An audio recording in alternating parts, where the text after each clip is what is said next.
The Roman Empire. Neville. Introduction. Empire without end. 1 Carthage must be destroyed. The dynamics of Roman imperialism. 14.2 They make a desert and call it peace. The nature of Roman rule. 38.3 The emporium of the world. The economic impact of empire. 74 They called it civilization. The dynamics of cultural change. 102 Envoy. Decline and fall. 128. Timeline.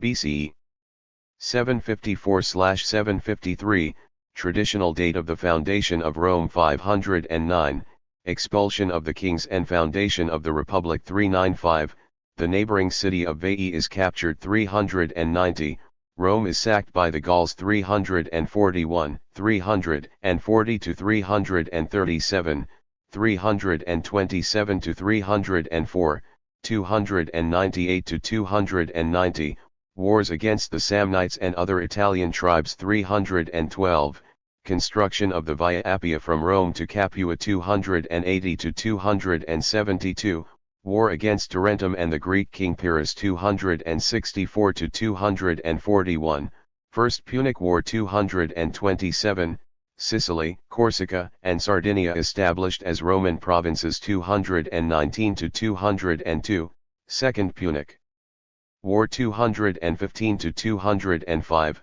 First Macedonian War. 200 to 196, Second Macedonian War. 197, Spain becomes a Roman province. 192 to 188, War against Antiochus of Syria. 172 to 168, Third Macedonian War. 149 to 146, Third Punic War. 146, war against the Achaean League, Macedonia and Africa established as provinces. 120/119, new province of Gallia Narbonensis. 91 to 88, a significant number of the Italian allies revolt.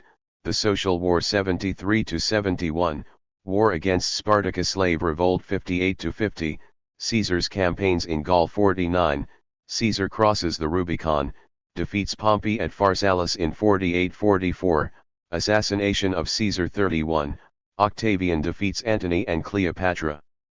At Actium. 27, Octavian becomes Augustus. CE 9, 3 legions ambushed and slaughtered in Germany. 14, death of Augustus. 43, Claudius invades Britain. 61, revolt of Boudicca. 66 to 70, Jewish revolt and subsequent war. 115 to 17, Second Jewish revolt. 122, construction of Hadrian's Wall. 167, the Antonine plague sweeps the empire. 284 to 305, Diocletian restores order after 50 years of political upheaval, and divides the empire in two. 312, Constantine seizes power in the West and declares his support of Christianity. 361 to 63. Pagan revival under Julian is cut short by his death. 378, a Roman army is defeated at Adrianople by the Goths. 395, empire permanently divided after the death of Theodosius. 410, sack of Rome by Alaric the Goth. 439, Carthage seized by the Vandals. 476, the last emperor in the West, Romulus Augustulus, is deposed. Introduction. Empire without end. I place no limits on them of time or space, I have given them power without boundaries. A millennium and a half after the end of the period of its unquestioned dominance, Rome remains a significant presence in Western culture. This is not only a matter of its continuing popularity as a setting for pseudo-historical drama in film and television, an exotic world of well-oiled gladiators, decadent emperors, seductive priestesses, and political intrigue tempered with violence. Once since the Renaissance, Rome has had a prominent role in intellectual developments, in debates about the organization of the state and the conduct of its foreign policy, and about the nature and morality of encounters between Europe and the rest of the world. Rome is seen as the greatest civilization of the past, with a direct genetic and historical connection to Europe and the West, and hence stands as both an inspiration and a challenge to modernity.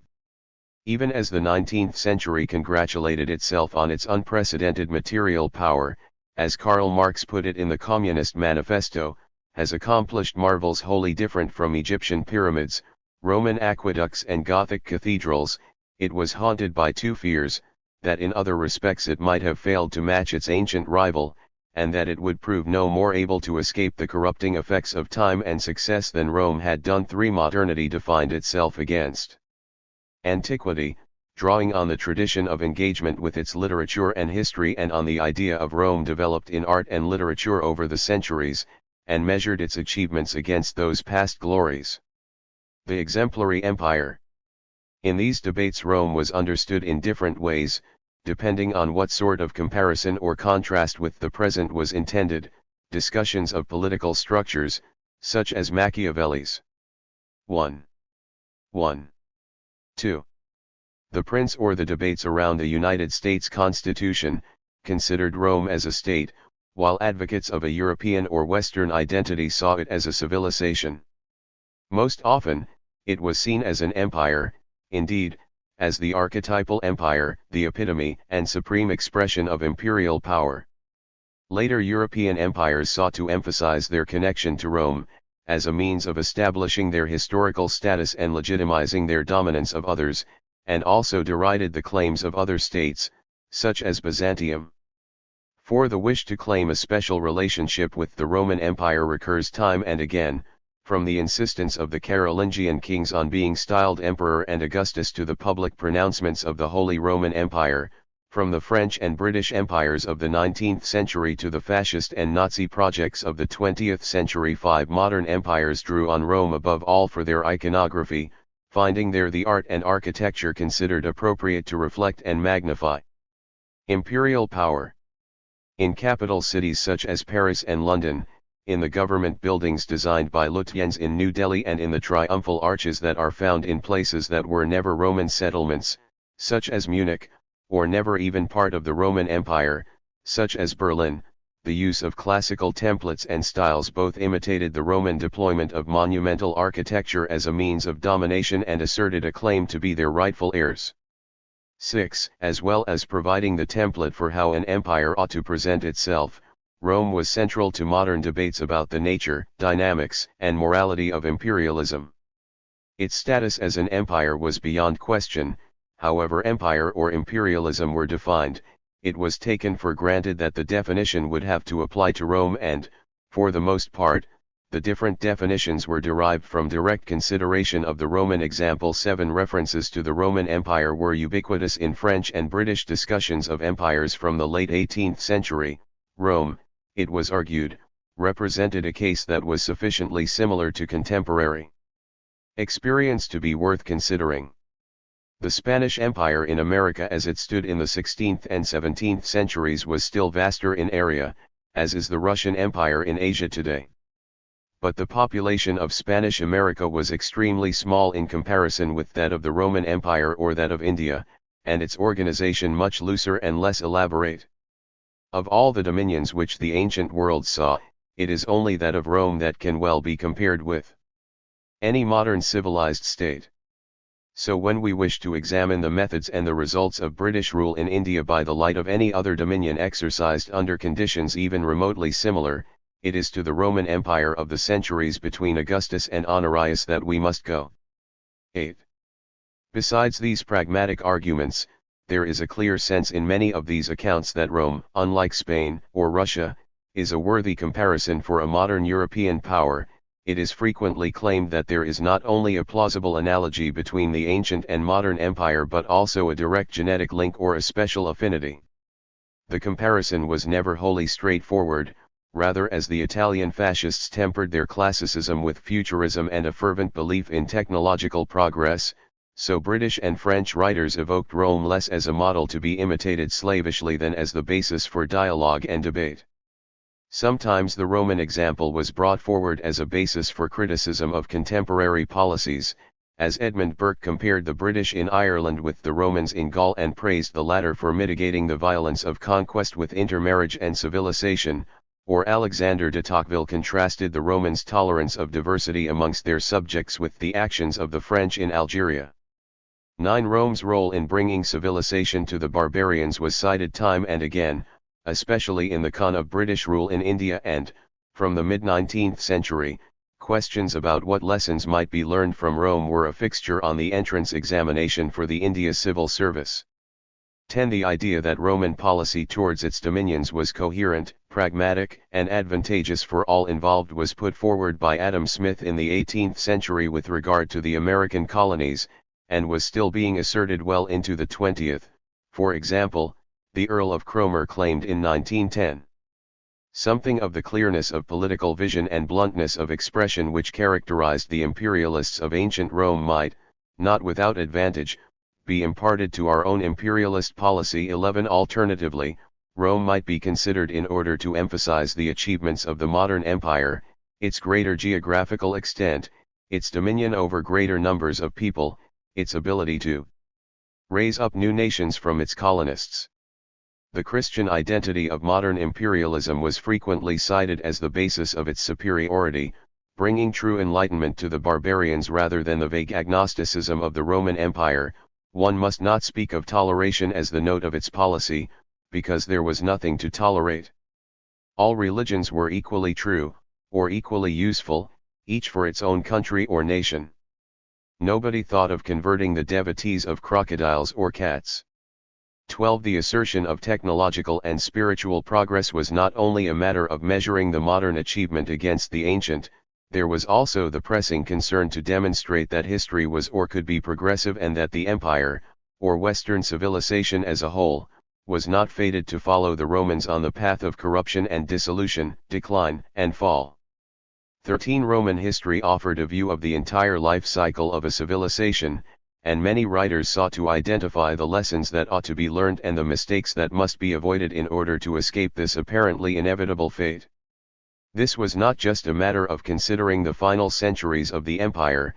In Britain and the United States in particular, great attention was paid to the circumstances that led to the fall of the Roman Republic and the establishment of autocracy, with concerns about the association between empire in the sense of territorial dominion and empire as despotism surfacing both in the face of Napoleon's imperial pretensions and in debates about the constitutional implications of proclaiming Victoria as Empress of India. 14. Commentators on empire sought precedents, examples, and vocabulary from the past to make sense of their own situation, both the encounter with new peoples and situations, and the impact of this on their own society. Whereas in most cons the horizon of expectation had moved ever further away from the space of experience, creating the sense that the present was vastly different from the past and that the future would be more different still, and thus discrediting the claims of history to offer any useful guidance for present situations, this particular aspect of the experience of modernity did not appear to be so entirely unprecedented. 15. Indeed, Rome came to seem more relevant as modern empires finally matched its achievements and it ceased to be perceived as a unique development. More analytical approaches to the study of empire and imperialism as political, social, and economic phenomena adopted a similar perspective, identifying analogies between historical empires as the basis for deriving a transhistorical definition, and almost inevitably taking Rome as their key example. 16. Even those theories which asserted the existence of an unbridgeable gap between past and present, seeing imperialism as a phenomenon specific to modern capitalism rather than as a universal human tendency, retained Rome as a touchstone. Such writers took their cue from Karl Marx in rejecting attempts at identifying modern values and institutions in the past, thereby naturalizing and universalizing them and denying the possibility of any radical alternative. As Bukharin argued in his analysis of imperialism in the world economy, the aim in this case is clear. The futility of the ideas of labor democracy must be proven by placing it on a level with the lumpen proletariat, the workers, and the artisans of antiquity.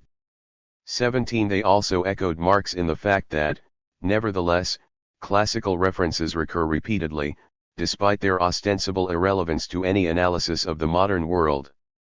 18. Rome became the symbol of the failures and atrocities of imperialism, rather than its greatness. As for Marx it had been the obvious analogy for the failures and atrocities of modernity. There exist symptoms of decay, far surpassing the horrors recorded of the latter times of the Roman Empire. 19. Far from showing that imperialism was inevitable, as a natural expression of the human instinct to dominate and conquer, Rome pointed to the eventual dissolution of any such attempt at dominating others. This is the largest, plainest instance history presents of the social parasitic process by which a moneyed interest within the state, usurping the reins of government, makes for imperial expansion in order to fasten economic suckers into foreign bodies so as to drain them of their wealth in order to support domestic luxury. The new imperialism differs in no vital point from this old example. The element of political tribute is now absent or quite subsidiary, and the crudest forms of slavery have disappeared. Some elements of more genuine and disinterested government serve to qualify and mask the distinctively parasitic nature of the later sort. But nature is not mocked. The laws which, operative throughout nature, doom the parasite to atrophy, decay, and final extinction, are not evaded by nations any more than by individual organisms. The greater complexity of the modern process, the endeavor to escape the parasitic reaction by rendering some real but quite unequal and inadequate services to the host, may retard but cannot finally avert the natural consequences of living upon others. 20. That's not the way the world really works anymore. We're an empire now, and when we act, we create our own reality. And while you're studying that reality, judiciously, as you will act again, creating other new realities, which you can study too, and that's how things will sort out. 21. The same dynamic of debate has been seen in discussions of the much disputed new imperialism of the United States and its collaborators. The template for the empire that shapes the world in its own image, to the confusion of the reality-based community, is of course Rome, and even in the early 20th century, despite the long tradition in the United States of the rejection of overt imperialism in the name of liberty, claims were being made that the United States was becoming the new Rome by building upon the example of the old one. 22. By adding to what we may call the scientific legacy of past imperialisms the initiative born of its own inspiration and surroundings, this great nation has subverted every principle in the sphere of politics, just as it had already transformed them in the sphere of material progress. 23. In the last 20 years, the argument that the USA should be compared with Rome rather than with any other empire, and, more importantly, that this comparison highlights the desirability of imperial power. Whereas empires such as the British or the Spanish exemplify its negative aspects, has become something of a cliché. 24. Rome is cited in attempts at rebranding imperialism as the expansion of civilization and protection for oppressed minorities, with the emphasis on soft power rather than military force, with the extension of the Latin language under Rome offered as a reassuring analogy for the global dominance of English and Hollywood movies. 25. Rome shows that empire brings stability through its unprecedented dominance and hence bestows peace, law, order, education, and prosperity on the regions it dominates. 26. The characters of the Romans and Americans are compared, as the explanation for their global dominance. What unites both are their untamed energy, their determination to carry something out to its logical conclusion, and their conviction that anything can be achieved if one only invests enough energy. 27. As in the debates around British imperialism, Rome is not evoked solely as a direct analogy for the United States. Some writers are equally interested in the differences between the two, seen as essential for understanding the likely fate of the modern empire. We live in a world that has no precedent since the age of the later Roman emperors.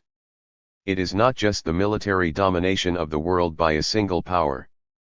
Nor is it even the awesome reach of this capability. Nor is it just the display of resolve. The Roman parallels are evident, with the difference that the Romans were untroubled by an imperial destiny, while the Americans have had an empire since Teddy Roosevelt, yet persist in believing they do not. 28. For some, the example of Rome points the way forward for the United States, to seize its imperial destiny. For others, it highlights likely threats to American dominance and so indicates the need for shifts in policy. The United States may be more powerful than any other polity since the Roman Empire, but like Rome, America is neither invincible nor invulnerable. Rome did not succumb to the rise of another empire, but to the onslaught of waves of barbarians. Modern high-tech terrorists are the new barbarians. 29.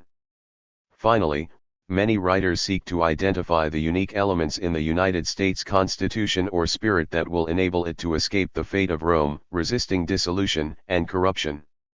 However, even an insistence on American exceptionalism, its manifest destiny and its freedom from the usual dynamics of rise and fall, does not negate the power of Rome as the great comparison and the archetypal empire.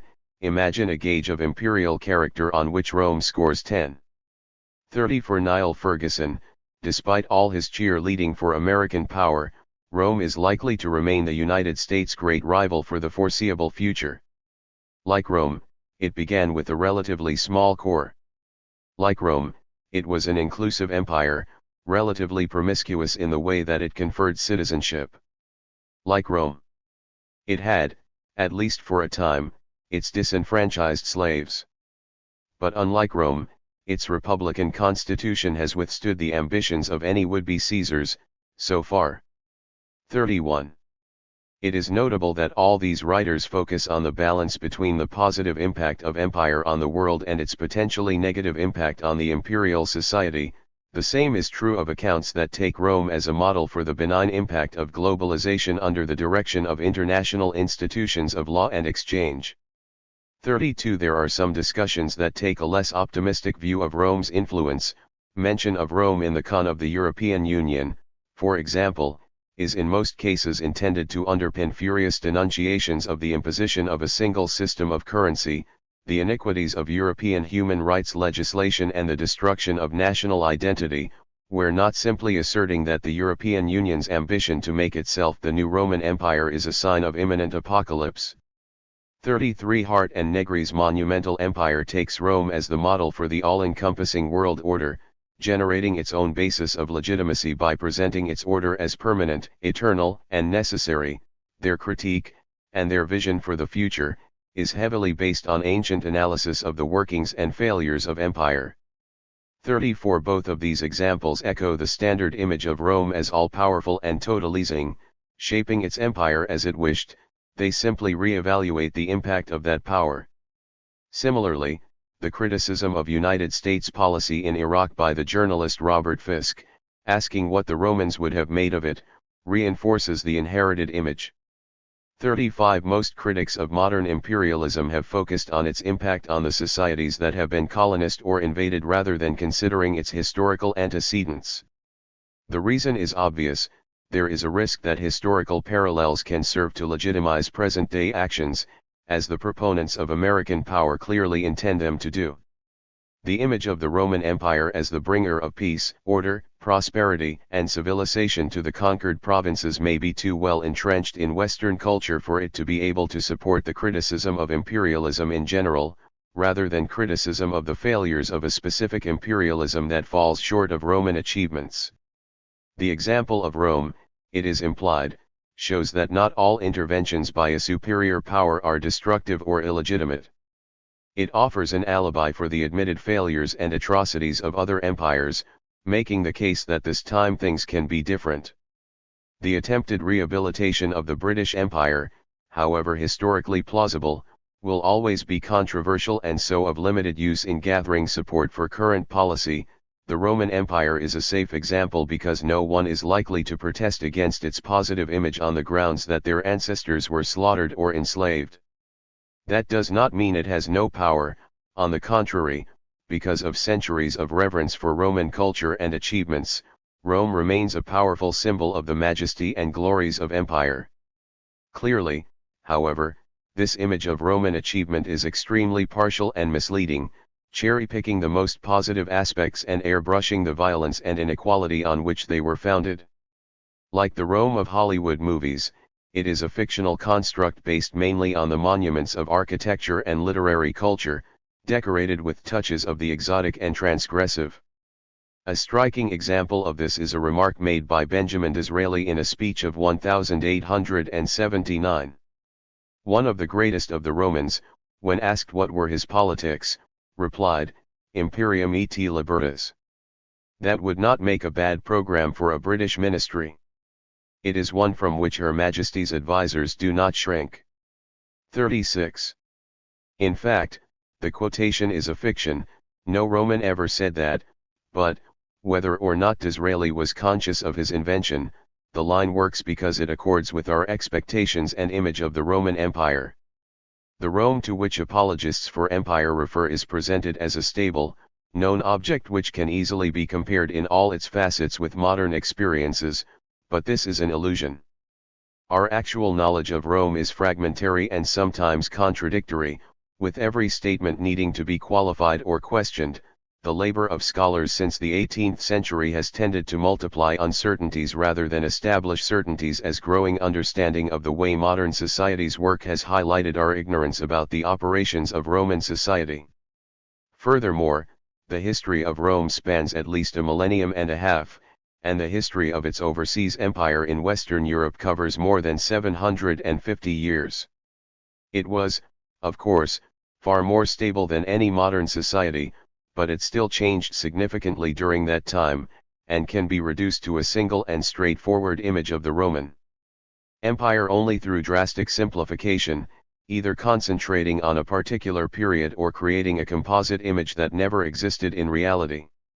Of course, the writers employing Rome for analytical or rhetorical purposes have little use for such academic pedantry, since it undermines the usefulness of the example. For all that their arguments draw strength from the supposed reality of their historical evidence, they are really deploying the modern conception of Rome rather than its reality. This is one reason why the Roman Empire is worth studying, not as a means of understanding better how to run an empire and dominate other countries, or of finding a justification for humanitarian or military intervention, but as a means of understanding and questioning modern conceptions of empire and imperialism, and the way they are deployed in contemporary political debates. The relationship between ideas of the past and present conceptions is not one-sided. Just as developing historical understanding of Rome influenced modern ideas about empire and the encounter with other cultures, so those modern ideas and experiences influenced understanding of the ancient world, through the questions that scholars asked of their material and the ideas that they brought to bear in its interpretation.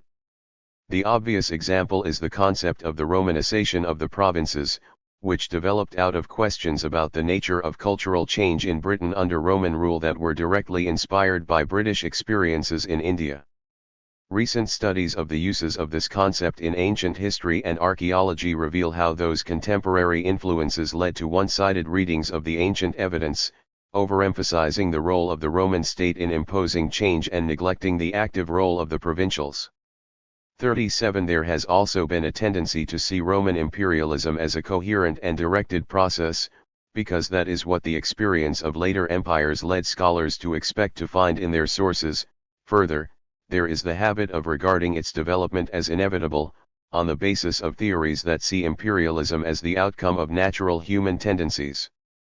38 Classical studies were, or became, an imperialist enterprise shaped by empire and working to sustain it, both through their role in the education of the governing elite and by providing the foundation for the claims of the West to possess a superior civilization.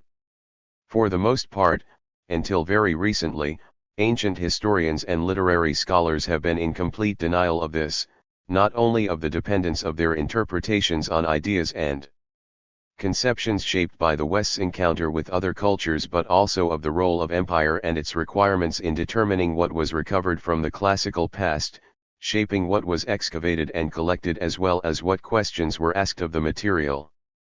39 The study of post-colonial classics, the academic equivalent of literary works such as Derek Walcott's Home Rose, exploring the role of the classical legacy in European imperial projects, is a very recent development. Roots of Imperialism. The aim of this book is to consider, and establish a dialogue between, the three facets of the encounter between Roman and modern imperialism, the way that images of classical antiquity have been shaped by modern experiences of imperialism and colonialism, the way that modern discourses on imperialism, globalization, and modernization have been shaped by the eternally contested image of Rome, and the way that modern scholarly interpretations of Roman imperialism, when the constant dialogue and reciprocal influence between past and present are taken properly into account, may be able to illuminate the dynamics, consequences, and trajectories of modern imperialism. The last of these is probably the most contentious, given the vast differences between antiquity and modernity in terms of technology, knowledge, and social organization. If we have imperialism at all in the contemporary world, a much debated point, it must be a very different sort of imperialism, and analogies with the Roman Empire must, as illustrated above, always be suspect. Nevertheless, historical analogies can illuminate through contrast as much as comparison, the study of an alien culture and its particular approach to issues that persist today, most obviously, the management of diversity, the globalization of culture and the nature of economic development, may throw aspects of the modern world into sharper relief. If nothing else, a fuller understanding of how the Roman Empire really worked offers a defense against the tendentious claims of contemporary apologists for Western dominance. This is unavoidably a partial, personal, and somewhat polemical account of several equally vast and controversial subjects. The aim here is to offer an introduction to the most important themes in the study of the origins, nature, and impact of Roman imperialism. This is not a narrative history of the Roman Empire, that is partly due to the author's preference for analysis and a wish to understand the underlying logic and dynamics of economic, social, cultural, and political systems, partly due to a feeling that the market is already overburdened with narrative accounts, and partly due to a basic ideological suspicion of that sort of history, at least in the case of Rome. The power of narrative is precisely that it does not make its interpretative assumptions and judgments explicit, but simply tells a story. In this instance, it is all too easy and common for narrative histories of the Roman Empire to present its triumph, ever so subtly, as an inevitable progress or as the outcome of mere chance in battle and political debate. For a full understanding of the history of Rome, this book needs to be read in conjunction with one or more such narratives. The test of any interpretation is whether it can make sense of the succession of individual events, but equally the connections between events are invented by the historian on the basis of their conceptual framework and presuppositions. The issues discussed in this book should offer some indication of what ideas and issues may underlie the particular choices of emphasis and interpretation in any narrative of the empire's history. Even in selecting themes for analysis, it has been necessary to focus on certain aspects of particular topics rather than attempting to offer a comprehensive account, and decisions about what is most important are inevitably based on ideological as much as on pragmatic grounds. Two issues are particularly important in this regard. Firstly, there is the balance to be struck between the nature of the surviving evidence and the importance of doing justice to the whole of Roman society.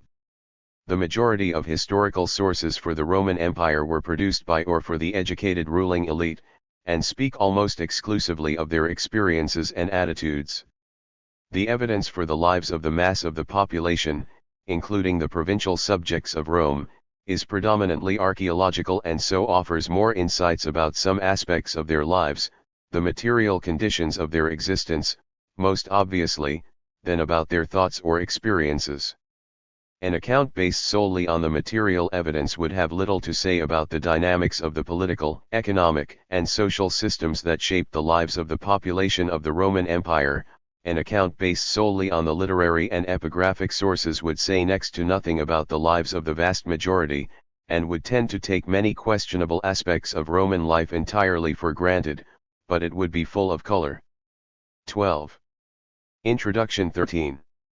An incident, which is why the majority of earlier accounts of the Roman Empire have, indeed, offered such a perspective.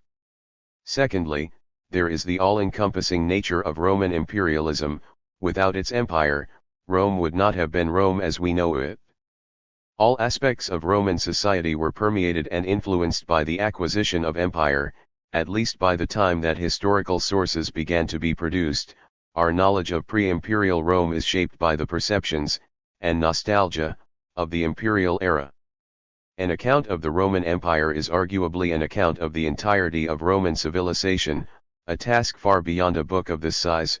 My aim here is to focus as far as possible on the dynamics of imperialism and its immediate consequences, especially those aspects which either drew the attention of later writers on imperialism, such as the changes in the culture and society of the conquered provinces, or which seemed to have something to say about contemporary concerns, such as the economic development of the empire. From the dynamics of the Roman conquest of the world, the nature of Roman rule, the economic impact of empire and the social and cultural influence of Rome to the collapse of the Roman system and its aftermath, the example of Rome has shaped our modern conceptions of civilization and what happens when that civilization meets another, apparently alien, culture. It is Rome above all that leads us to view those outside our culture as barbarians who must be compelled to conform to our expectations of thought and behavior, or else feared and mistrusted as a threat to the foundations of our civilization. 40 In Virgil's Aeneid, one of the keys of Roman identity, Jupiter promises the Romans power, imperium, the word from which we derive empire, without limits of time or space. 41 The idea of Rome has long outlived the physical empire that gave it form, and now holds sway over vastly more people and a far greater geographical area than the Romans ever ruled. It continues to shape our understanding of the nature of imperialism and, thus, however subtly, to influence the workings of the world. From a purely historical point of view, other empires have an equal claim to our attention: China, Persia, the Mughals, the Mayans, and the Aztecs. However, the reason why historians have devoted so much attention to Rome and disparaged the claims of other empires, the way that Rome has been claimed as one of the foundations of our entire civilization, is precisely why we need to keep studying it. The Roman Empire is still ruling us, and we need to understand our rulers and their system to liberate ourselves. Carthage must be destroyed. The dynamics of Roman imperialism. In 149 BCE, the Roman Senate dispatched an army to Africa. The city of Carthage had broken the terms of the peace treaty it had signed 60 years earlier, by starting a war with the neighboring kingdom of Numidia without Roman permission, and therefore had to be punished. 1. The Carthaginians, having failed to persuade the Senate of the justice of their grievances against the Numidians, sought to avert catastrophe by committing themselves to the faith of the Romans, an unconditional surrender of their whole territory and population.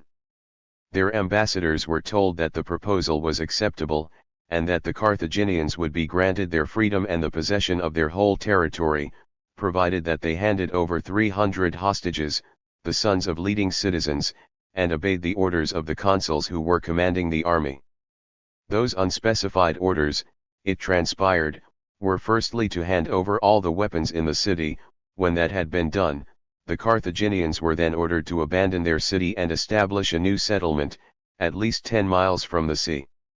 The motive for this was transparent, as was made clear in the speech that the Greek historian Appian placed in the mouth of the Roman general: the absolute destruction of Carthage and the basis of its historic power. If we were addressing you as enemies, people of Carthage, it would be necessary only to speak and then use force, but since this is a matter of the common good, I have no objection to giving you the reasons, if you may thus be persuaded instead of being coerced. The sea reminds you of the dominion and power you once acquired by means of it. It prompts you to wrongdoing, and brings you to grief. By means of the sea you invaded Sicily and lost it again. Then you invaded Spain and were driven out of it. While a treaty was in force you plundered merchants on the sea, and ours especially, and in order to conceal the crime you threw them overboard, until finally you were caught at it and then gave us Sardinia by way of penalty. Thus you lost Sardinia also by means of the sea, which always begets a grasping disposition by the very facilities which it offers for gain. As Appian certainly assumed his readers knew, a Carthaginian or a Greek would have offered a very different account of the events of the previous century and a half. The two earlier Punic Wars between Rome and Carthage, 264 to 241 BCE and 218 to 201 BCE, could equally well be seen as the inevitable result of two major powers coming into direct contact with one another, each fearing the other. The first war broke out after a group of mercenaries seized control of Messina in Sicily, and appealed to both Rome and Carthage for assistance against the attempts of the powerful city of Syracuse to retake it. The Carthaginians responded promptly by installing a garrison in Messina, whereupon the Romans feared that Carthaginian dominance of Sicily might threaten their own hegemony in Italy and belatedly decided to send their own forces. In Roman accounts, this was a purely defensive move, in response to a request for help. The eventual acquisition of Sicily and Sardinia as overseas territories was more or less an accidental outcome of their concern to defend justice and protect their own rights. A Carthaginian would have emphasized the way in which the upstart Italian power was clearly seeking to extend its reach into areas that were traditionally part of their own sphere of influence in the Western Mediterranean, inciting proxy wars and finding press for military intervention. The outbreak of the Second Punic War offers an example. Carthage was above all a naval power, founded by the Phoenicians whose ships had traded across the Mediterranean for centuries. It sought to establish colonies in regions, such as southern Spain, which could supply timber and metal for its ships. During the uneasy peace after 241 BCE, it increased its hold on this area. The Roman response to the threat of a revival in their rivals' power was initially to make an agreement that the Carthaginians would remain south of the river Ebro. Then, in the late 220s BCE, they established a relationship with the town of Saguntum, in the heart of that territory. With the promise of Roman protection, the Saguntines seized the opportunity to attack a neighboring community and were punished by Hannibal, whereupon the Romans issued a blanket ultimatum: hand over the general or face war.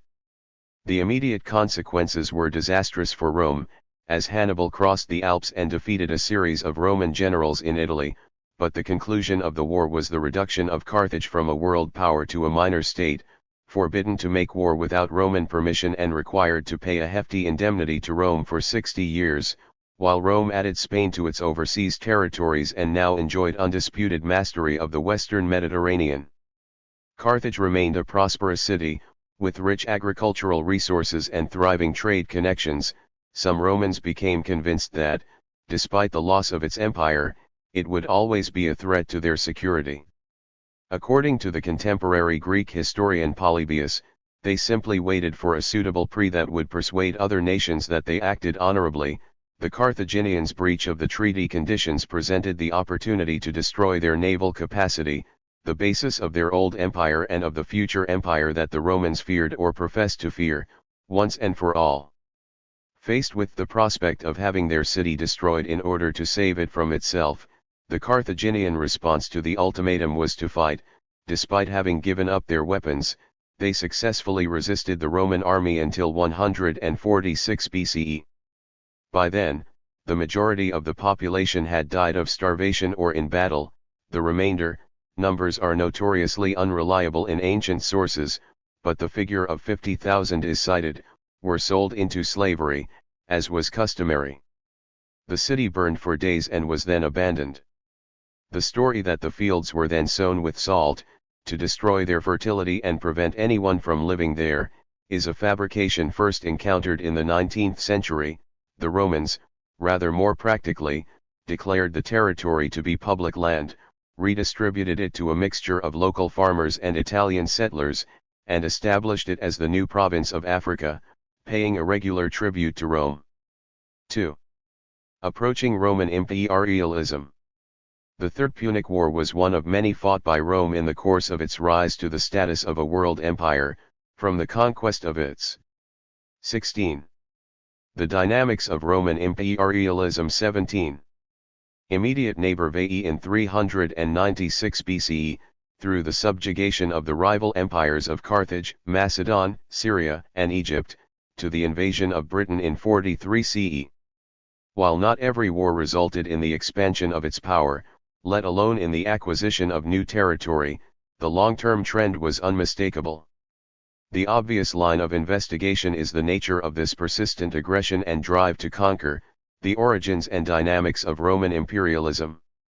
Surprisingly, however, a number of objections have been raised to thinking about the subject in these terms. There is no Latin equivalent of imperialism. 3. The word imperium, from which both imperialism and empire derive, referred originally to the power possessed by a Roman magistrate to command and expect obedience. It came, in time, to be extended to the power of the Roman people as a whole and then to that of the emperor, and took on a further meaning as the area within which Rome expected to exert its dominance without any opposition, its empire. However, the development of ideas about the nature of Rome's overseas dominions followed long after they had actually been acquired, rather than preceding or influencing the process of conquest and annexation. Even in retrospect, Roman authors did not conceive of their city's rise to dominance as the result of a policy, let alone as the result of greed or ambition, but rather as the reward of virtue and wise decision-making, along with the favor of the gods and the occasional piece of good fortune.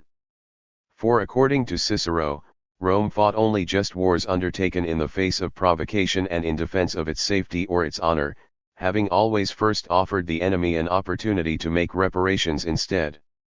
The acquisition of an empire was simply the result of Roman success in such virtuous endeavors, from its dominance of the League of Local Powers in Latium in the 4th century and triumph over Carthage in the 3rd, to the acquisition of vast domains in Gaul and the eastern Mediterranean thereafter.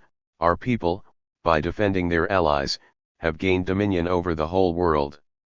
The absence of any Roman term for a policy or ideology of expansion persuaded some modern historians to take such self-serving claims, and the rituals which the Romans undertook before a formal declaration of war, above all, the issuing of a non-negotiable ultimatum, entirely at face value.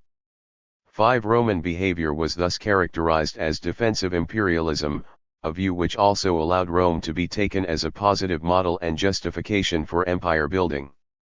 In 16th century Spanish debates about the justice of the conquests in America, the example of the Romans, whose rule over other peoples was just and legitimate, was cited regularly in defense of Spanish imperialism, and this argument rested on the assertion that Rome had expanded by taking over by law of war the cities and provinces of enemies from whom they had received an injury. 6 centuries later, the Earl of Cromer, identifying various analogies between the Roman and British empires, noted that in proceeding from conquest to conquest each step in advance was in ancient, as it has been in modern, times accompanied by misgivings, and was often taken with a reluctance that was by no means feigned, that Rome, equally with the modern expansive powers, more especially Great Britain and Russia, was impelled onwards by the imperious and irresistible necessity of acquiring defensible frontiers, that the public opinion of the world scoffed 2,000 years ago, as it does now,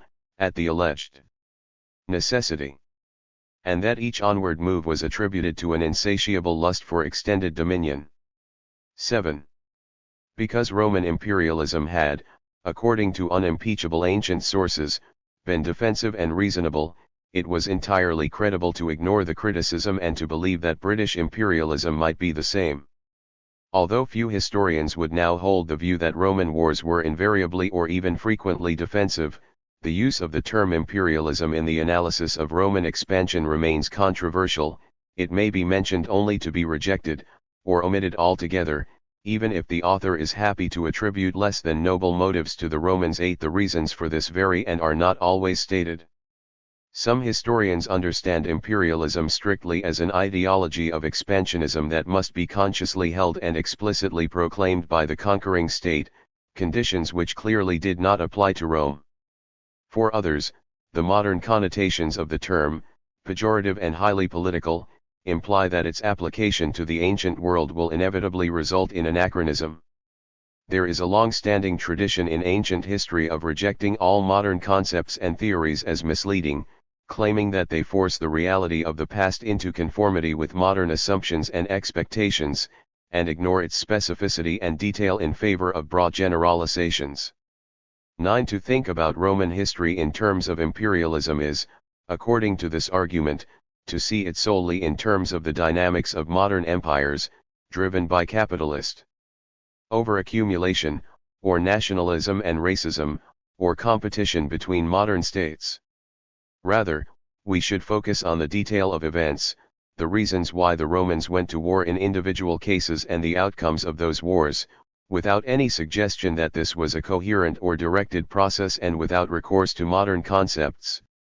If, therefore, we hope to understand the groping, stumbling, accidental expansion of Rome, we must rid ourselves of anachronistic generalizations and remote causes and look instead for the specific accidents that led the nation unwittingly from one contest to another until, to her own surprise, Rome was mistress of the Mediterranean. The flaws in such arguments are obvious.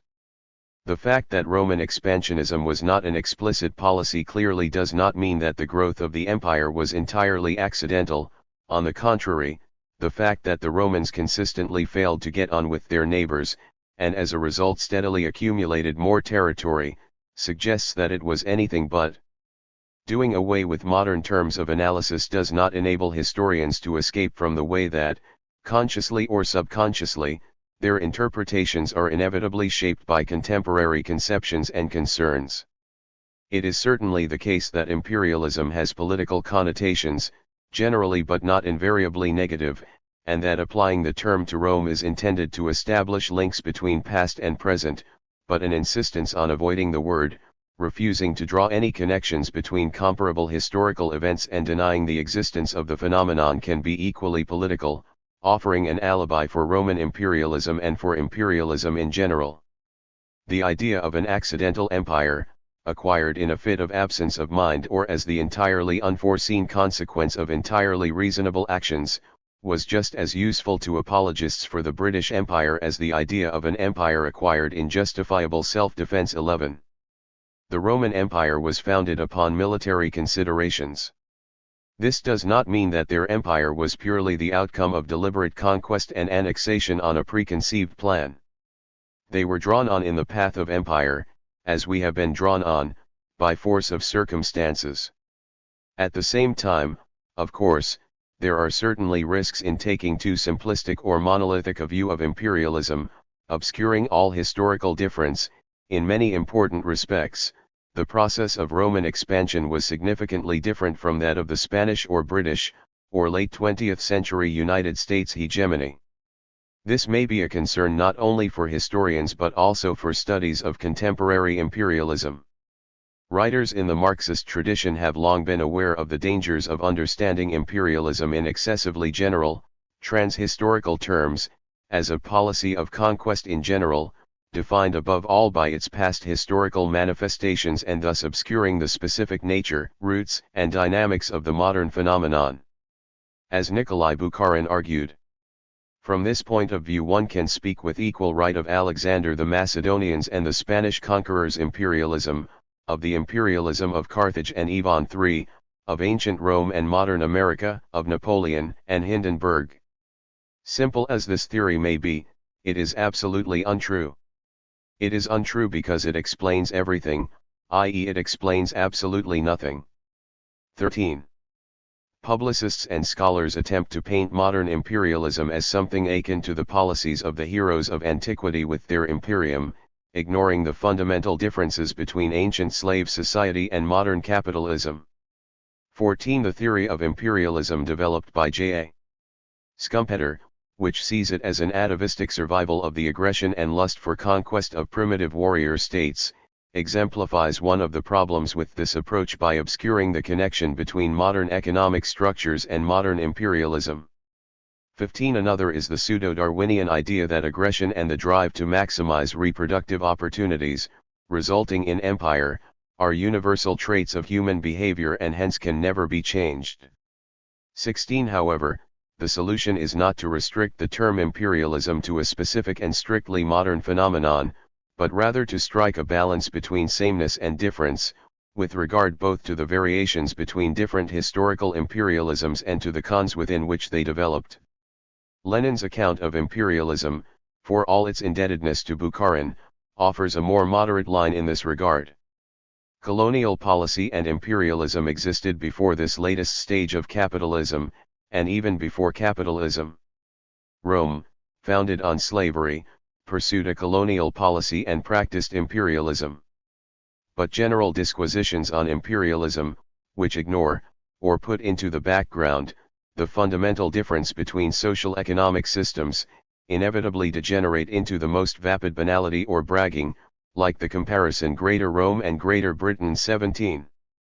Similarly, understanding the overall process of Roman expansion is a matter of balancing generalizations with specifics, drawing on modern theories as a source of ideas about how societies work and therefore how the ancient evidence might be interpreted, and modifying the understanding of imperialism as a more general historical phenomenon in the light of the Roman experience.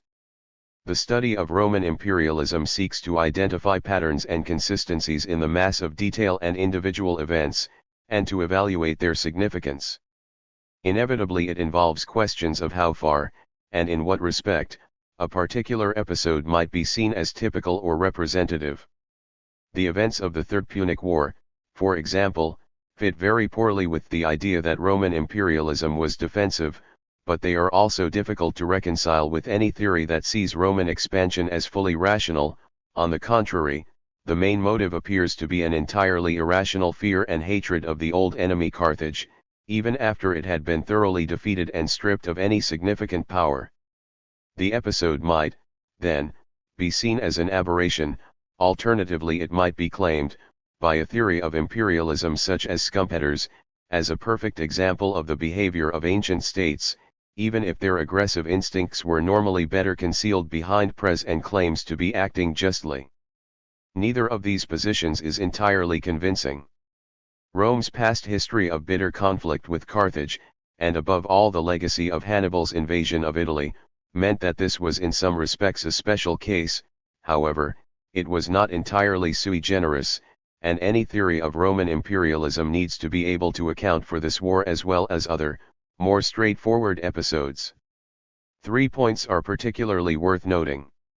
The first is the complexity of decision-making in Rome, and hence the difficulty for modern historians in divining the motives behind decisions. A straightforward narrative of events in which the Senate decided or the Romans resolved conceals the extent to which there was debate, perhaps serious debate, about the decision to undertake any particular war, and about whether or not to annex a particular territory after victory. In the case of the final war on Carthage we find an apparent conflict between the assertions of Greek historians like Polybius and Appian that the Senate had long since resolved to make war on Carthage and was simply waiting for a and the account of Cato's role in obsessively promoting an anti-Carthaginian policy at every opportunity. At the very least there seems to be a disagreement about timing and tactics. Polybius suggested that their disputes with each other about the effect on foreign opinion very nearly made them desist from going to war, but perhaps there was disagreement about more fundamental matters of strategy. The issue of Roman motivation is complicated further by the complexity of its political system, with different elements having different powers and remits, each being able on occasion to press the others into supporting their wishes. Now the elements by which the Roman constitution was controlled were 3 in number, all of which I have mentioned before, and all the aspects of the administration were, taken separately, so fairly and so suitably ordered and regulated through the agency of these 3 elements that it was impossible even for the Romans themselves to declare with certainty whether the whole system was an aristocracy, a democracy, or a monarchy. In fact it was quite natural that this should be so, for if we were to fix our eyes only on the power of the consuls, the constitution might give the impression of being completely monarchical and royal. If we confined our attention to the Senate it would seem to be aristocratic, and if we looked at the power of the people it would appear to be a clear example of a democracy.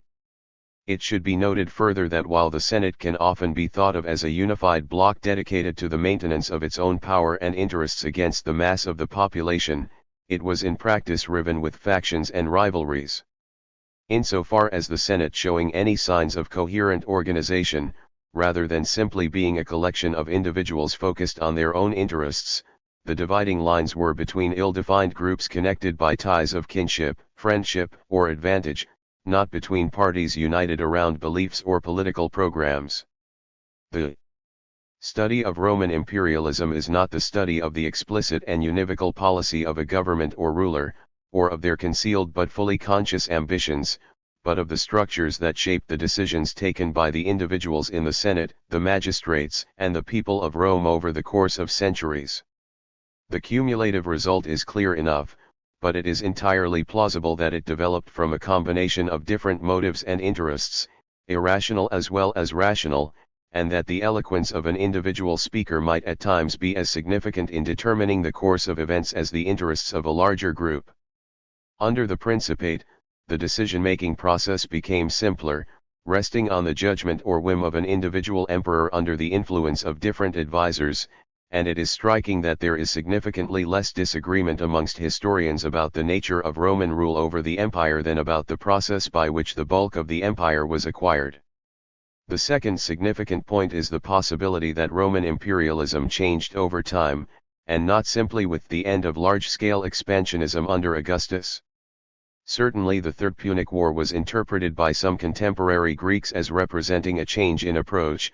Polybius reports them as saying that far from maintaining the principles by which they had won their supremacy, they were little by little deserting it for a lust of domination like that of Athens and Sparta. Some Roman authors, looking back from the political disorder of the 1st century BCE, saw the war as the moment when they had lost the favor of the gods by acting unjustly. In more material terms, the success of Roman imperialism changed the conditions under which future wars took place. Their armies came to operate over increasingly large areas and different sorts of terrain, creating new problems of logistics, communication, and the supervision of generals. They encountered new kinds of opponents, from the city-states of southern Italy, Sicily, and Greece to the empires of Carthage and Macedon, and the disordered tribes of Spain, Gaul, and Germany. At the same time Rome itself changed, and thus the con of decision-making. The influx of wealth altered the workings of the political system and the balance between its different components, while the relationship between Rome and her allies, and between the citizen population and the army, were affected by dramatic changes in the economy and society of Italy as it became the center of a Mediterranean-wide empire. 18. There were sufficient continuities in the structures that shaped Roman imperialism to continue to think of it as a single phenomenon, as will be discussed below, but it was never entirely uniform. The third point relates to our sources. It is not simply that, as in the history of many other empires, we have to rely primarily on the accounts of the imperialists themselves with scarcely anything from the perspective of the conquered and colonist. In the case of the Roman Empire we have a significant number of important accounts from Greek writers, who reached an accommodation with Rome early on but nevertheless do offer an alternative perspective. 19. Rather, it is the fact that most accounts of the growth of Roman power were written in retrospect, from the perspective of the crises of the last century of the Republic or from the vantage point of the new monarchical order established after the civil wars by Augustus. Roman histories of their empire are not simply or invariably self-serving and justificatory. Indeed, they offer some remarkable denunciations of Roman imperialism that have been quoted by opponents of empire ever since, but they do naturally interpret the past according to present concerns and in the service of present needs. Sallust's account of Roman imperialism before and after the defeat of Carthage, written around 42 BCE, offers an example. And so the power of the Republic increased through diligence and justice. Powerful kings were vanquished, savage tribes and huge nations were brought down, and when Carthage, Rome's imperial rival, had been destroyed, every land and sea lay open to Rome. It was then that fortune turned unkind and confounded all of Rome's enterprises. To the men who had so easily endured toil and peril, anxiety and adversity, the leisure and riches which are generally regarded as so desirable proved a burden and a curse. Growing avarice, and the lust for power which followed it, gave birth to every kind of evil. Avarice destroyed honor, integrity, and every other virtue, and instead taught men to be proud and cruel, to neglect religion and to hold nothing too sacred to sell. Clearly this cannot be taken at face value. First-century accounts, both of the past and of contemporary imperialism, were fully implicated in the struggle for power and the control of meaning as the Republic tottered. Caesar's reports back to Rome of his own activities in Gaul are simply the most extreme example. Later histories, written under the stultifying influence of powerful and temperamental monarchs, were similarly influenced or distorted. 2. Uncover the reality of Roman imperialism. It is necessary to confront not only the way that Rome was mythologized by later societies but also the myths and polemics that the Romans developed themselves. Motivation and ideology. One approach to understanding Roman imperialism is to focus on the factors that incline the Romans to make war, not the specific tactical or political considerations that affected an individual decision, but the general conceptions and ideological structures that made it more likely than not, especially under the Middle Republic, that Rome would dispatch an army in any given year. As discussed above, the nature of the decision-making process in Rome means that the reasons behind any individual decision were almost certainly mixed, but, at least for the elite, it is possible to identify a number of consistent factors shaping their choices. 20. The first was an obsessive concern for security. It is not necessary to accept the Romans' claims that all their wars were fought in self-defense to recognize that these claims were not simply a sop to public opinion, whether in Rome or across the Mediterranean. The early years of Roman history established a mindset of prickly defensiveness and suspicion. The 5th century had been a desperate struggle to resist the attacks of powerful neighbors. The beginning of the 4th century saw Celtic raids into Italy and the sack of Rome itself around 386 BCE, and the 3rd century brought Pyrrhus of Epirus and a mercenary army, invited across from Greece by the city of Tarentum to check Roman power, and then the Carthaginians. The Romans had a strong sense of their own past, kept alive by handing down stories of their heroic ancestors long before they began to write formal history. 21. They internalized not only the values of the past but also its sense of being surrounded by a hostile world, and, of course, as their success in repelling one enemy brought them increased power and wealth and thus persuaded others of the need to check their growing power, the world frequently confirmed their suspicions.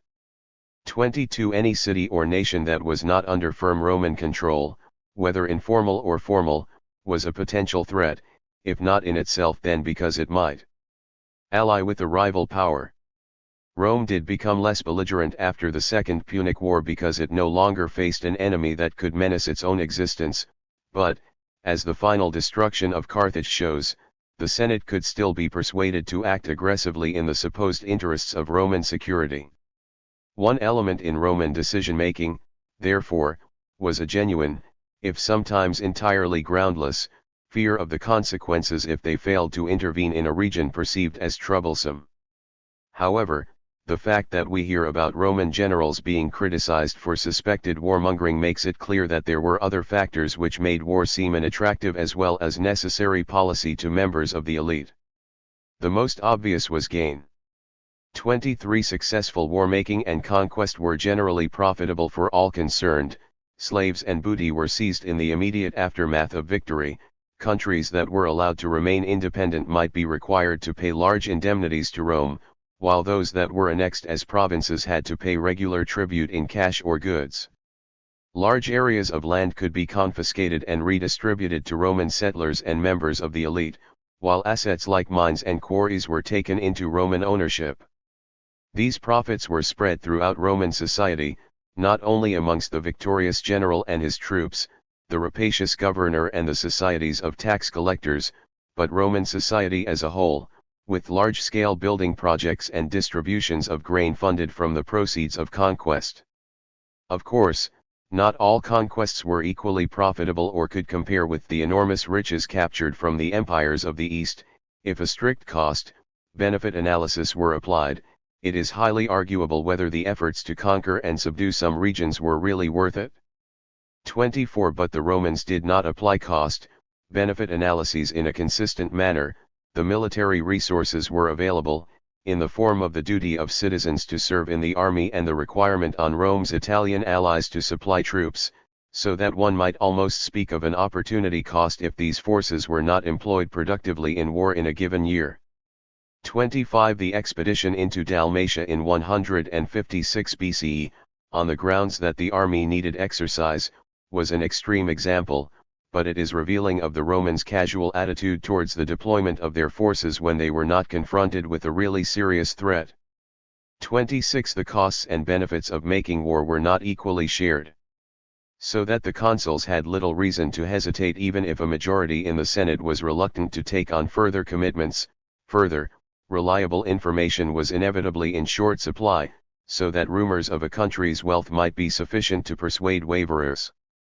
This is not to say that all, or even any, decisions to go to war were made solely for reasons of profit, but they were always made with an awareness of the likely profitability of conquest for those involved.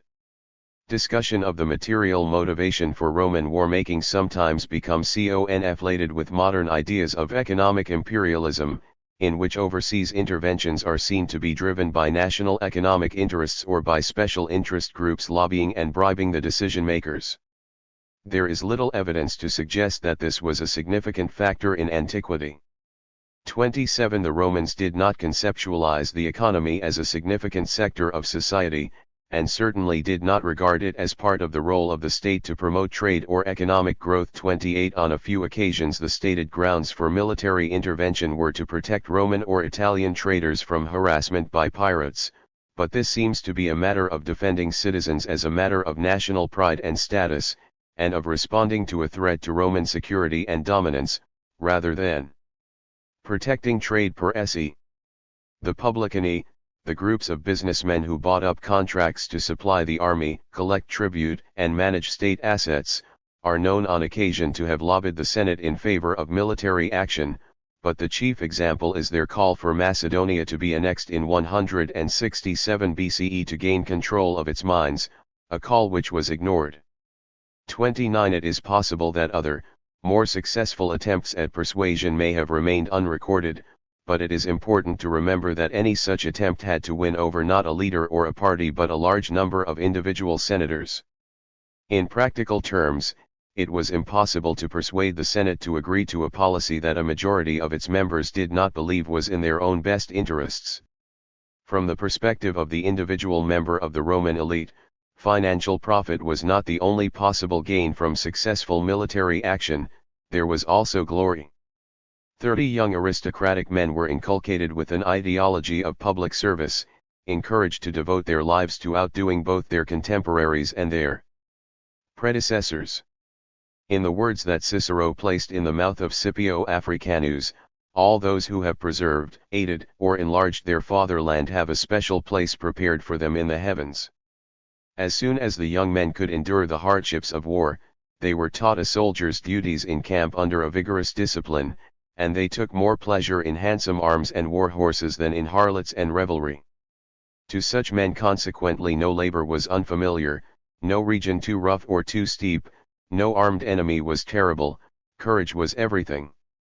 Their hardest struggle was with each other, each man strove to be the first to strike down the foe, to scale a wall, to be seen by all while doing such a deed. This they considered virtue, this fair fame and high nobility. Sallust's account of the virtuous republic of the past is driven by the contrast with the decadent republic of his own time, dominated in his opinion by avarice and luxury. It may not be historically accurate, therefore, but it does clearly express the ideals of the Roman elite, the values which they believed should determine their behavior. The Roman noble was trained in warfare and in military values from an early age. His public career began as a military tribune and, as he proceeded through the cursus honorum, the ladder of official positions, his terms of office as a magistrate and a member of the Senate were interspersed with further periods of military service. War provided opportunities for glory, and a basis for the greater glory of attaining the higher magistracies. An impressive war record was one of the most important qualities that an aristocrat could display to persuade the people to vote for his candidacy. In turn, the consulship entailed command of an army and the possibility, if Rome went to war, of gaining the highest honor of a triumph. Such glory was not essential for political success. By the 2nd century, at any rate, the example of Cato shows that it was possible to build a career on the basis of civilian attributes like oratory, but it remained central to Roman ideology even after the system of competition for office had collapsed.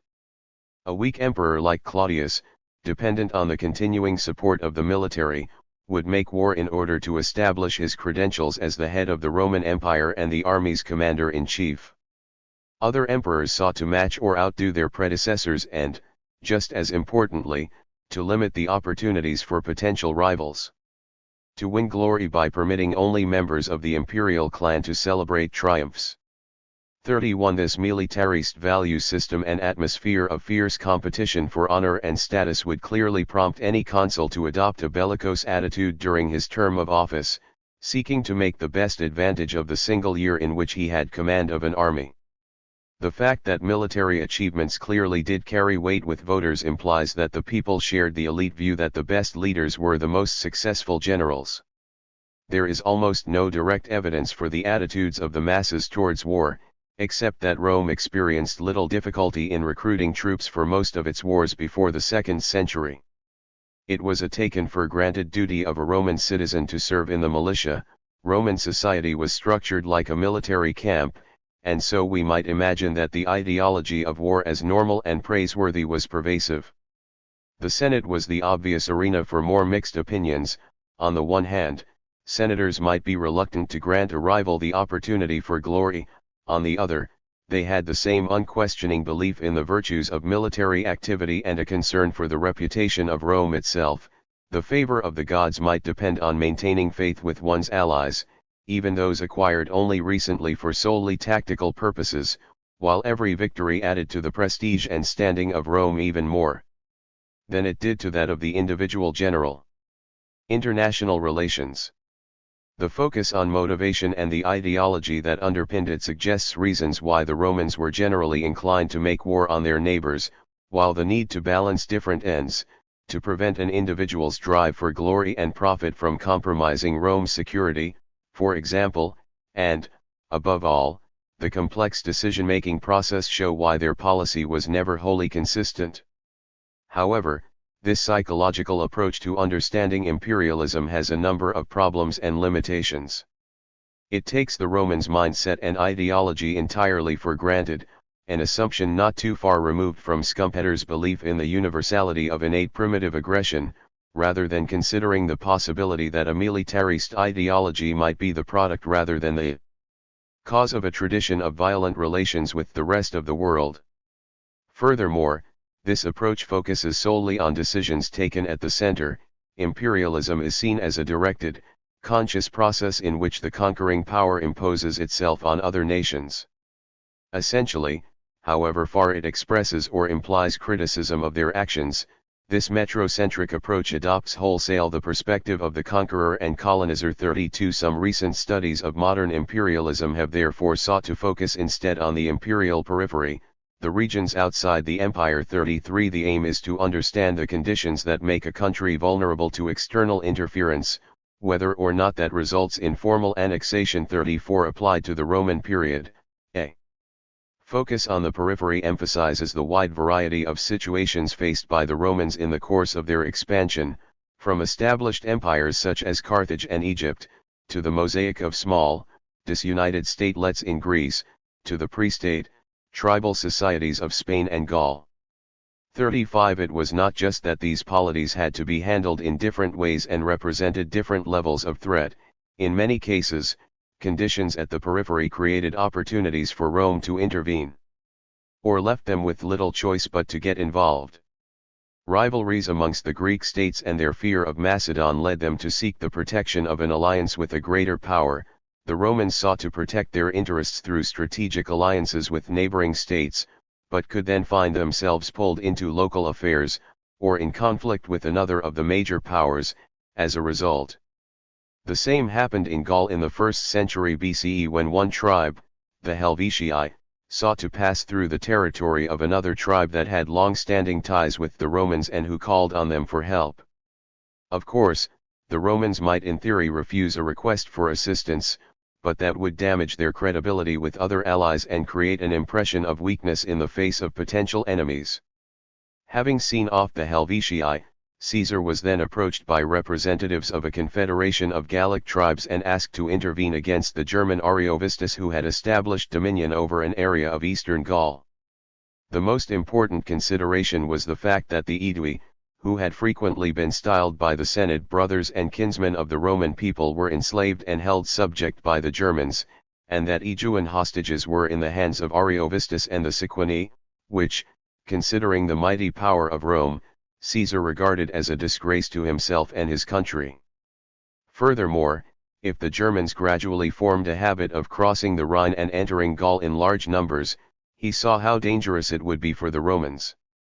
Moreover, Ariovistus personally had behaved with quite intolerable arrogance and pride. The result was the extension of Roman dominance over a large area of Gaul, provoking the northern tribes into gathering their forces and thus providing grounds for further war and conquest. It is an important reminder that, while some groups on the periphery actively invited Roman intervention, and the disordered or disunited state of some peripheral societies made them ripe for conquest, the Romans were rarely slow to recognize the material benefits of maintaining Rome's reputation for aiding its allies. Recognition that conquered nations and peoples were not always wholly passive victims of Roman aggression can too easily shade into a new version of the defensive imperialism thesis, an apology for imperialism. Empire comes to be justified as the source of order in an anarchic world, saving weak and inferior societies from themselves. The growth of Roman dominion was the necessary and natural advance of a genuine governing nation in a world politically disordered.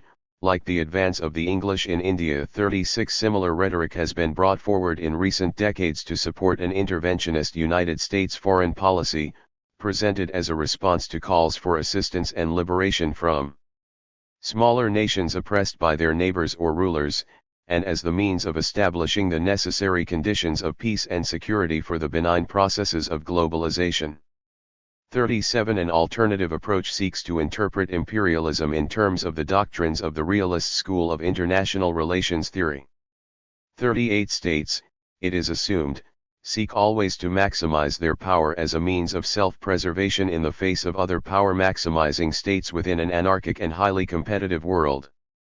War is ubiquitous as the normal means of resolving conflicts of interest between states, and a state which is successful in war naturally seeks to take full advantage of this to bolster its position. Empire, therefore, is simply the natural result of a state adapting especially well to its hostile environment, or possessing some material advantage over its rivals. The ancient Mediterranean was undoubtedly anarchic, with no international law, poor and slow communications and no means of enforcing the few rules of conduct between states besides fear of the gods. War was indeed ubiquitous, and it is clear that Rome's militaristic culture was shaped by this environment, as were the cultures of many other states. As discussed above, it is clear that concerns for security and fear of a rival gaining advantage were crucial influences on the decision of both Carthage and Rome to intervene in Sicily in 264 BCE, and other episodes, especially Rome's interactions with the empires of Macedon and Syria in the east, can be interpreted similarly. However, the conception of state motivation in realist theory is unhelpfully narrow, ignoring the complexity of the decision-making process and the significance of different interests and interest groups even in the modern world, let alone in Rome.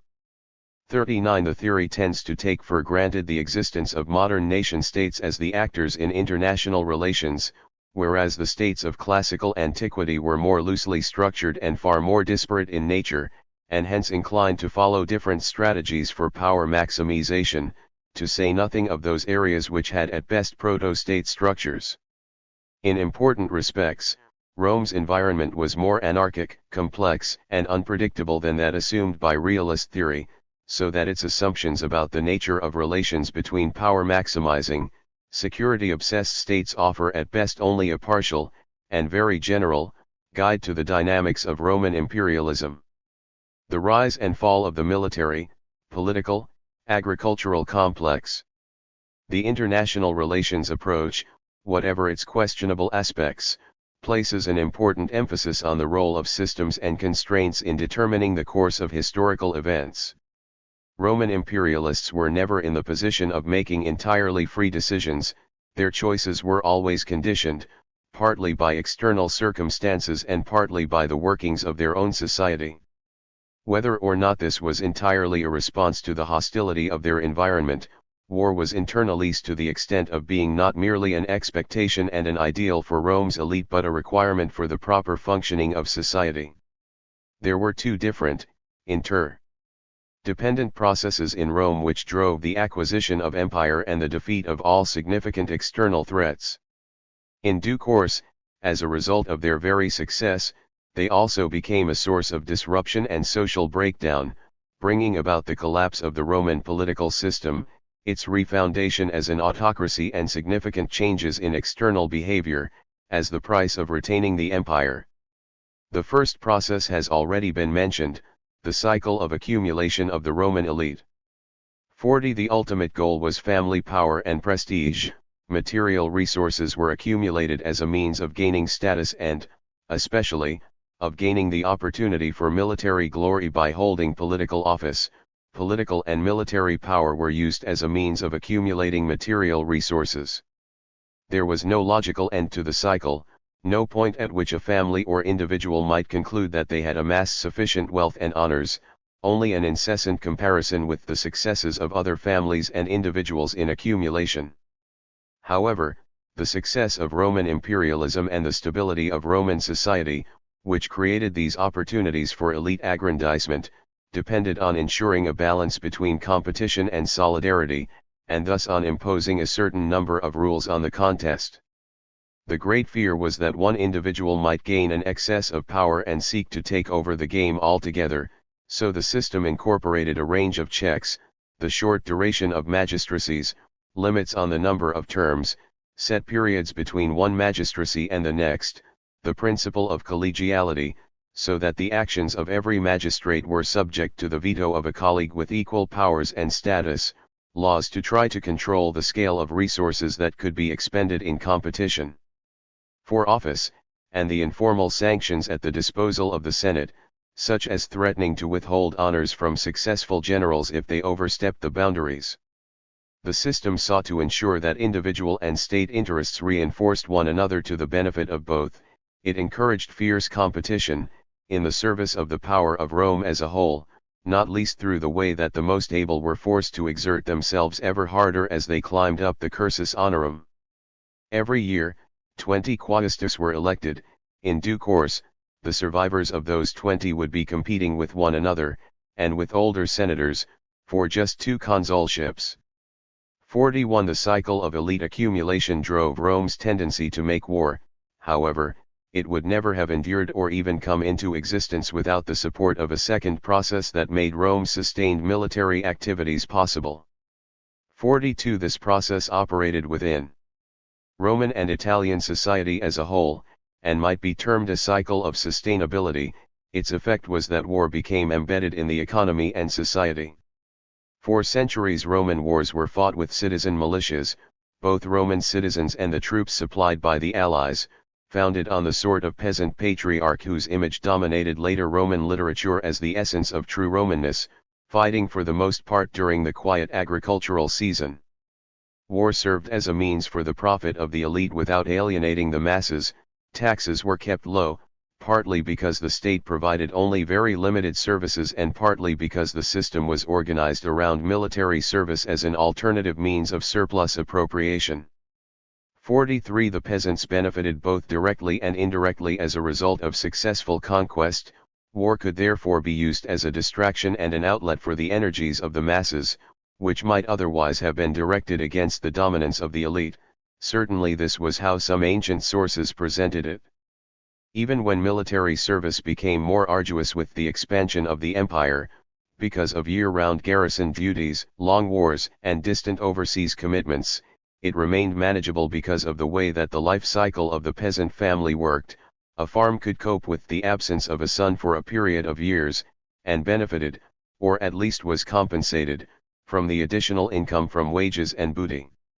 For the individual household, of course, it was a serious problem if their son was killed or crippled, especially if he was the only heir. As far as Italian society as a whole was concerned, however, the effort was sustainable. Italy benefited from the influx of revenue as well as from the demographic sink effect because war casualties kept population growth low, and thus ensured that living standards were maintained, or possibly even improved, without any increase in productivity. However, this meant that regular wars became a necessity. Without the flow of tribute and the draining of excess manpower, the Italian population might have risen relative to the available resources, leading to widespread impoverishment and the possibility of rebellion against those who controlled the lion's share of social wealth. That is not to say that the Roman elite perceived the situation in these terms or were conscious of its underlying dynamic. They simply took advantage of the willingness of their citizens to fight and the availability of troops from their Italian allies. Behind the scenes, Italian society had become geared to regular war, both culturally and economically. Rome rarely had problems in finding soldiers for its conflicts, even in the periods of more or less constant war up to the 2nd century, so there was no constraint on the drive to accumulation of the elite. 44 For centuries, Roman imperial expansion was driven by the interaction and reciprocal reinforcement of these two cycles. By the middle of the 2nd century, however, problems were beginning to emerge, largely as a result of the system's success. The conquest of the wealthy East, above all, brought about a dramatic increase in the profits to be made from political offices, so did the competition for them, and so too the amount of expenditure now required to have a reasonable chance of getting elected. Family resources were often no longer sufficient. Roman notables began to speculate on the potential rewards of office, and their willingness to spend heavily on gaining supporters and bribing the electorate then created the necessity for them either to launch a grand military campaign or to despoil their province in order to pay off the debts they had accumulated. It is clear that many senators chose to opt out of this increasingly uncontrolled competition, content to reach the lowest tier of the cursus honorum and to concentrate on accumulation through exploitation of existing resources rather than active dispossession. However, a small number of individuals whose speculations in power had paid off became ever more powerful, able to dictate to the Senate, demand the ratification of their actions even if technically illegal, and lead armies against other Roman citizens. Each of these men was fearful of the power of the others, alternating between uneasy alliances with one another against the attempts of members of the Senate to place restrictions on their power and seeking to counter one another's ambitions. Both Pompey and Caesar became immensely wealthy as the result of their conquests, but it was impossible for them to leave the competition and give up their armies for fear of losing everything if prosecuted by their enemies.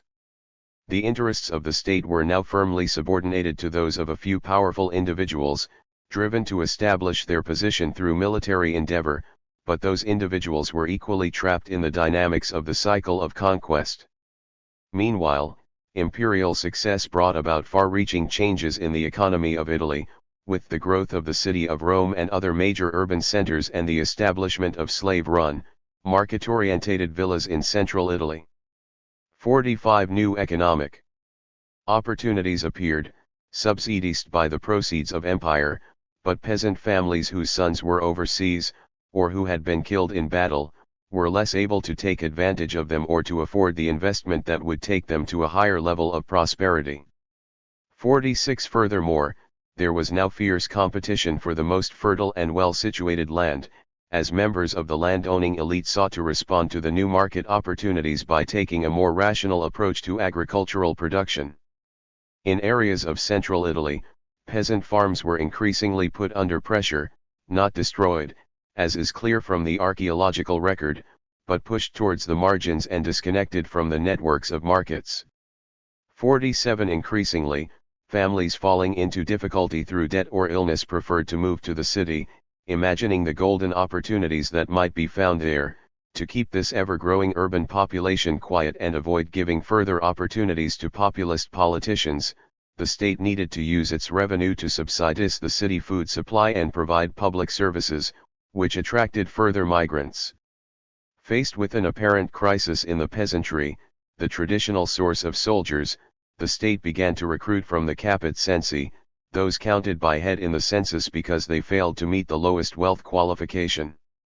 The result was an increasingly professionalist army, but one loyal to its commanders rather than to the state because it was the general who depended on his troops for power and security, who took responsibility for compelling the Senate to allocate land for veteran settlement and thus provided security for retired soldiers.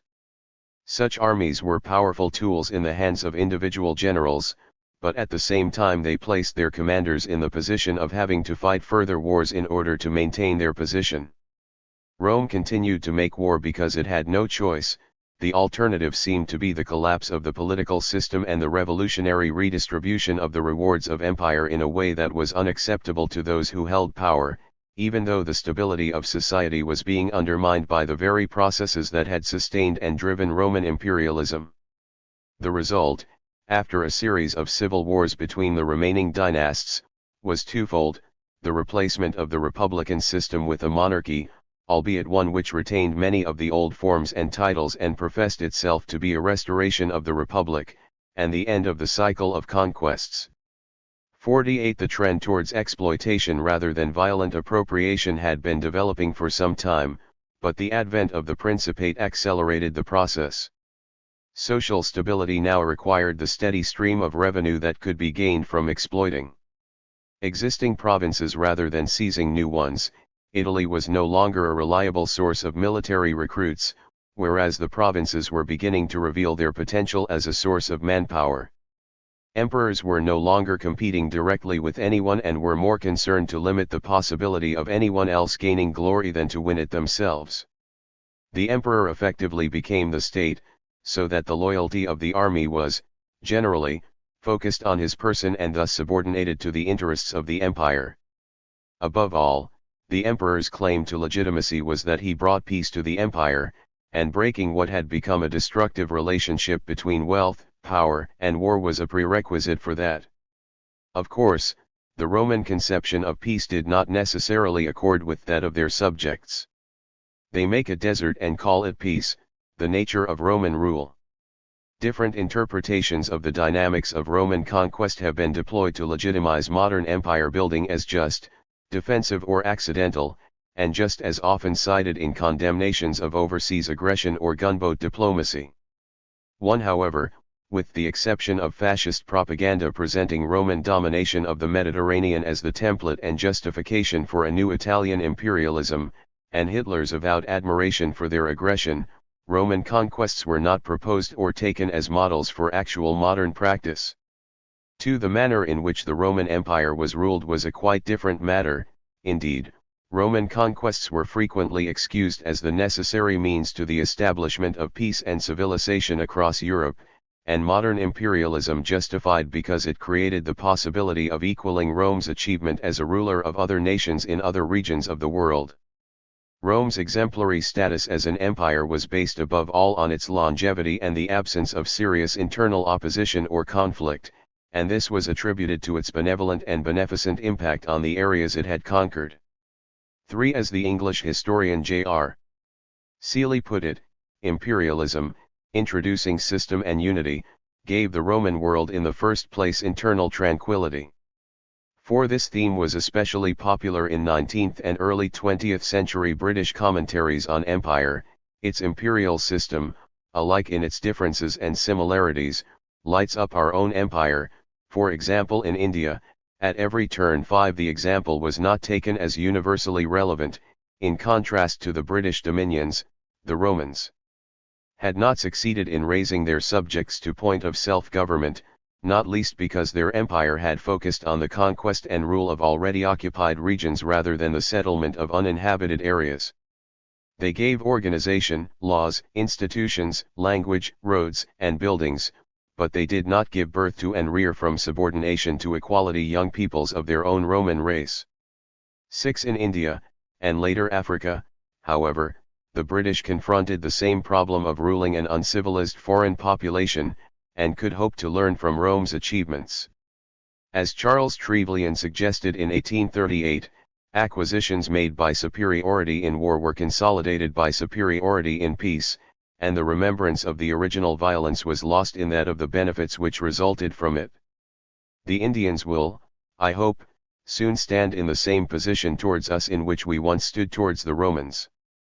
7. Roman imperialism was justified by its results, and the British could hope for the same, although for the moment, with regard to their policy towards the natives, British imperialism has, in so far as the indigenous races of Asia and Africa are concerned, been a failure. 8. After all, the imperial rulers shared the same ideals. The success of the British, like that of the Roman administration in securing peace and good order, has been due, not merely to a sense of the interest every government has in maintaining conditions which, because favorable to industry, are favorable also to revenue, but also to the high ideal of the duties of a rule which both nations have set before themselves. 9.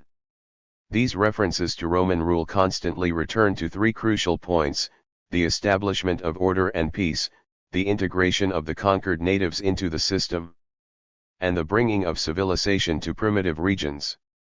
For a number of these writers, the first of these is demonstrably the most important, both as the basis for future development and as an alibi for the undeniable disruption and destruction of conquest. Those who watch India most impartially see that a vast transformation goes on there, but sometimes it produces a painful impression upon them. They see much destroyed, bad things and good things together. Sometimes they doubt whether they see many good things called into existence. But they see one enormous improvement, under which we may fairly hope that all other improvements are potentially included. They see anarchy and plunder brought to an end, and something like the immensa majestas Romani paces established among 250 millions of human beings. It is striking that even works which made use of Roman examples in order to attack British imperialism, such as J.M. Robertson's Patriotism and Empire, failed to engage with the positive evaluation of Roman rule and its impact on the conquered territories under the Principate, but focused instead on the rapaciousness of the Republican conquerors and the role of empire in the decay of liberty in Rome itself. 11. The establishment of order and civilization across the empire is clearly not regarded as sufficient justification for imperialism, but its achievement does not appear to be disputed.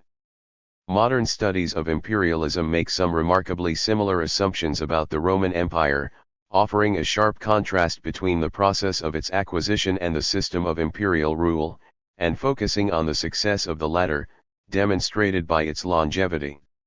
Michael Mann's study of social power characterizes this as the shift from an empire of domination to a territorial empire, emphasizing that Rome was one of the most successful conquering states in all history, but it was the most successful retainer of conquests. 12. Michael Doyle, meanwhile, coined the concept of the Augustan threshold for the shift from violent conquest to benign and sustainable rule, and applied this idea more widely as an explanation for the failures of the Spanish and the first English overseas empires. The root cause of the collapse of the English Empire in America was England's failure to cross the Augustan threshold. 13. Both stress the importance of stability and order, and, above all, the integration of local elites into the imperial state for Rome's achievement. These ideas are echoed in more popular contemporary discussions. Indeed, it is clear that they underpin most of the arguments that present empire, in the form of United States hegemony, as a desirable global future. Deepak Lal's account talks in general terms of the role played by empires in quelling international anarchy and offering the essential public good of order, bureaucracy, law, market prices, and predictable human relations over a wide area, all at a reasonable cost. The only example cited, besides the United States as a potential imperial power, is Rome. 14. Other writers are prepared to allow a positive case for Britain as well. Throughout history, peace and stability have been a major benefit of empires. In fact, Pax Romana in Latin means the Roman peace, or the stability brought about by the Roman Empire. Rome's power was so overwhelming that no one could challenge it successfully for hundreds of years. The result was stability within the Roman Empire. Where Rome conquered, peace, law, order, education, a common language, and much else followed. That was true of the British Empire too. So it is with the United States today. 15. This impression of the essential benevolence and positive consequences of Roman rule is deep-seated. Opponents of modern imperialism generally question its appropriateness for a contemporary con rather than dispute its historical accuracy. And yet the Roman sources themselves raised questions about whether the empire's longevity was due to its enlightened administration rather than to the efficiency of its systems of control and coercion. Examples include the words which Tacitus put into the mouth of the British chieftain Calgacus at the end of the 1st century CE, quoted at the beginning of this chapter, or the unself-conscious menace in the account of his achievements left by the emperor who gave his name to the Augustan threshold. When foreign peoples could safely be pardoned, I preferred to preserve rather than to exterminate them. Pacification. In the Republican period, Roman accounts exhibited few illusions about the level of resistance to their rule and the necessity of continued force to subdue most of the regions they controlled, for a considerable time after conquest. In relatively civilized areas with well-established city-state systems, such as Greece and Asia Minor, the main concern was that individual cities might seek to change sides or revolt when Rome was threatened by an enemy like the Macedonians or Parthians. When he represented the people and cities of Sicily in court against their former governors, Cicero took great pains to insist on the province's long-standing loyalty to Rome, and still could not conceal the fact that this loyalty had never been complete or unquestioning. Once the various states in the island had embraced our friendship, they never thereafter seceded from it, and most of them, and those the most notable, remained our firm friends without interruption. At the other end of the spectrum, in a region like Gaul, there was constant attritional warfare against different tribal groups.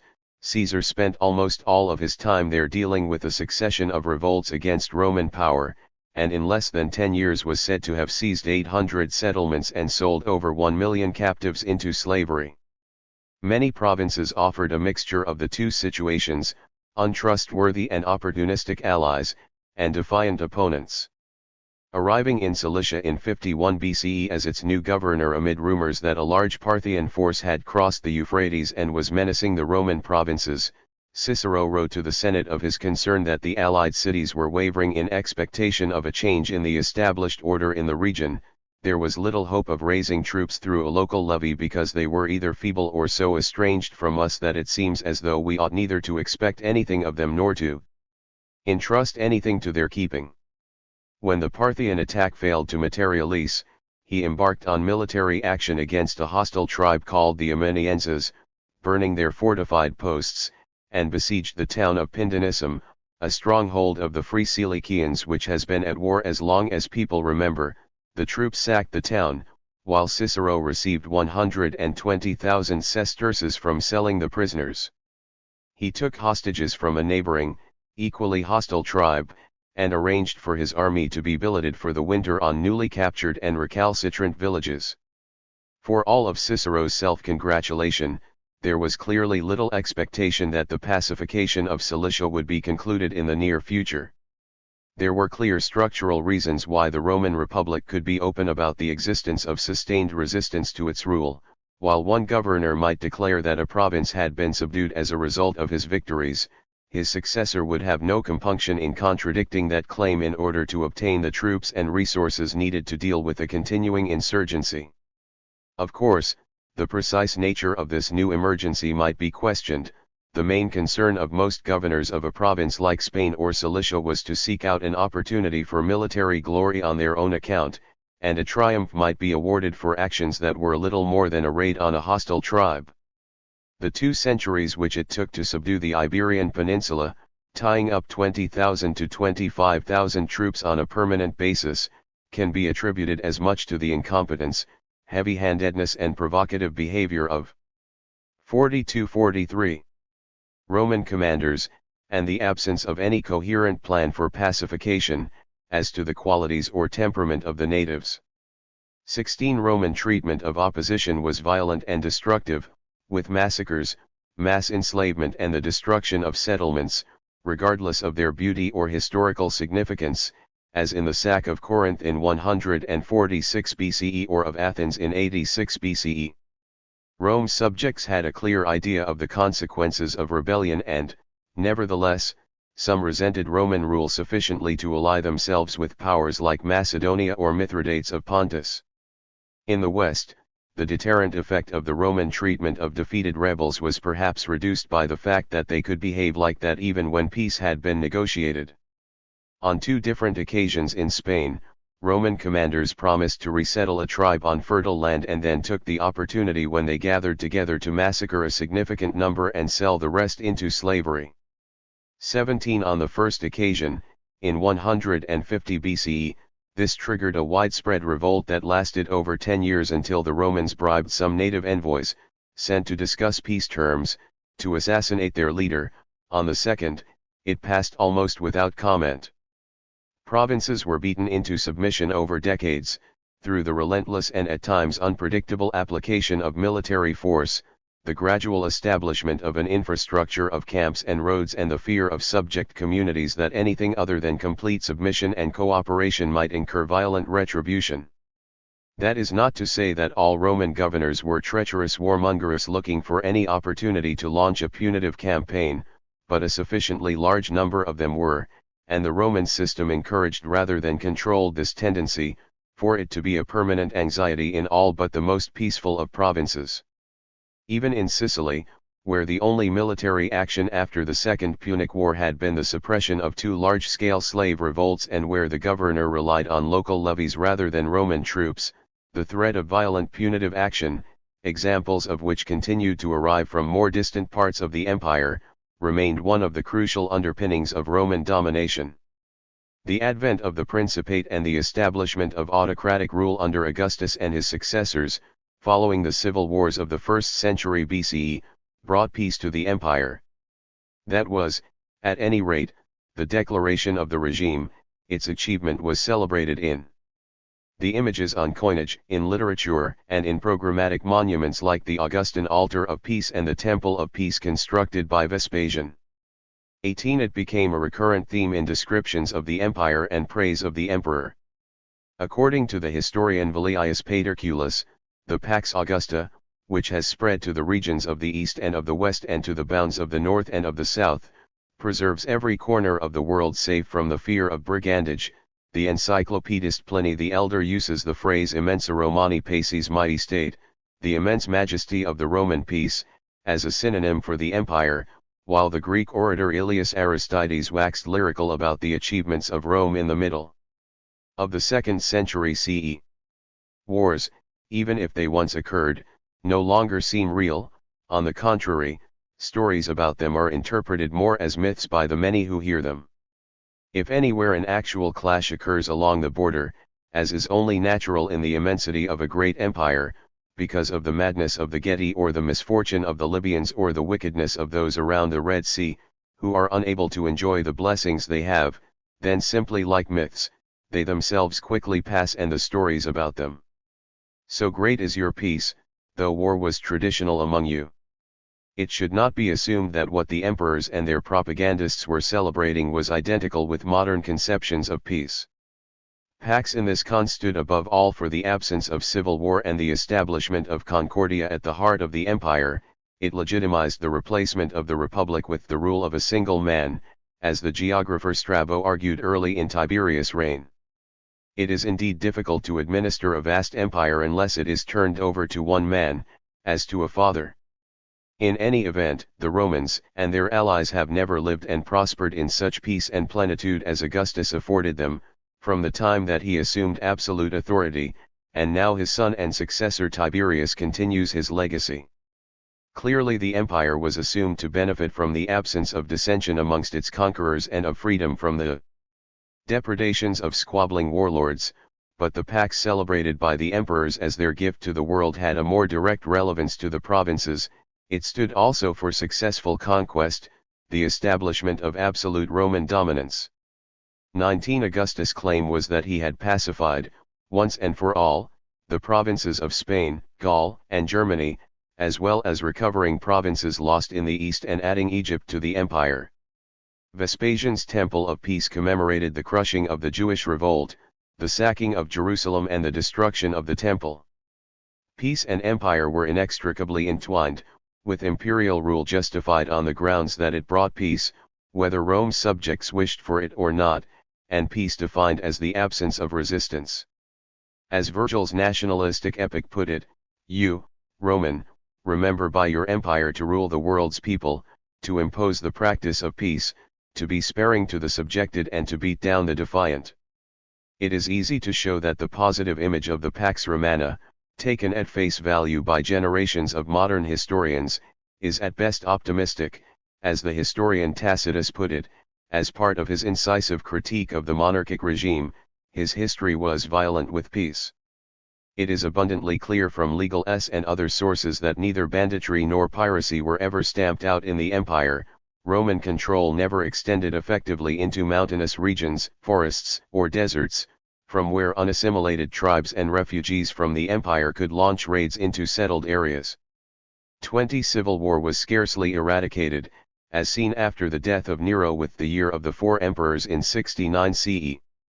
Moreover, There are sufficient hints and passing comments in the sources to identify 100 or more examples of uprisings or revolts in the first 2 centuries of the Principate, from food riots in the city of Rome to full-blown rebellions in Gaul, to say nothing of famous revolts like Boudicca's uprising in Britain and the series of Jewish wars. 21. The gap between official rhetoric in the capital and the reality on the ground was clear enough to a disaffected observer like Tacitus. However, it would be misleading to dismiss the former as mere falsehood. Most ideologies exhibit a problematic relationship to reality, without that necessarily reducing their effectiveness. This one effectively characterized all opposition to the imperial regime as disturbers of the peace and the enemies of civil society, denying all legitimacy to their motives. It may well have worked to legitimize Roman rule in those regions which were largely spared serious disruption, and in particular it shaped the behavior of the Romans themselves. The republican system had been readily able to accept that the process of pacification needed a further dose of military intervention, with minimal discredit even to the previous general. A revolt against the benevolent rule of the emperors, however, was deeply embarrassing to the individual who claimed full credit for establishing world peace. Augustus declined to make any report to the Senate about the campaign he had to fight in Spain in 26 to 25 BCE, and in his account of his own achievements presented the war against Sextus Pompeius in Sicily as merely an action against pirates. Tiberius, faced with a serious revolt in Gaul, chose to ignore it officially until the fighting was concluded, and then claimed that it would be undignified for emperors, whenever there was a commotion in 1 or 2 states, to quit the capital, the center of all government. 30 years later, in making a plea for Gallic nobles to be admitted to the Senate, Claudius could claim that if you examine the whole of our wars, none was finished in a shorter time than that against the Gauls. From then on there has been continuous and loyal peace. The emperors and their subordinates displayed a similar tendency to self-deception or excessive optimism in the conquest of new territory, declaring mission accomplished after one successful campaign and apparently being genuinely surprised by any subsequent trouble. The massacre of Varus' legions in the Teutoburger forest in 9 CE was a response to his attempts at collecting tribute and dispensing orders in the region of Germania, that is, treating it as a normal and fully pacified province and expecting its inhabitants to submit to his demands. The natives were adapting themselves to orderly Roman ways and were becoming accustomed to holding markets and were meeting in peaceful assemblies. They had not, however, forgotten their ancestral habits, their native customs, their old life of independence or the power derived from weapons. Hence, so long as they were learning these customs gradually and by the way, one might say, under careful surveillance, they were not disturbed by the change in their way of life and were becoming different without knowing it. But when Quintilius Varus became governor in Germany and thus administered the affairs of those peoples, he strove to change them more rapidly. Resistance to Roman rule was generally presented as brigandage.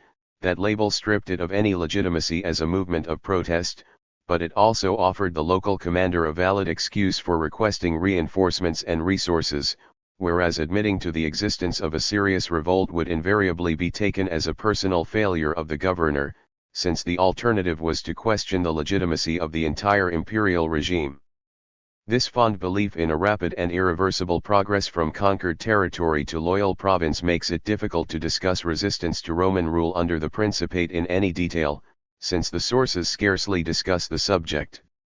It is clear enough that the claims of Roman and Greek writers about the peacefulness of the empire cannot be taken at face value, let alone the belief of many modern historians that this absence of opposition or resistance can be attributed to the benevolence of Roman rule.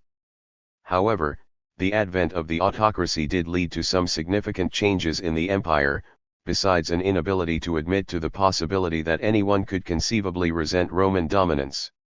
The rate of expansion slowed significantly. Augustus had advised his successor that the empire should be kept within its existing boundaries, or for strategic reasons, and, while some emperors continued to pursue a policy of conquest, others preferred to consolidate territory or even, as in the case of Hadrian, to withdraw from a predecessor's conquests.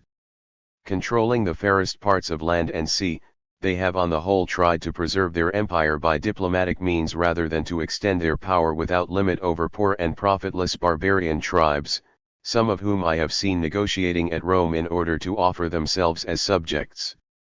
But the emperor would not receive them because they are useless to him. The process that had begun in the later centuries of the Republic, whereby military glory ceased to be an essential source of political power and legitimacy, continued, expansionism ceased to be taken for granted as a goal, and became a matter of policy debate. 22. More importantly, the fierce competition for glory had largely ceased. Emperors had no contemporary rivals for status, they matched themselves against their predecessors or against an image of the ideal emperor, and so could be content with a single conquest in the course of their reign rather than year-on-year competitive slaughter. At the same time, it was essential for them to prevent the emergence of potential rivals, by strictly limiting the opportunities of others for glory. Triumphs were reserved for members of the imperial family, while generals out in the frontier regions were strongly discouraged from taking any significant action without authorization, let alone embarking on substantial campaigns. Expansion thus became more methodical and controlled, even, up to a point, more rational. The frontiers tended to stabilize in marginal regions, between settled agricultural areas that could easily support the Roman military infrastructure and wilder, emptier areas of forest or desert that promised to be expensive and unrewarding to conquer. 23. Increased stability in frontier regions was echoed elsewhere in the empire. Augustus' division of the provinces between those to be governed by senators, which involved no significant military activity, and those which remained under his direct control echoed the distribution of Roman forces and cemented tendencies already visible under the Republic. Many regions, long established and civilized provinces like Achaia, Asia, and Sicily, and the parts of Spain and Gaul longest in Roman hands, were assumed to be adequately pacified and far enough away from any significant enemy to risk leaving them without a substantial military presence. There is no evidence to support the idea that provinces were routinely and permanently disarmed. On the contrary, in the absence of a large body of Roman troops, the governor would depend on recruiting soldiers locally to deal with any problems.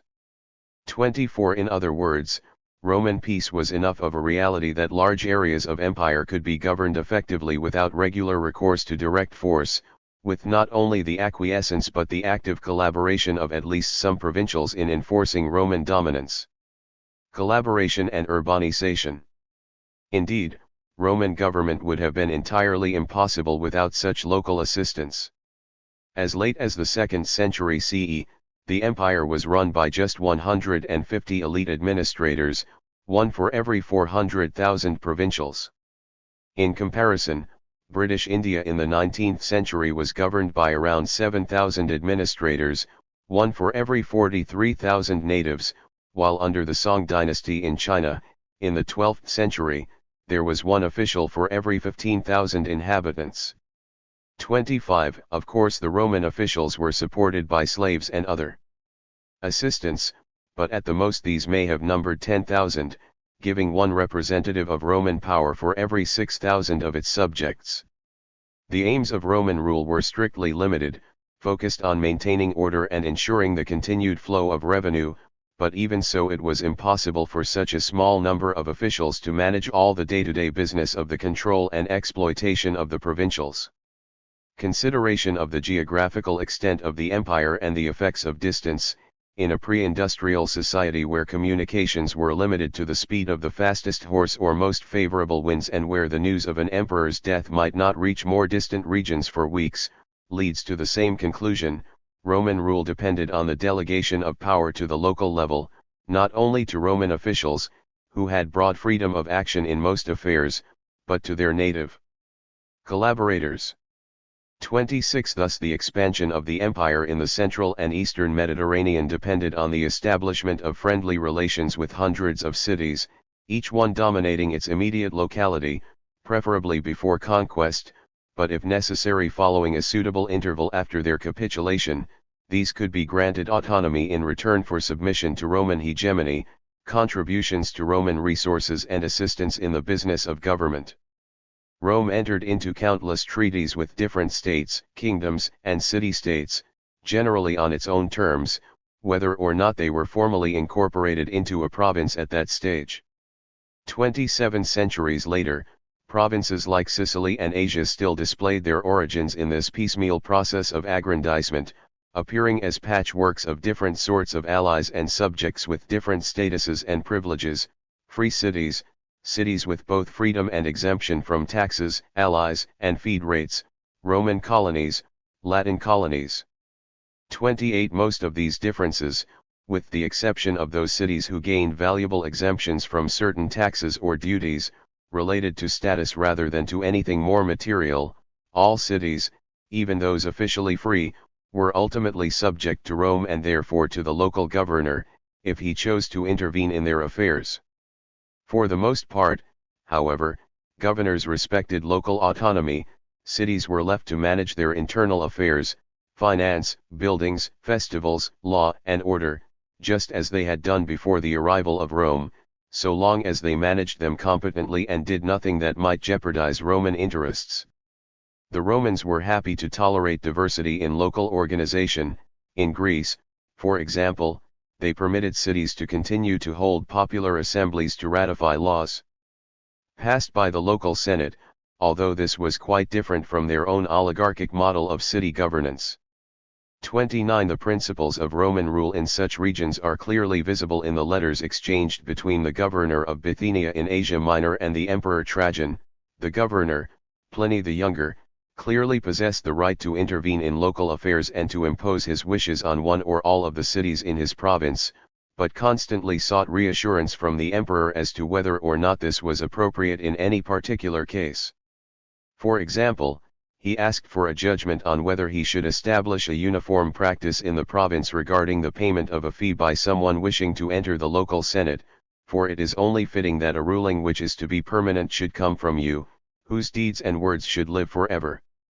Trajan replied, "It is impossible for me to lay down a general rule whether everyone who is elected to his local senate in every town of Bithynia should pay a fee on entrance or not. I think then that the safest course, as always, is to keep to the law of each city, though as regards fees from senators appointed by invitation, I imagine they will see that they are not left behind the rest." In considering the relationship between Rome and the provincial cities, it is important to keep in mind that the Romans did not deal directly with the vast majority of their subjects. They sought to establish relationships with the dominant local elite, usually a status-conscious, city-based aristocracy whose power was based on birth, wealth, land ownership, and the monopoly of religious and political offices, in other words, their own kind of people, and to rely on them to operate the local systems of control and domination. There were clear advantages for this elite, both individually and collectively, in cooperation with the ruling power, especially as it became clear that the loss of full autonomy was unavoidable in the face of Roman military power. They retained their position at the head of local society, and gained access to a wider range of material, social and even coercive resources with which to entrench their power. Frequently the interventions of Roman governors and emperors in the provinces were intended to bolster their supporters and reinforce their ties to Rome. Individuals and their families were rewarded through grants of Roman citizenship, exemptions from taxes or duties, and other privileges, whether honorific titles or the right to collect certain dues from their fellow countrymen. Less formally, they might be favored by the governor in court cases against their local rivals. Friendly cities might be granted special honors or given grants to assist in public building projects, enhancing their status against neighboring cities. Both of these processes can be charted in the epigraphic record, with inscriptions recording and advertising the achievement of civic status, the benevolence of the governor, the Roman affiliations of an individual family and so forth. In addition, the Romans might intervene to support the aristocracy as a collective, bolstering its coercive powers through the imposition of law and the occasional deployment of force to control crime or unrest. See for example Pliny's letter inquiring whether the town of Heliopolis might be given a small garrison of Roman soldiers, as had been done for Byzantium. Being such a small city it feels its burdens heavy, and finds its wrongs the harder to bear as it is unable to prevent them. Any relief you grant to Heliopolis will benefit the whole province, for it is a frontier town of Bithynia with a great deal of traffic passing through it. In this case the request was turned down on the grounds that all the cities in the province would want such a garrison. The governor was simply urged to be active in preventing injustice, that is to say, in maintaining the status quo and supporting the local elite. The great advantage for the Romans in their implementation of this policy, in contrast to the experience of modern imperial powers, was the ease with which they could accept provincial aristocrats as allies and partners rather than merely subjects, and even allow them access to higher levels of power in the empire. From an early date, Rome's conception of citizenship was quite different from that found in other Mediterranean city-states, where the citizen body was a tightly knit, homogeneous, and exclusive group. According to one of its founding myths, the city's original growth was based on Romulus' creation of the asylum, welcoming as full members of the community runaway slaves, exiles, criminals and anyone else who wished to join. 30 Either in homage to this principle, or as a policy that was then justified through the myth, in the course of their expansion the Romans granted citizenship to individuals and allied communities in Italy and beyond. Following the revolt of the allies in the early 1st century BCE, they extended full citizenship to the whole of subalpine Italy. The rest of empire's population were not made citizens en masse until the 3rd century CE, but over the previous centuries increasing numbers of provincials had already achieved this status, whether through individual grants or, in some cities, simply by serving as local magistrates. 31. There is that which certainly deserves as much attention and admiration as all the rest together. I mean your magnificent citizenship with its grand conception, because there is nothing like it in the records of all mankind. Dividing into two groups all those in your empire, and with this word I have indicated the whole civilized world, you have everywhere appointed to your citizenship, or even to kinship with you, the better part of the world's talent, courage, and leadership. In your empire, all paths are open to all. It was not because you stood off and refused to give a share in it to any of the others that you made your citizenship an object of wonder. On the contrary, you sought its expansion as a worthy aim, and you have caused the word Roman to be the label, not of membership in a city, but of some common nationality, and this not just one among all, but one balancing all the rest. Many in every city are fellow citizens of yours no less than of their own kinsmen, though some of them have not yet seen the city. There is no need of garrisons to hold their citadels, but the men of greatest standing and influence in every city guard their own fatherlands for you. The Roman attitude was almost entirely pragmatic, rather than applying any test of racial purity or ideological compatibility to potential collaborators. They looked simply for a comparable way of life and similar attitudes to their own, and rewarded extensive services and loyalty.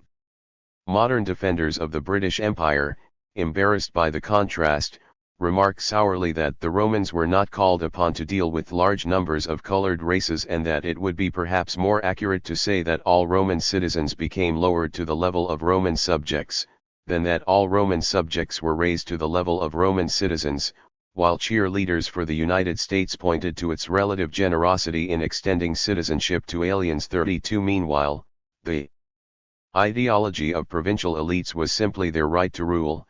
There was no nationalistic, religious, or ideological basis for sustained opposition to Roman hegemony, and none developed thereafter. 33. Social divisions within the empire were based primarily on wealth and status, not race or origin. Able and ambitious provincials not only retained their local power but could aspire to the higher levels of the imperial hierarchy. Competition for local office became in some cases less an end in itself than a springboard for getting a family member into the Senate or the imperial service. Some Greek sources made disparaging remarks about those who were not content with honor and glory in their own city but wished to be Roman senators. The rewards for cooperation and conformity were an important factor, if not the most important factor, in the process of the adoption of elements of a common culture across the whole empire, discussed in Chapter 4. For the Romans, it meant that all those who might have spearheaded resistance to their rule were instead bound to them, individually and collectively, through ties of dependence and mutual advantage, and focused on competing with one another for prestige and advantage according to rules established by the empire. Roman rule, even in the most cooperative provinces, always combined sticks with carrots. The total number of Roman troops in the empire was relatively small, as seen in the fact that they had to move legions between different frontiers according to immediate need, but their importance lay as much in creating the aura of power and the sense of threat as in any direct action.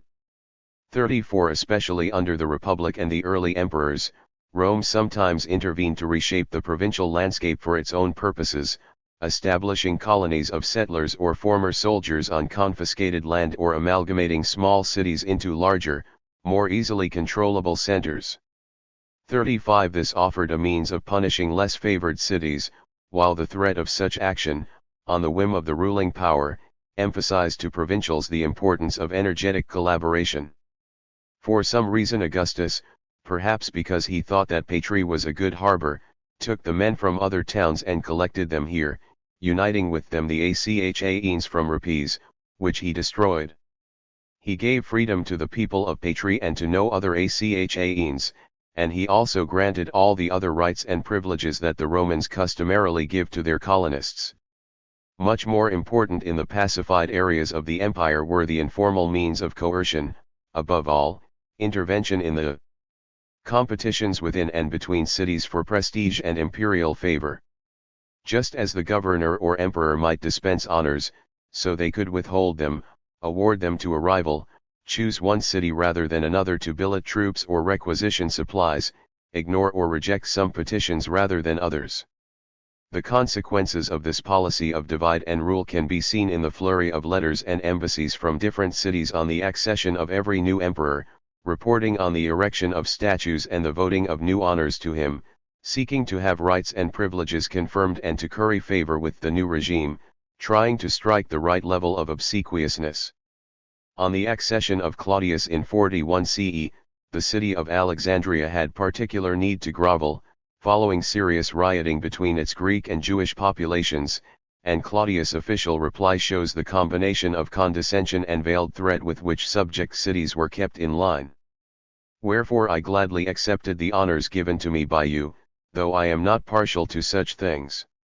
And first I permit you to keep my birthday as an Augustan day in the manner you yourselves proposed, and I agree to the erection by you in their several places of the statues of myself and my family, for I see that you were zealous to establish on every side memorials of your reverence for my household.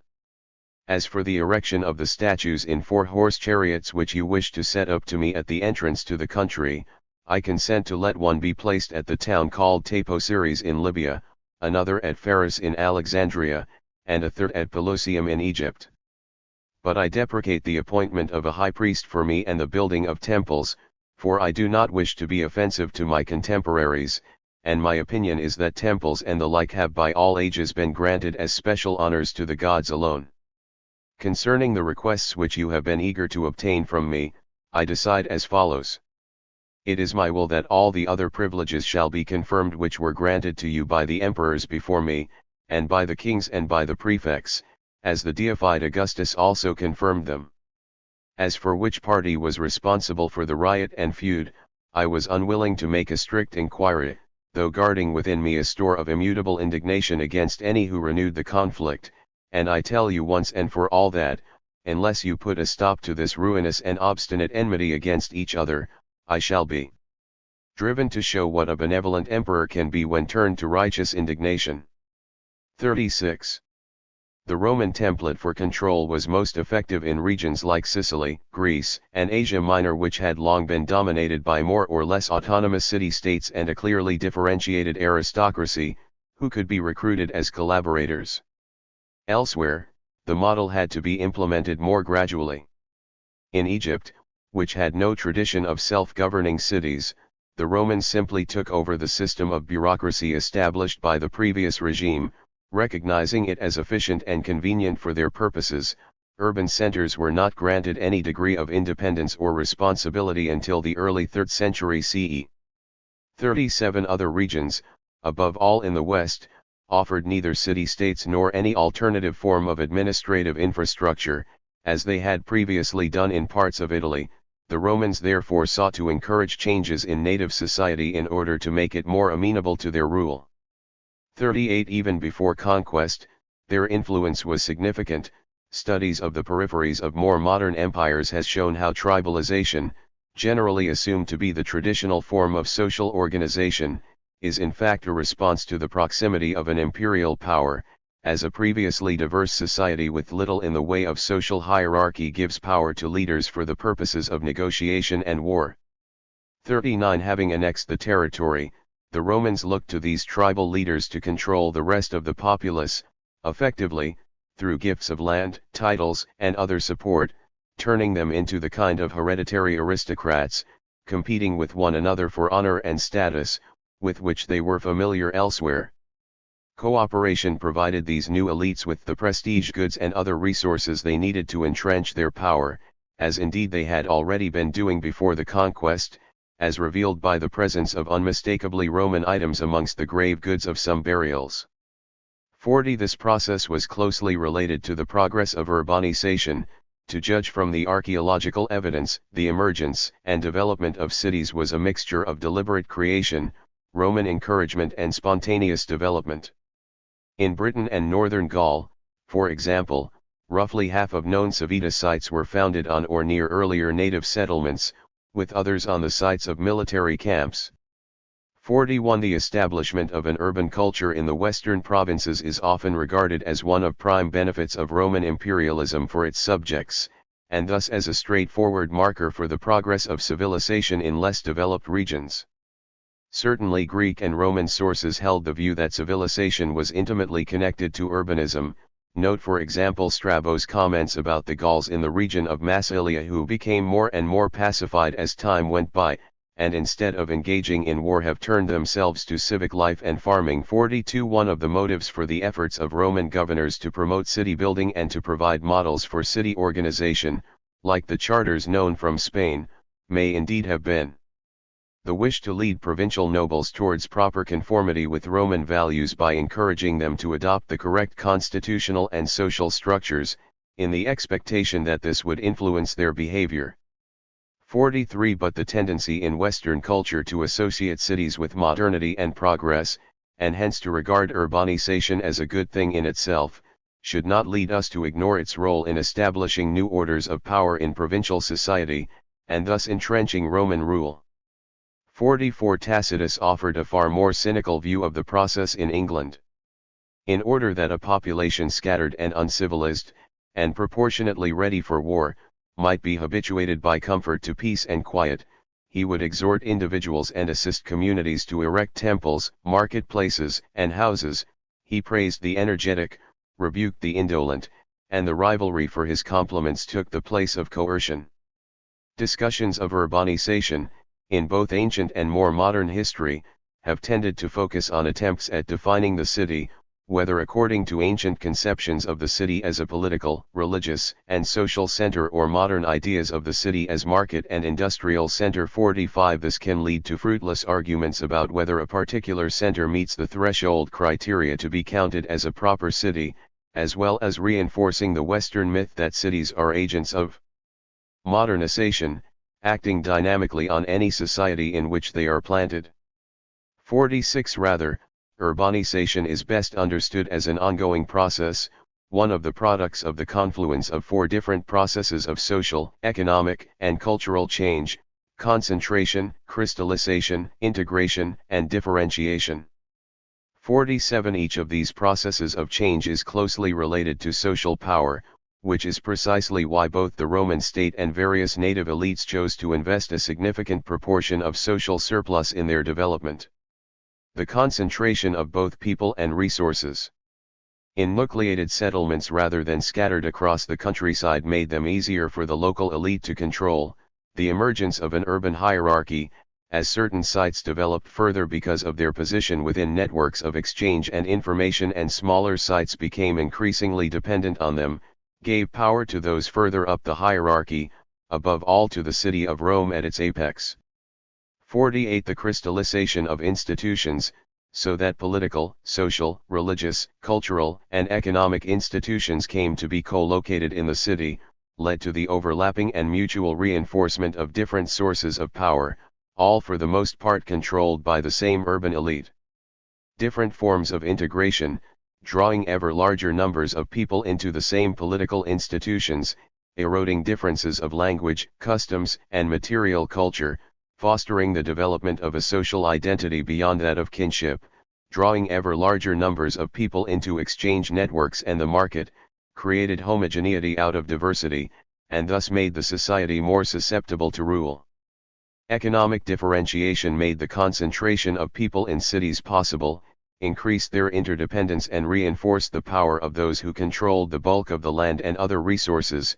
Political and social differentiation reinforced the distinction between the elite and the rest of the population, and marked the former out as suited by nature and upbringing to rule the latter. 49. In summary, while the development of cities in the western provinces may indeed have had some beneficial economic and cultural consequences for the mass of the population, the Romans' primary motive in promoting urbanization was self-interest. By encouraging their western subjects to become more like those in the central and eastern Mediterranean, they reinforced the power of the local elite over their people in order to make their own dominance as secure and cost-effective as possible. Whether in the east or west, Roman rule had a significant impact on provincial society. Even where the Romans simply adopted and maintained local systems of dominance, they altered the conditions under which the local elite competed for power, and reinforced their control of the masses through access to power and resources, as well as new forms of coercion and ideology like the cults of Rome and of the emperors. At the same time, they risked undermining the relationship between elite and mass, whether through their demands for taxes or requisitions or through the centripetal forces of Roman culture and power, so that an outward-focusing elite, adopting the trappings of Romanness, might become ever more alienated from the rest of the population. In other parts of the empire, they sought to introduce a whole new structure of society and new forms of social and political behavior, conforming to their own expectations, with a dramatic increase in the power of the elite over the rest. In order for their potential collaborators to be useful, they had to be given the power to coerce and exploit their people on the Romans' behalf. Inevitably this provoked resistance, especially when the changes were rapid and far-reaching, as is suggested by the accounts of revolts in Germania and Gaul. The crucial question is how long such resistance may have lasted, once it ceased to take a violent, and hence historically visible, form, especially as the literary sources and inscriptions from the provinces were generated by those who had thrown their lot in with Rome. As noted above, while Rome always held the threat of military action in reserve, there is little trace of political or military opposition in the pacified regions. Historians have sought instead to identify resistance to Romanization in the patterns of consumption amongst the wider population that are revealed by the material evidence. For example, the decline of the urban centers known as the civitas capitals in Britain from the 2nd century CE has been interpreted as resistance to the rule of the pro-Roman tribal elite. 50. The great advantage for the empire in its chosen style of domination was indeed that, for the most part, any hostility would be directed against the local elite who had to implement their demands and collect their taxes or who took advantage of their privileged position to oppress and exploit the population. Once the initial disruption of conquest was past, the Romans ceased to be the clear enemy. It seems entirely possible that their domination was effectively invisible to the majority of the population, a matter of regular concern only to the client ruling class. In general, serious problems arose only when the Romans encountered unfamiliar forms of society. As they did elsewhere, they fixed upon the group that looked most like their kind of aristocrats, to the exclusion of any other influential groups, and sought to promote them as proxy rulers regardless of their actual level of popular support. In 1st century CE Judea, the most important example of this, they favored the Jewish landowning aristocracy and largely ignored those who held religious authority. The idea that these two sources of power could be entirely separate was alien to Greco-Roman culture. The aristocracy struggled to impose its authority on the populace, and was thus increasingly ignored by the governor. Seeking an alternative source of power, Jewish nobles courted popularity by leading resistance against Rome instead. 51. The Jewish revolt had a number of different causes, above all the conduct of Roman officials and a lack of respect for religious sensibilities, but the crucial difference from other provinces was that the Romans sought to rule through people who should never have been entrusted with power. In Gaul and Britain, meanwhile, the Romans first ignored the Druids, favoring a more traditional warrior aristocracy as their collaborators, and then sought to exterminate them as a source of power and influence separate from the aristocracy and not integrated into Roman rule. They were more successful here than in Judea, but the question remains whether pacification might have been more or less straightforward if they had been willing to show flexibility in their approach to provincial rule. Roman provincial government. Roman administrative structures were minimal, keeping the costs of empire low, because most tasks were outsourced to local collaborators, and because the aims of Roman rule were equally minimal, to maintain order or at least prevent outright conflict, to maintain the flow of taxes and recruits, and to ensure continuing submission. The Romans felt little sense of any obligation to their subjects. Taxes and tribute were collected as the reward for their dominance and as recompense for the expenses of conquest. At best, they offered the logic of protectionism, levying taxes in return for the absence of war, as Cicero wrote to his brother. The province of Asia must be mindful of the fact that if it were not a part of our empire it would have suffered every sort of misfortune that foreign wars and domestic unrest can bring. And since it is quite impossible to maintain the empire without taxation, let Asia not grudge its part of the revenues in return for permanent peace and tranquility. The belief of later historians, especially in 19th-century Britain, that Roman imperialism was driven by a mission to bring civilization to the unenlightened barbarians was entirely misplaced. The Romans certainly noted the impact of their rule on provinces in the West, but insofar as they encouraged aspects of this development it was entirely for their own ends, and left largely in the hands of the provincials. Even in the city of Rome, which benefited from the spoils of empire in the form of public buildings and a reliable grain supply, the ancient state took upon itself few of the activities or responsibilities associated with modern states: education, housing, economic management, poor relief, health, and thus it had no need for any elaborate infrastructure. In the provinces, the minimal obligations of the ruling power to the masses were left almost entirely to local notables. 52. Indeed, by modern standards Roman provincial government was almost entirely unsystematic and amateurish. Roman governors received no formal training in administration or financial affairs, having been appointed as the result of political machinations in the Senate or of the emperor's favor, and their staff was made up of dependents and friends rather than professional administrators.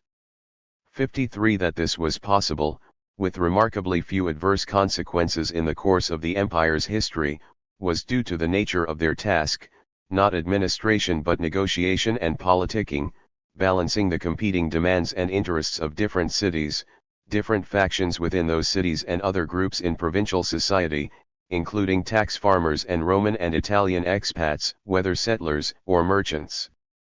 Cicero's summary of his achievements in Cilicia gives a clear indication of the expectations of the governor's task: I have rescued the communities and have more than satisfied the tax farmers. I have offended nobody by insulting behavior.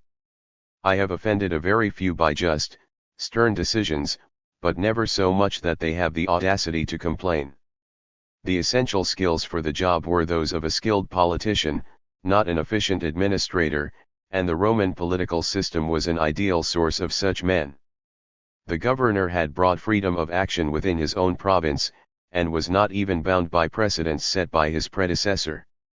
This was a Roman tradition, deriving from the old idea of the magistrate's imperium, the expectation of obedience, but it was also a necessity to enable him to respond effectively to unpredictable situations, especially given the length of time it might take to inform Rome of a problem and receive further instructions.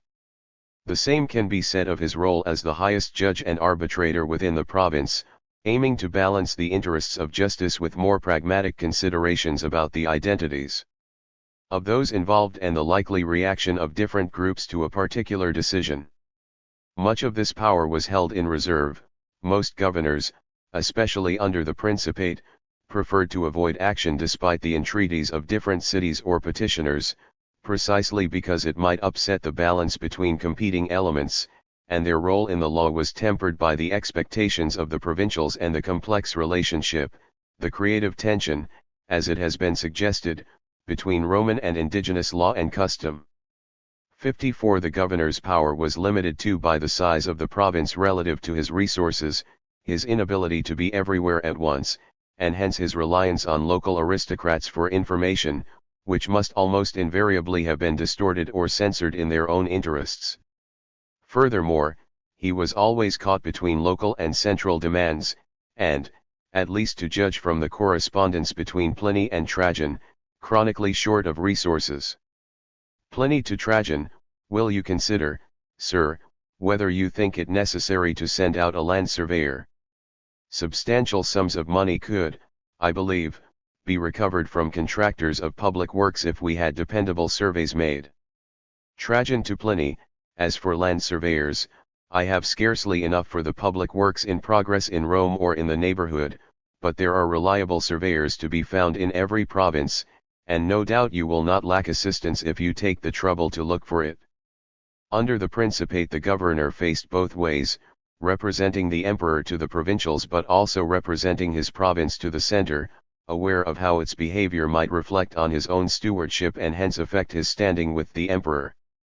Pliny to Trajan, we have celebrated with appropriate rejoicing, sir, the day of your accession, whereby you preserved the empire, and have offered prayers to the gods to keep you in health and prosperity on behalf of the human race, whose security and happiness depends on your safety. We have also administered the oath of allegiance to the troops in the usual form, and found the provincials eager to take it too as a proof of their loyalty. Trajan to Pliny, I was glad to hear from your letter, my dear Pliny, of the rejoicing and devotion with which under your guidance the troops and provincials celebrated the anniversary of my accession. The Roman approach to provincial government was flexible, easily accommodated to local circumstances and, above all, cheap, but there were some obvious flaws in the system, not only for provincials, but even for Rome. Firstly, the process of appointment of governors did not necessarily yield the most skilled politicians for each province. Some assignments were fought over fiercely, and won by those candidates best able to marshal support and call in favors, but less popular and lucrative regions were given to anyone who couldn't evade the fact that it was their turn. Under the Principate, meanwhile, imperial provinces might be assigned according to the whims of the emperor's patronage, and success in toadying to a single absolute ruler to win an appointment was not necessarily replicated in dealing with the competing demands of provincials. Secondly, governors' terms of office were generally short, barely a year under the Republic. There was thus no continuity in the administration, little opportunity to develop administrative ability or knowledge of the province and its people, and no need to shoulder the burden of mistakes. Cicero openly expressed his wish to avoid a prolongation of his duties in Cilicia, on the grounds that he had gained as much glory as was available and risked losing it as a result of unexpected events. The situation improved gradually under the Principate, with longer terms of office becoming the norm, but now a governor could be recalled at a moment's notice as a result of imperial whim or any change in the balance of influence in the imperial court. Most notoriously, the wide powers of the governor and the nature of his task created enormous opportunities for abuse in the cause of personal, rather than state, enrichment. This is implicit even in accounts of exemplary governors, like Cicero's self-presentation or Tacitus' account of his father-in-law Agricola. He decided therefore to eliminate the causes of war. He began with himself and his own people. He put in order his own house, a task not less difficult for most governors than the government of a province. He transacted no public business through freedmen or slaves. He admitted no officer or private to his staff from personal liking, or private recommendation, or entreaty. He gave his confidence only to the best. He made it his business to know everything, if not always to follow up his knowledge. He turned an indulgent ear to small offenses, yet was strict to offenses that were serious. He was satisfied generally with penitence rather than punishment. To all offices and positions he preferred to advance the men not likely to offend rather than to condemn them after offenses. This encomium reveals some of the typical deficiencies of other governors, even those who were basically honest and well-intentioned.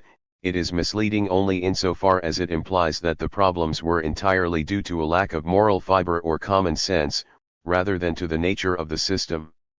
Above all, the governor might well be ignorant of what was being done in his name, as his subordinates took advantage of the power gained from their proximity to power, their access to the governor and their ability to filter the information he received. As was also the case at the heart of the empire, the volume of business was greater than any individual could manage. Those who managed the governor's paperwork had significant influence on which cases were given priority. The evidence suggests that most corruption in the legal system was not aimed at affecting the outcome of cases but at moving them up the queue for consideration. 55. The governor's subordinates were generally appointed through personal or family connection. In theory, that placed them under personal obligation to him, but it might equally tie his hands in dealing with their misdemeanors. A nephew, or the son of a powerful ally, cannot be dealt with in the same way as an incompetent or corrupt bureaucrat. Roman society was organized around complex networks of friendship, influence, and patronage, operating through favors, obligations, and unwritten expectations of reciprocity and gratitude. According to the philosopher Seneca, the exchange of services and favors, beneficia, was the basis of social cohesion. 56. This affected not only the governor's relations with his staff but also much of his day-to-day activity. To judge from their correspondence, both Cicero and Pliny spent much of their time as governors dealing with letters, requests and introductions from friends and other connections, all of which implied or assumed that they should make use of their power on the writer's behalf. Cicero, for example, received a letter in Cilicia from a friend, demanding that he should arrange for large numbers of panthers to be sent to Rome for the games, and then continuing, "I recommend to you M. Faradius, a Romanix, the son of a friend of mine, a worthy and hard-working young man, who has come to Cilicia on business.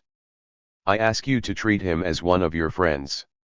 He wants you to grant him the favor of freeing from tax certain lands which pay rent to the cities, a thing which you may easily and honorably do and which will put some grateful and sound men under an obligation to you."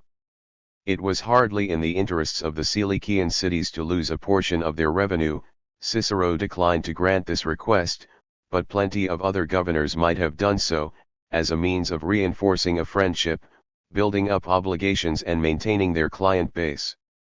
Under the Republic, it is clear that governors faced a particular issue in managing their relations with the publicani, the contractors who had bought up contracts for provincial tax collection and who inevitably sought to make largest possible profit on their investment, at the expense of the provincials. Cicero was explicit about the dilemma. "If we oppose them, we shall alienate from ourselves and from the state an order that has deserved extremely well of us, and yet if we yield to them in everything, we shall be acquiescing in the utter ruin of those whose security, and indeed whose interests, we are bound to protect. Apparently you want to know how I handle the tax contractors. I cosset them, I defer to them, I praise them eloquently and treat them with respect, and I see to it that they don't bother anyone. So the Greeks pay at a fair rate of interest and the publicani are very pleased because they have full measure of fair words and frequent invitations from me. So they are all my intimate friends and each one thinks himself especially favored."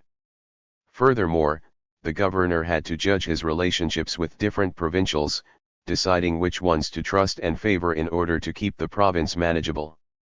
In his long list of advice to his brother on provincial government, Cicero advised caution in dealing with those who profess deep friendship and affection for the governor, especially when those same persons show affection for hardly anyone who is not in office, but are always at one in their affection for magistrates. "In your province there are a great many who are deceitful and unstable, and trained by a long course of servitude to show an excess of sycophancy. What I say is that they should all of them be treated as gentlemen, but that only the best of them should be attached to you by ties of hospitality and friendship. Unrestricted intimacies with them are not so much to be trusted, for they dare not oppose our wishes, and they are jealous not only of our countrymen but even of their own. It is easy to imagine the temptation for the governor, obliged by his duties to establish relationships with both the leading families of his province and the publicani, to show favoritism to his friends, fall into compromising situations or find himself under obligation to particular individuals or cities. It is equally easy to imagine the opportunities for personal enrichment that a less scrupulous governor could find in his position, above all in the need for provincials to seek his favor and avoid his displeasure.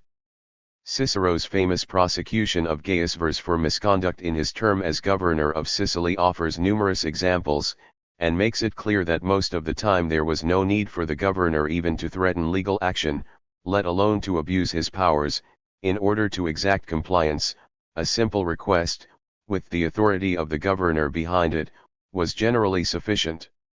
Verres is said to have tried to seduce the daughter of a provincial notable by beleading one of his underlings in the household, to have seized works of art from private individuals by asking to borrow them so that he could inspect them, or simply ordered communities to hand over statues on public display, and to have fraudulently claimed the estates of wealthy men after their death. He accepted bribes to alter a verdict, bribes to allocate a seat in the local senate and a post as a priest, bribes to alter the tax assessment of rich individuals and to exempt particular cities from supplying sailors or ships, but he did then have a merchant ship built for himself at the expense of the city, to carry off his ill-gotten gains. An entire section of one of Cicero's speeches dealt with Verres' abuses in the collection of corn for Rome. Money sent from Rome to buy corn was embezzled, Sicilian farmers were forced to hand over whatever level of tax the collectors demanded, rather than requisitioning corn for the upkeep of his own household as was expected. Verres demanded money instead and levied this at a rate far in excess of the market price for corn. The cities were intimidated into silence. The publicani, who had benefited from their share in the excessive exactions, passed a resolution to expunge any of their records that might be damaging to Verres' reputation. It is worth noting that Verres did make some attempt to cover his tracks. This level of abuse went beyond the limits of acceptability even in Rome, not least because some of his actions were directly contrary to Roman interests, and there was at least a theoretical possibility that a corrupt or abusive governor could be held responsible for his actions. Under the Republic, he was immune from prosecution during his term of office. In theory, an appeal could be sent to the Senate, which might set up an inquiry or send out an embassy, but in practice they would respond only to most powerful, above all the groups of publicani, not to mere provincials. After his term of office a governor could be prosecuted, as Verres was, back in Rome, but it is clear from the speeches that a successful prosecution was very rare.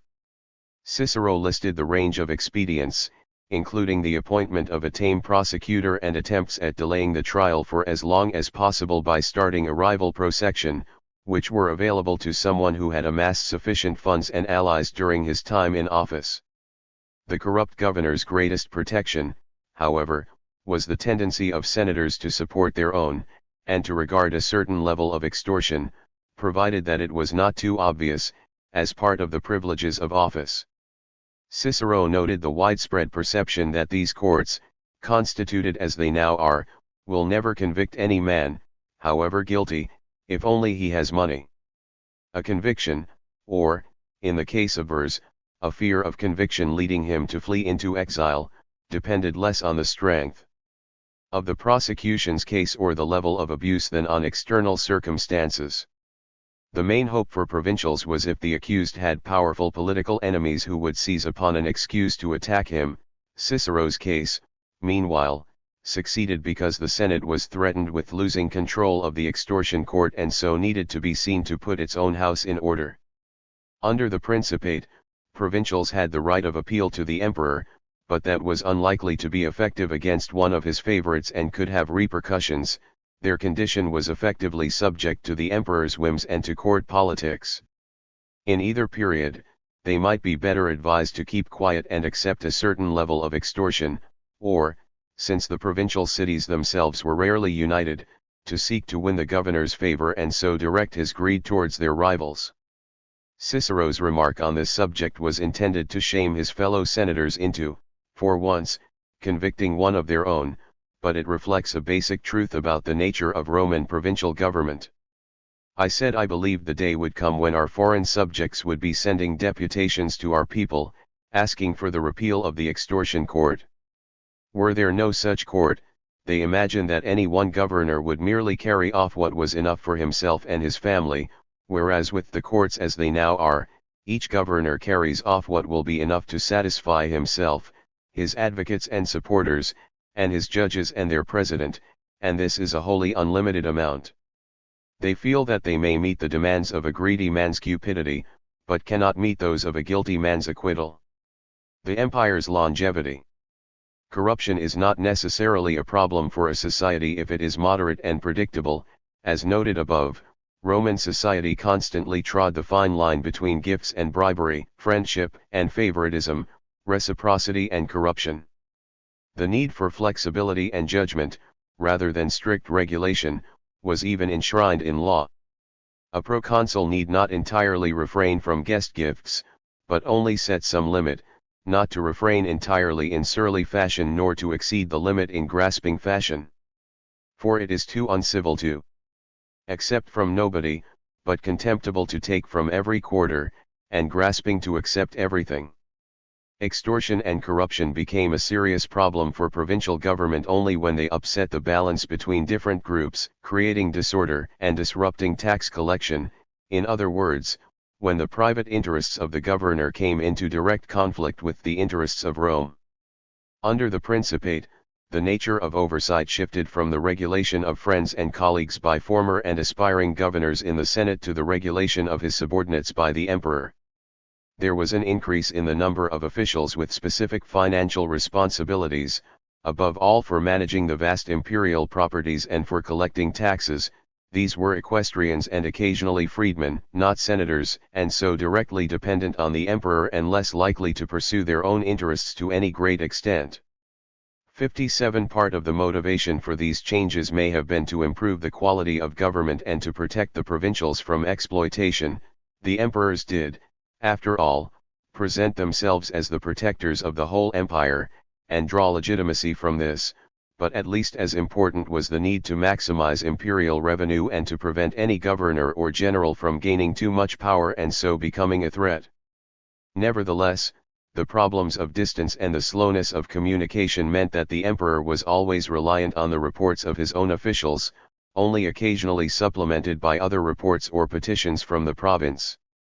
The empire was too large, the technology too limited and the administrative structure far too sparse to permit intensive regulation or control. Rather, Roman rule worked on the basis of a confluence of interests.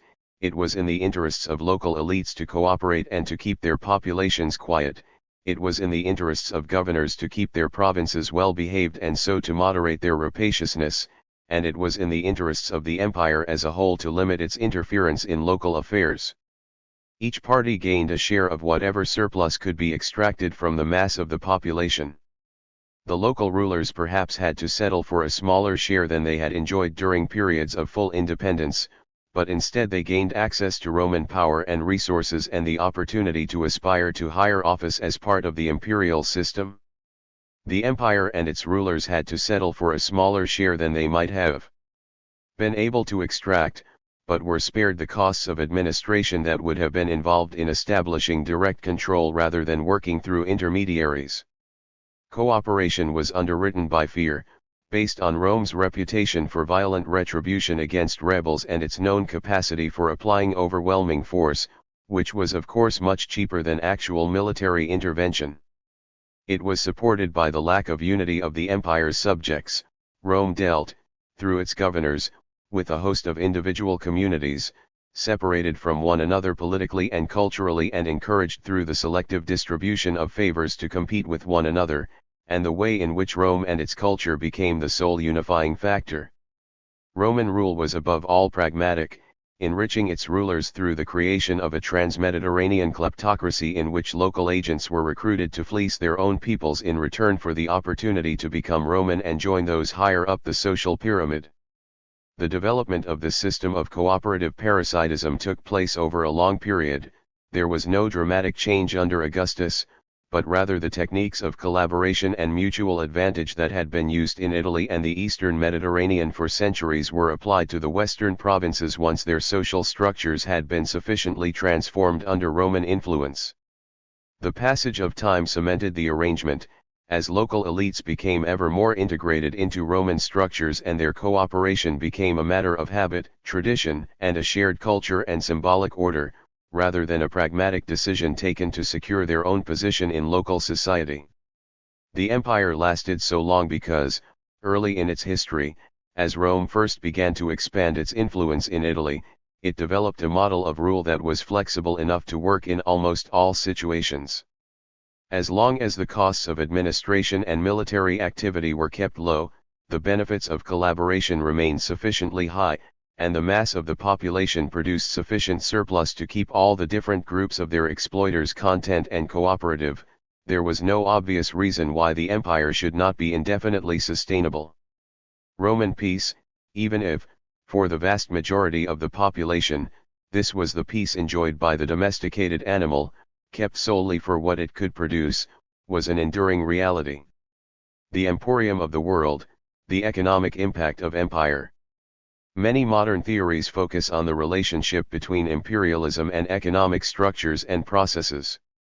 Economic factors are often seen as one of the motors of modern imperialism. This may be seen in terms of trade before the flag and the influence of commercial interests on persuading the imperial power to pursue a policy of annexation, or of the encounter between societies at very different levels of economic and technological development causing social upheaval and creating a situation that draws the imperial power into intervention, or of the dynamics of capitalism leading to a crisis of overaccumulation and a search for new outlets for production. Other studies focus on the consequences of imperialism for economic development in colonist regions. One tradition emphasizes the positive effects of the transformation of traditional forms of agriculture and craft production, as the result of the transfer of more advanced technology and techniques, the influx of capital, the construction of infrastructure like railways, bridges, and roads, and the integration of the colonist region into a wider economy. Imperialism is seen to operate, deliberately or accidentally, as an agent of modernization, providing the resources and political will to overcome impediments to full economic development. In due course it may become an impediment itself, restricting the liberty of the colonial subjects and isolating the colonist region from the full range of market opportunities by locking it into an exclusive relationship with the imperial power, but, at least in the early stages of the process, imperialism is claimed to play an essential role in overcoming inertia and resistance to economic transformation. More critical and skeptical perspectives generally offer two different lines of argument. The first is to question positive evaluations of the impact of the imperial power on the economy of its possessions, both the extent of disruption caused by the initial annexation, with the widespread destruction of property, people, and indigenous economic structures, the seizing of land and the displacement of large numbers of families, and the continuing restriction of economic development and individual initiative, partly as a means of control and partly, it is argued, in the interests of the manufacturers and merchants of the imperial power. The second is to question the idea that development, invariably understood as development according to the Western model, is intrinsically desirable, because it imposes a particular set of technology, techniques, and institutions that may be ill-suited to local conditions, and leaves farmers vulnerable to food crises because they are encouraged or compelled to grow cash crops for the market rather than ensuring their own subsistence. Theories of underdevelopment and dependency draw these two strands together. The consequence of imperial control, it is argued, is that the colonist region is locked into a subordinate position within the world economy, prevented from modernizing fully so that it continues to supply raw materials to the industrialist nations rather than competing with them in the production of higher value goods. One key issue for these debates is the difficulty in distinguishing between the effects of capitalism and those of imperialism in shaping the historical development of non-Western countries. For writers who see the two as separate, albeit often closely connected, influences on colonist regions in the 19th and early 20th centuries, there is a significant analytical problem in determining how far local developments may be attributed directly to imperial rule rather than to the effects of integration into the developing world economy.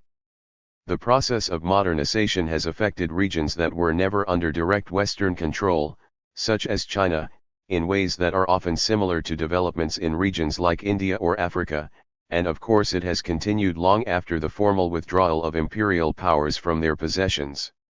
This is less of a problem for Marxist accounts, which regard modern imperialism precisely as a process within capitalism and are happy to talk of neo-imperialism in the post-colonial world, for example, when discussing the role of global institutions such as the World Bank and International Monetary Fund, whose policies are heavily influenced by the United States, in imposing a particular model of economic development on countries and in ensuring optimum conditions for the operations of capital there.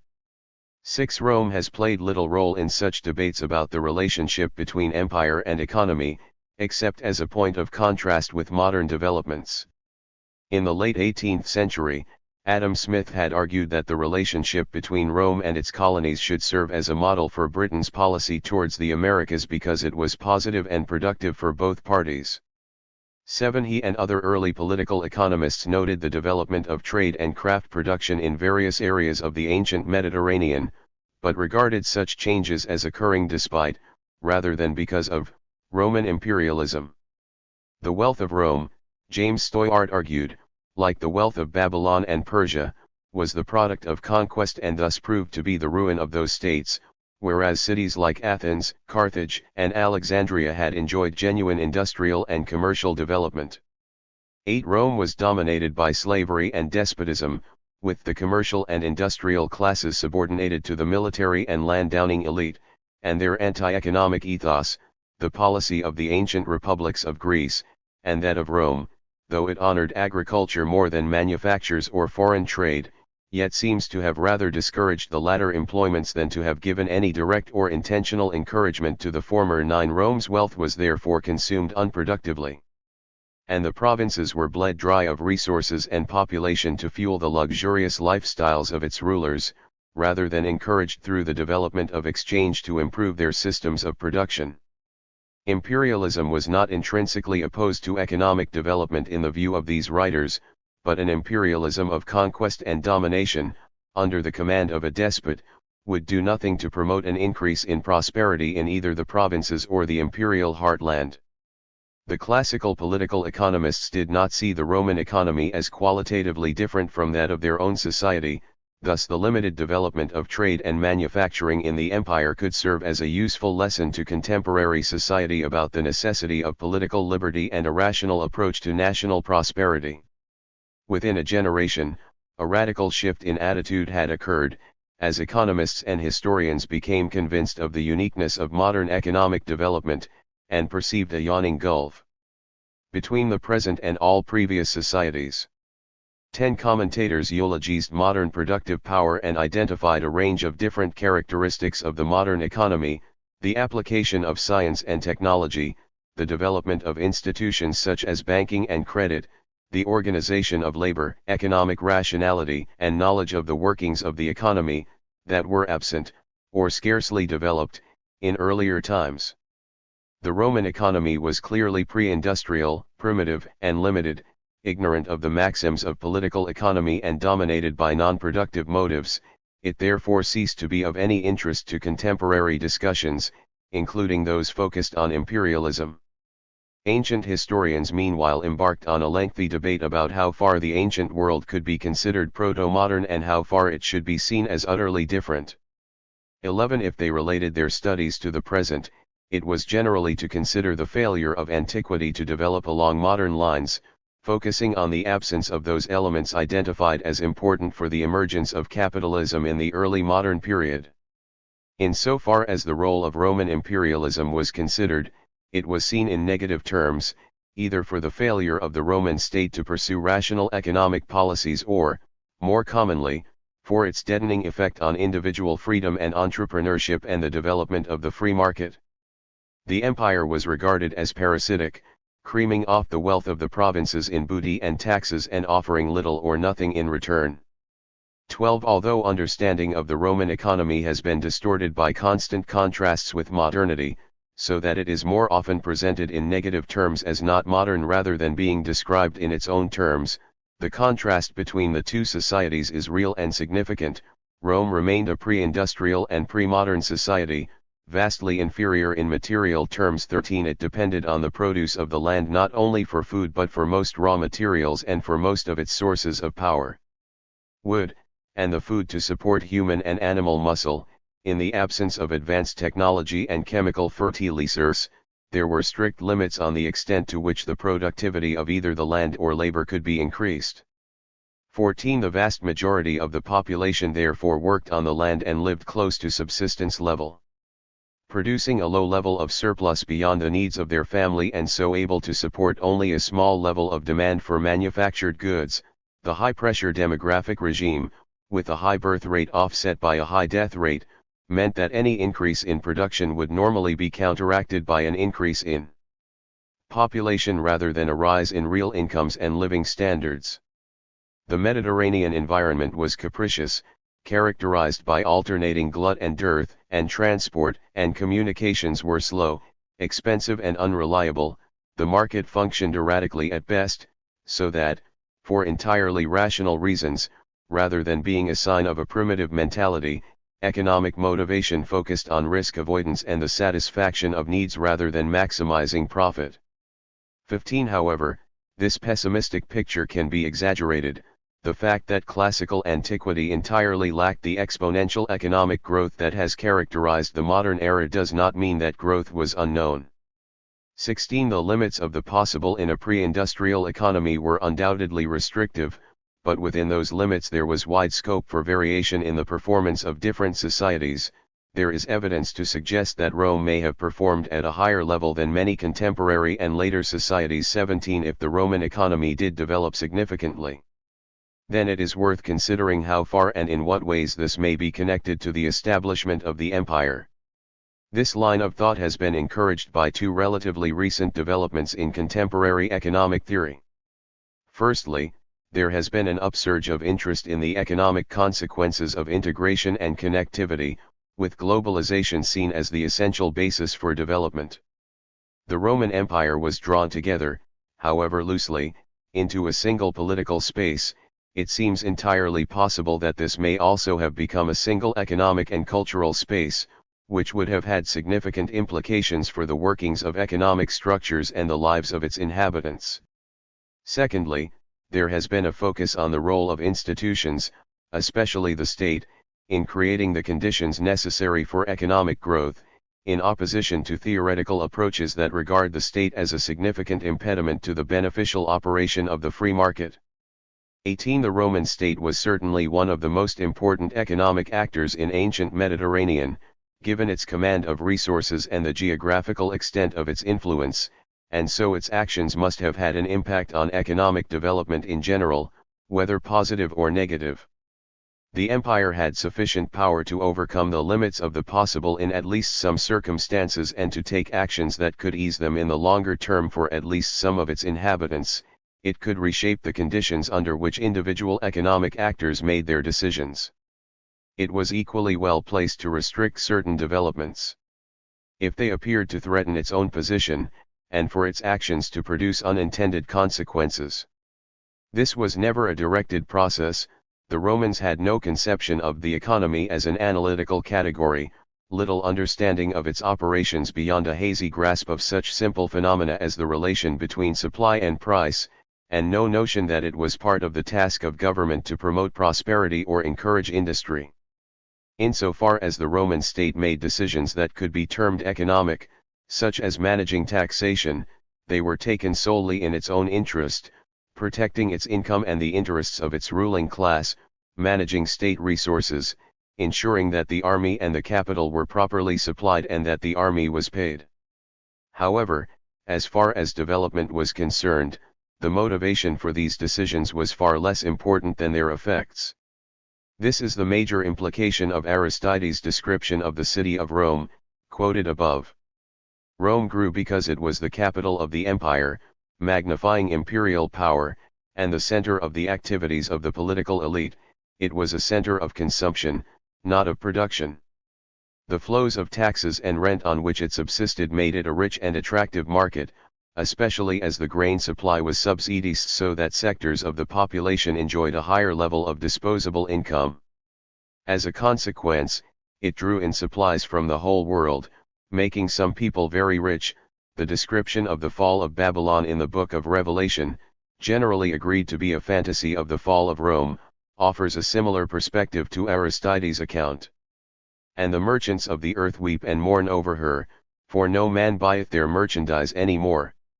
The merchants of these things, who were made rich by her, shall stand afar off for fear of her torment, weeping and mourning, saying, Woe, woe, the great city, for in 1 hour so great riches is made desolate. And every shipmaster, and every one that saileth any whither, and mariners, and as many as gain their living by sea, stood afar off, and cried out as they looked at the smoke of her burning, saying, What city is like the great city? And they cast dust on their heads, and cried, weeping and mourning, saying, Woe, woe, the great city, wherein were made rich all that had their ships in the sea by reason of her costliness. In this, as in other ways, the rise of Rome had a dramatic impact on the economy of its empire. The crucial question is whether its impact was essentially parasitic, stripping the provinces and even regions beyond the empire of their resources through its command of wealth and power, or whether its influence was sometimes more positive, whether Roman globalization was a force for economic development, or simply a more powerful means of exploitation. The rewards of conquest. The most unmistakable consequence of Roman imperialism was the transfer of resources from the conquered provinces to the center on an astonishing scale. Conquest, especially of the wealthy kingdoms of the East, brought booty. The defeat of Macedonia in 167 BCE collected 120 million sesterces worth, while the treasury of Mithridates, captured by Pompey, contained 860 million sesterces. Especially in the West, conquest also led to the transfer of hundreds of thousands of people as slaves. Regions that were incorporated into the empire had to pay taxes and tribute in money and goods. Other regions, such as the cities of Greece and Asia in 70 BCE, were forced to pay indemnities. Resources taken under state control, such as the silver mines of Spain, brought in millions every year. By the time of Augustus, Rome ruled, and appropriated a share of the produce of 60 million people or more, its revenues having risen by at least 100-fold in 2.5 centuries. Roman taxes were relatively low, perhaps 5% of gross produce, partly because the state offered little in return and partly because it was necessary to leave a sufficiently large share of the peasants' surplus for the local elites. Nevertheless, the empire commanded enormous resources, which cemented its dominance. 19 Not only the Roman state but also its leading members became extremely wealthy as a result. In Cicero's time, a reasonably well-to-do senator was said to need an annual income of several hundred sesterces. By Pliny the Younger's day, the average income was over 1 million sesterces, while by the 4th century some senators drew in 6 to 9 million sesterces every year. 20 Roman and Italian aristocrats acquired extensive estates overseas. By the time of Nero, 6 senators were reputed to own most of Africa, an exaggeration, but not too incredible, and the passing of successive laws to force senators to have at least some of their wealth invested in Italy shows how far the economic interests of Rome's elite had become globalist. 21 Elite families used this wealth as the basis for further accumulation, funding the political activities of their members to win more opportunities for gaining booty and glory, or simply acquiring ever larger estates and portfolios of urban properties, investing money in funding commercial ventures and so forth. The Roman elite's notorious disdain for merchants was directed against those who were directly involved in day-to-day business activities. They had no objection to making large amounts of money, even from commerce, by working through agents. 22 The primary significance of this accumulation of wealth was that it led to far-reaching changes in the location and the nature of demand within the empire. the ways that the Roman state and its aristocracy chose to spend the resources gathered from the provinces shaped the dynamics of the economy. As noted above, ancient peasants were unable, because of the limitations of technology and the nature of their environment, to produce more than a small surplus above what they and their families consumed. However, the aggregate surplus of 60 million people is a significant level of resource. What really matters is how and where it was consumed. Because of the uncertainties of the climate and the unreliability of market mechanisms, producers might prefer, if left to their own devices, to store their surplus rather than sell it to buy other goods. Those items which they could not make themselves were generally produced locally, because of the costs of transport and because no region enjoyed a sufficiently large comparative advantage in their production. The result was that there was only limited scope for the development of large-scale interregional specialization or trade, and little incentive either for the improvement of agriculture or the development of industry. Most farmers lacked the resources and, above all, sufficient land to make it worthwhile investing in improved technology or even buying an ox, because the animal would simply replace family labor which would still have to be fed, and because there was insufficient reliable demand for the produce to cover increased costs. There was always some trade around the Mediterranean, because certain goods were not found everywhere, and because the vagaries of the climate created periodic food crises and hence a market for grain. 23 However, this trade remained for the most part small-scale, based on small boats with mixed cargoes hopping from port to port along the coast and on itinerant peddlers with a wagon or a few pack animals. More specialized trade, or trade on a larger scale, was a high-risk occupation, subject to the vagaries of the weather and the market in an environment where information was hard to come by and expensive, and so market and industrial activity remained a thin veneer over a largely agrarian subsistence economy. 24 Roman imperialism transformed this situation by gathering the surplus produce of different regions and concentrating it at particular locations, creating centers of demand for goods that could not be supplied solely from the immediate locality. Resources that might otherwise simply have been consumed by their producers now supported an expanding infrastructure of redistribution and market activity, and provided a livelihood for a substantial class of intermediaries. The first center of demand was the army, the largest and most important item in the imperial budget, constituting perhaps half or more of total annual expenditure, since keeping the 400,000 soldiers properly supplied was essential both for the security of the empire and for the security of individual emperors. The total number of soldiers was small relative to the total population of the empire, and far inferior to the level of mobilization achieved by modern European regimes, but because the majority were stationed in sparsely populated frontier regions, often at the margins of successful cereal cultivation, feeding them was a major logistical problem. 25 Some supplies could be obtained locally, and the proportion must have increased over time, as frontier regions developed their cereal production in response to the army's presence, but a substantial quantity of grain always had to be transported from the most productive regions to the margins of the empire. 26 Soldiers enjoyed a relatively high standard of living, with the basic diet of grain supplemented generously with pork, cheese, vegetables, olive oil, salt, spices, and sour wine. The more perishable goods had to be found locally, the rest were imported, and, as the distribution of Spanish oil amphorae and wine amphorae from Italy, Gaul, and Spain shows, transported over long distances. The army also required horses and pack animals, which needed fodder, leather for most of its equipment and metal for the rest. 27 Whether these supplies were acquired through taxation in kind and requisition, or obtained through the market by contractors, this represents a substantial and regular transfer of resources from the richer inner provinces of the empire to the frontier regions. The second center of demand was the city of Rome, which grew from around 200,000 people in the 2nd century BCE, already an impressive size for a pre-industrial city, to nearly 1 million by the time of Augustus, a figure unsurpassed in Europe until the beginning of the 19th century. 28 Rome's growth was based entirely on its role as imperial capital, first as the arena for competition between the aristocracy and then as the playground of the emperors, magnifying the glory of the empire and their own prestige through building projects and largesse. It was never an industrial or commercial city in the sense that those activities were the basis for its existence, but it supported a large population of craftsmen, employed in the service of the elite and the state and above all in their construction projects, and a large number of traders and others involved in the task of feeding this population and providing different services.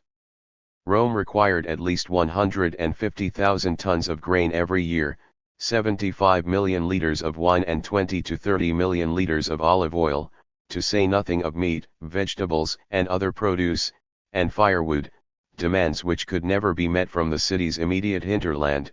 It also drew in marble, bricks, timber, metal, animals and slaves from across the empire, all funded by the taxes, rents and booty drawn from the provinces. Like the army, Rome benefited both from the redistribution of goods collected as tax in kind or produced from state lands, mines, and quarries, and from the purchasing power of the state and the elite in the market. Thirdly, there were the new cities discussed in the previous chapter, supporting the power of the emerging elites in the West. It is generally agreed that there was a substantial increase in urbanization under the empire, in terms both of the number of urban centers and their size. It is impossible to offer more than a rough order of magnitude, but perhaps 12% of the empire's population lived in centers of several thousand people or more by the early Principate. 29 Not all of these people worked in crafts or other non-agricultural occupations, but most of them must have done, and so had to be fed from the produce of others. Furthermore, one effect of the concentration of population was that resources had to be spent on transporting food from its place of production and on creating the infrastructure for its mobilization and distribution. Like Rome, these cities were arenas for elite competition and expenditure, which supported a population of craftsmen and builders and those who provided services for them. Some, especially the major ports, became prosperous because of their location at strategic points in the supply networks of the empire, siphoning goods out of their region towards Rome or the army. Others developed an important role in the manufacture of particular goods because of their location, on the sea coast in the case of the production of fish sauce, at the edge of pastoral regions in the case of oil production. 30 Above all, however, it was the Romans' cultural and political preference for city life that brought into being a concentration of population and resources in the urban centers, and hence the need for some form of redistribution. Fourthly, there were changes in the patterns of consumption across the empire, new demands for different sorts of goods which could not be satisfied locally. These changes are most visible in the case of the elite, especially in the western provinces, who invested heavily in new forms of conspicuous consumption like villa-style country residences and the consumption of wine. This was part of the process of differentiating themselves from the rest of society as the basis for their dominance and identifying themselves with the ruling class of the empire. 31 However, the archaeological evidence for the widespread distribution of wine amphorae and fineware pottery from Italy suggests that other sectors of the population also changed some of their habits.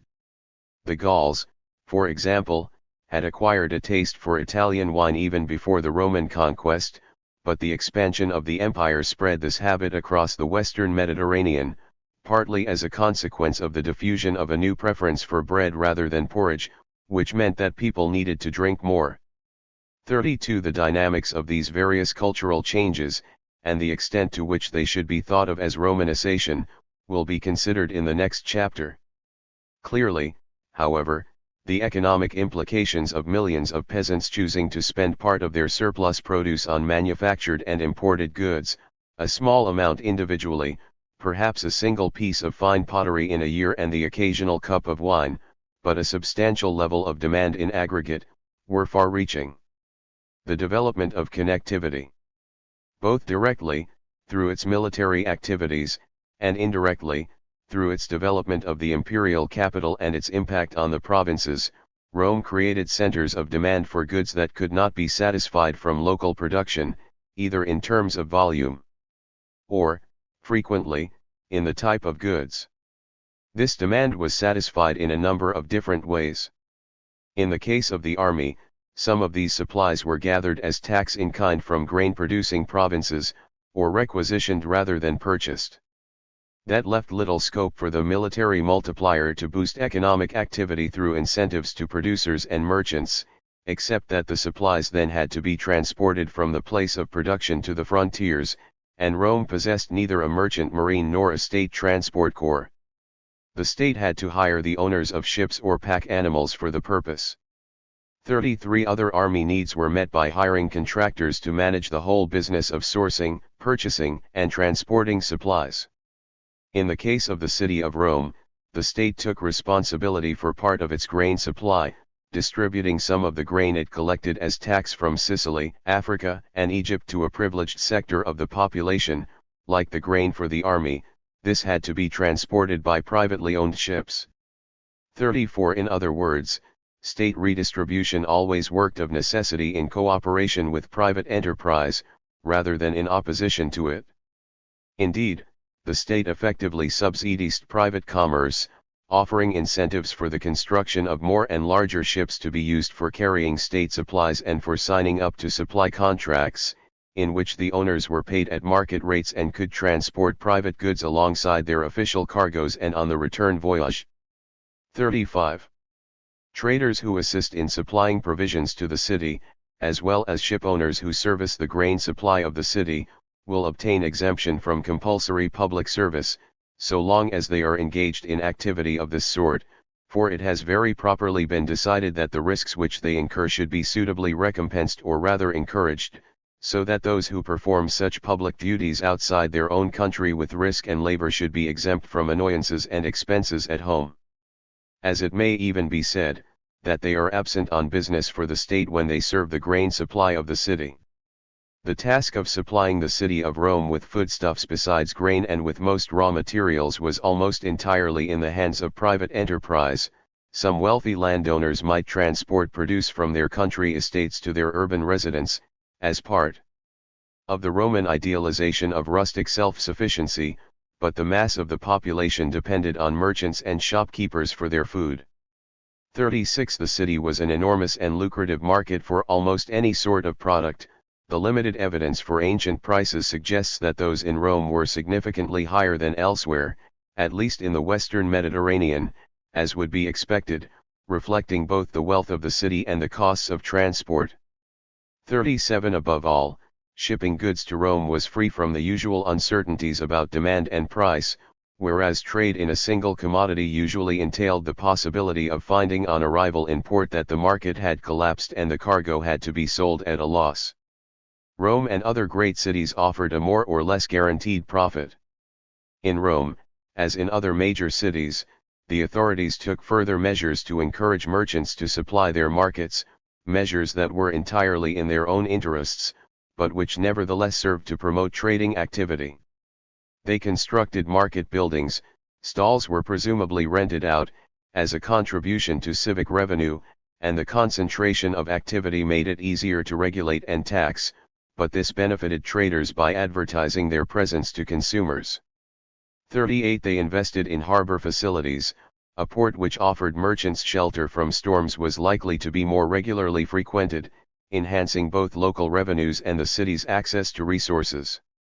In Rome, where the logistical nightmare of moving large volumes of goods from merchant vessels moored outside the sandbar at the mouth of the Tiber into barges, and of the weight of traffic up and down the river, was one of the main risks to the city's food security.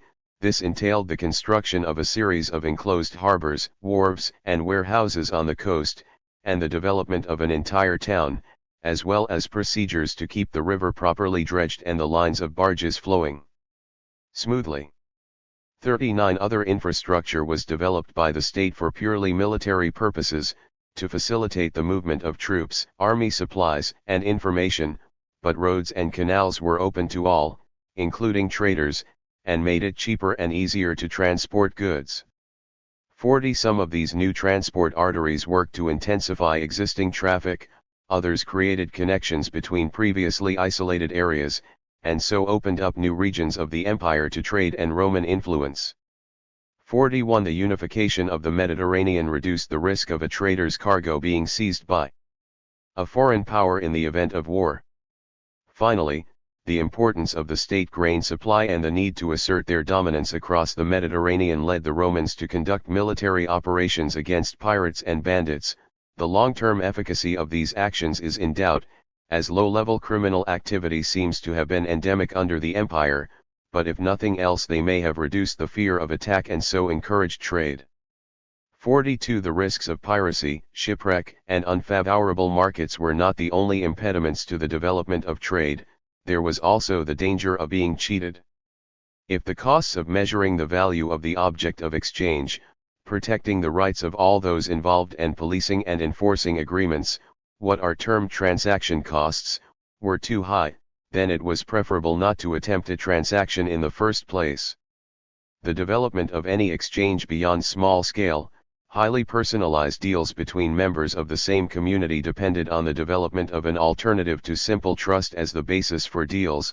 The cheaper and more reliable that alternative was, the easier it was for exchange to develop. 43. Here again the state and the local city administrations played a vital role, in establishing institutions that reduced uncertainty and hence reduced transaction costs. In the interests of public order, for example, they established means of resolving disputes through the courts and enforcing the court's judgment, and sought to prevent disagreements developing in the first place through the development of the law.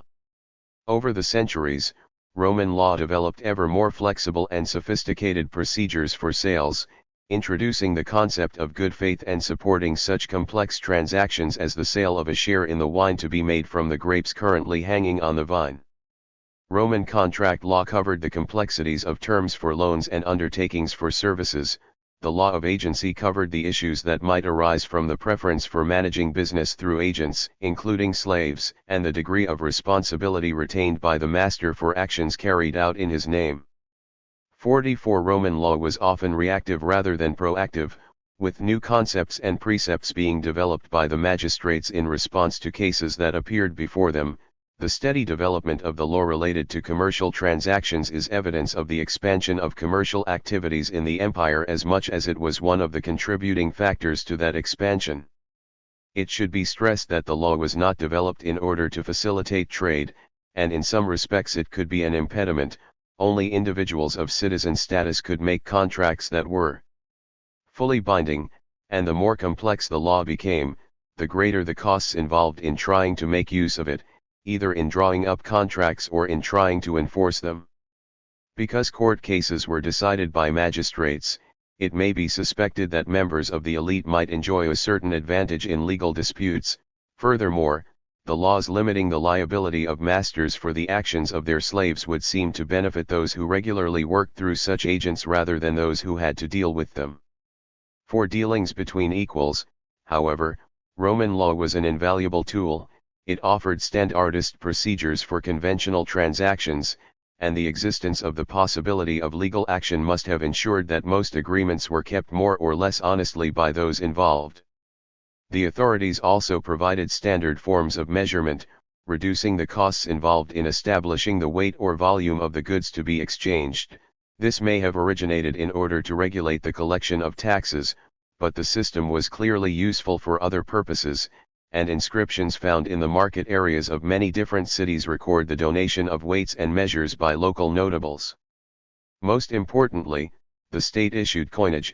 This was a means of paying soldiers and state officials, a convenient form in which to exact fines or taxes, a means of propaganda and an assertion of state power, but it had enormous economic implications.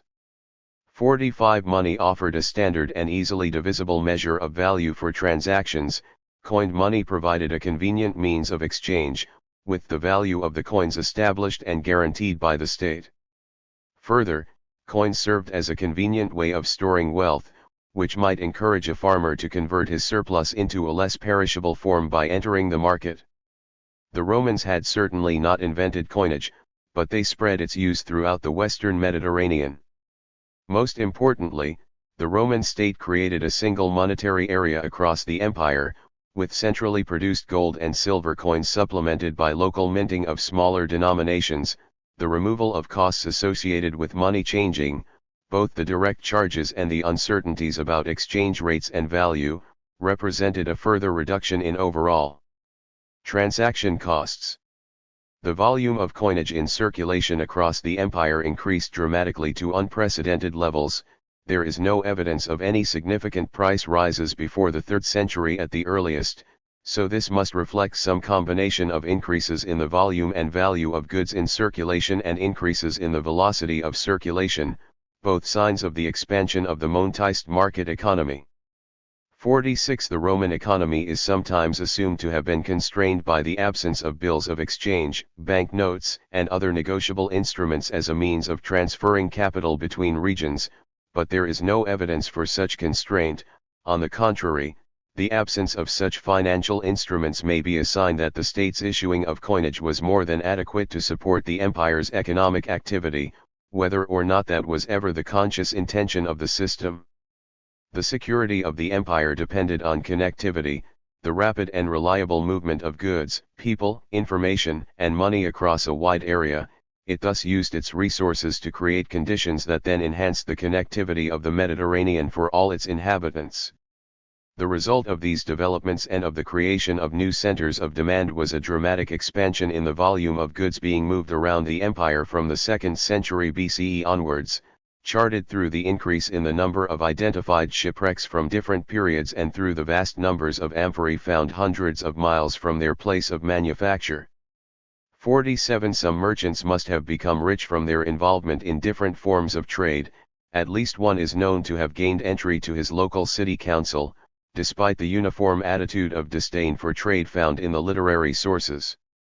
48. Most traders recorded in the sources or found in inscriptions were of only middling status, substantially more prosperous than the typical peasant but far inferior to the landed elite, and of course there must have been many too poor to leave any trace in the record.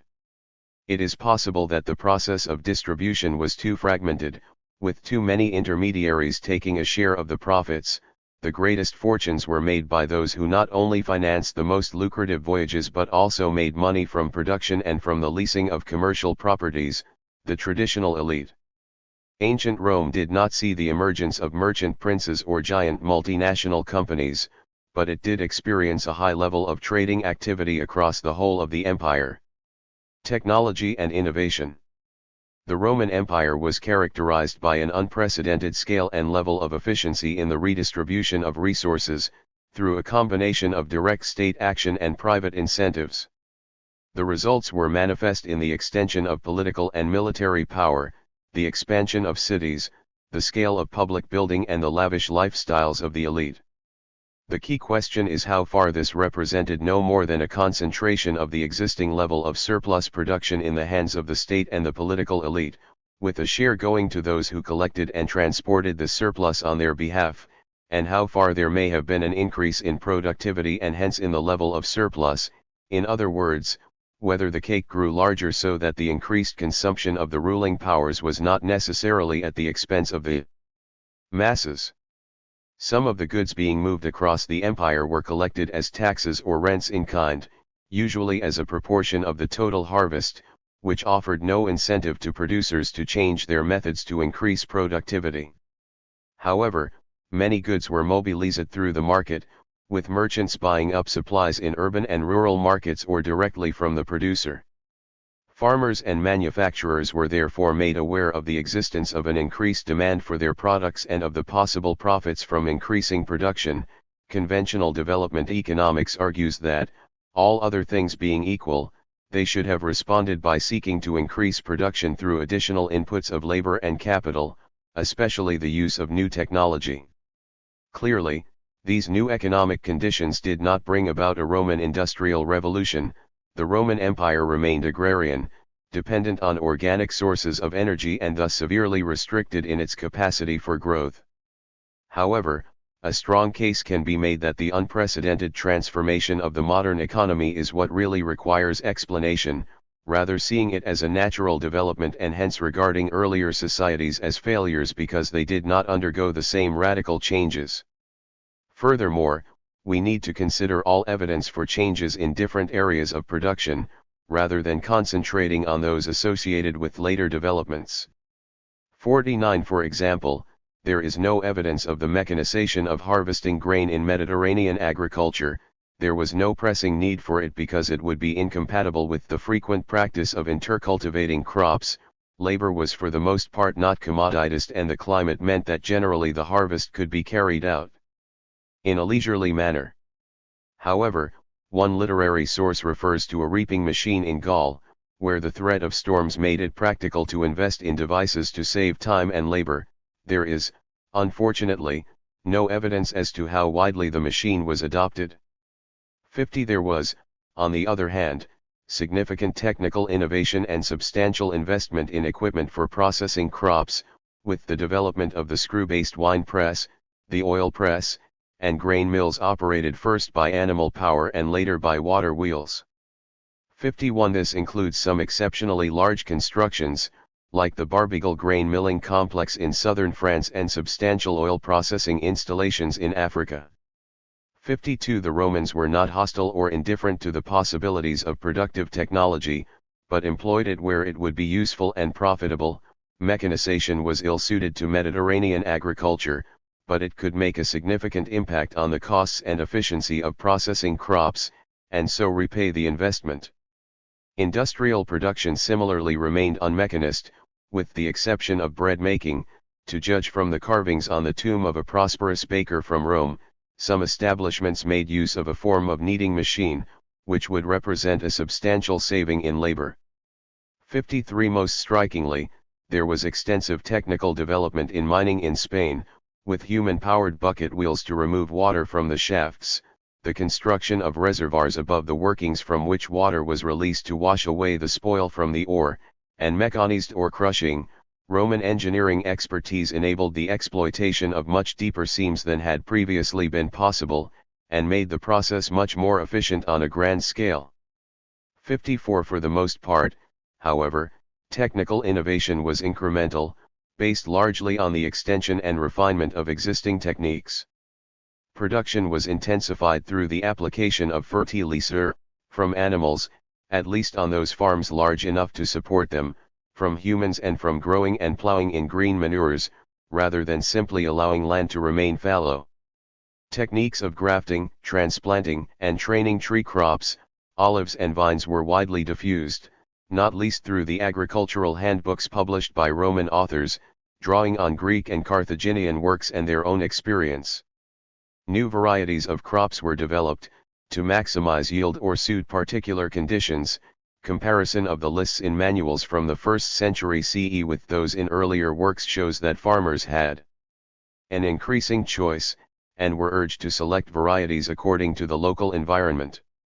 55. Iron tools were familiar enough, but archaeological evidence suggests that they became more widely diffused through Italy and the western provinces. Inscriptions and archaeological evidence from Italy and North Africa reveal the systems used to manage the key resource of water, not only the aqueducts that brought in urban supplies but channels, dikes and mechanisms for diverting water to different fields, and social and political institutions for managing the conflicts that would inevitably arise in times of shortage.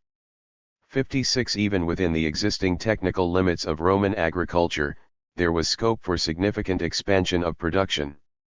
Archaeological survey evidence shows how previously marginal land was brought into cultivation, in some areas, that must simply reflect an increase in population, but in the vicinity of major cities like Rome, and in regions that are known to have exported products in substantial quantities, it must also reflect the influence of the market, either because producers were seeking to maximize production, or, equally plausibly, because the most fertile land was being taken over by cash crops for the market.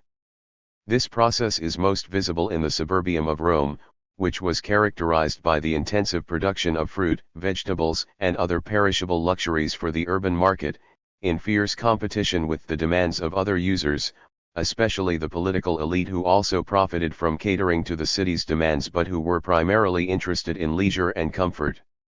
57. Other urban centers saw a similar intensification of settlement, presumably in conjunction with intensification and specialization of production, in their immediate hinterlands. 58. Other regions of Italy saw an increase in wine and olive oil cultivation in the later centuries of the Republic, and the agricultural manuals, although of course we have no idea how widely they were read or how often their advice was followed, placed increasing emphasis on production for the market and on the profits to be made from farming. 59. Beyond the suburban market gardens, this did not amount to full specialization. Even the market-orientated villas of the agronomists were to produce the full range of different crops, aiming to supply most of the needs of their workforce without having to rely on external supplies, and the practice of growing a range of crops as a defense against harvest failure must have remained ubiquitous amongst the peasantry. However, there were changes in the choice of crops and the balance between them, most significantly a shift from barley to wheat as the main grain crop. Barley was much less susceptible to drought, and hence a better choice for the self-sufficient peasant, but wheat made better bread, and so it is difficult not to see this change, and later the adoption of naked rather than hulled wheats, as a response to market demand. 60. In the western provinces, meanwhile, the Roman period was characterized by the diffusion of the set of crops associated with Italian agriculture, to the limits of their ecological niches, the expansion of grain cultivation in Britain and frontier provinces, driven by the demands of the army, the introduction of viticulture into Gaul and Spain, so that over time locally produced wine replaced most Italian imports and was exported to Rome in substantial quantities, and the dramatic expansion of olive oil cultivation in Spain and Africa. Again, not only coming to replace imports but also taking a substantial share of the imperial market. 61. A similar pattern can be charted in industrial production in Gaul, as imported fineware pottery was progressively replaced by local imitations as they came to be of sufficiently high quality, and, arguably, as the level of demand increased. 62. There were still strict limits to regional specialization. It remained the case that most goods could be produced anywhere in the empire, certainly within every region if not in every part of it. The major channels of movement of goods were therefore either to the main centers of demand, or to regions still in the process of developing their cultivation or production. True interregional trade, once the western provinces had caught up with the rest of the empire, was found primarily in specialized items like fish sauce, incense, or spices that could be produced in only a few places. At the same time, there is no evidence for underdevelopment in the modern sense, no restrictions placed on development or any compulsion on the provinces to produce only raw materials for the industrialist center, because, obviously, the center itself was barely industrialist. In the absence of any comparative advantages, Roman economic development tended to level out as each province developed its own means of producing the goods it had previously had to import. The most significant structural changes as a consequence of Roman imperialism were in the organization and exploitation of labor. In the course of the Roman conquests, and subsequent actions to pacify provinces and suppress revolts, millions of captives, men, women, and children, were sold into slavery, reduced to the status of property, uprooted from their homes and transported to Italy and Sicily, where they were subjected to the complete dominance of their new owners and the constant threat or reality of violence, usually for the rest of their lives. The continuing demand for slaves also fueled a substantial peacetime trade that continued long after the empire had ceased to expand, drawing in fresh supplies from across the frontier and encouraging slave owners to breed their own replacements. 63. There is no reliable basis for determining total numbers, but even the most minimal estimates, based not only on the figures quoted for war captives but on study of the demography of slavery and the level of replacement necessary to keep the numbers steady, suggest a figure in the region of 2 to 3 million, at least a quarter of the total population of Italy. 64. In the last 2 centuries of the Republic, Italy was transformed into a slave economy. That does not mean that slaves did all the work. Most of those working the land were still free peasants, and the cities would not have expanded to the extent they did if the migrants had no prospect of employment, but rather that slavery was an essential part of the economic structure, above all because of its importance for the wealth accumulation of the land-owning elite.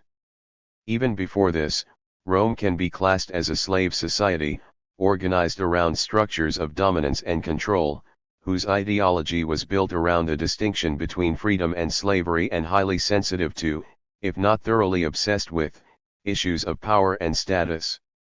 65 Modern discussions of Roman slavery since the 18th century have tended to focus on their employment in agriculture, and above all in the villa, the intensive market-orientated estate worked by slaves under the supervision of a slave overseer.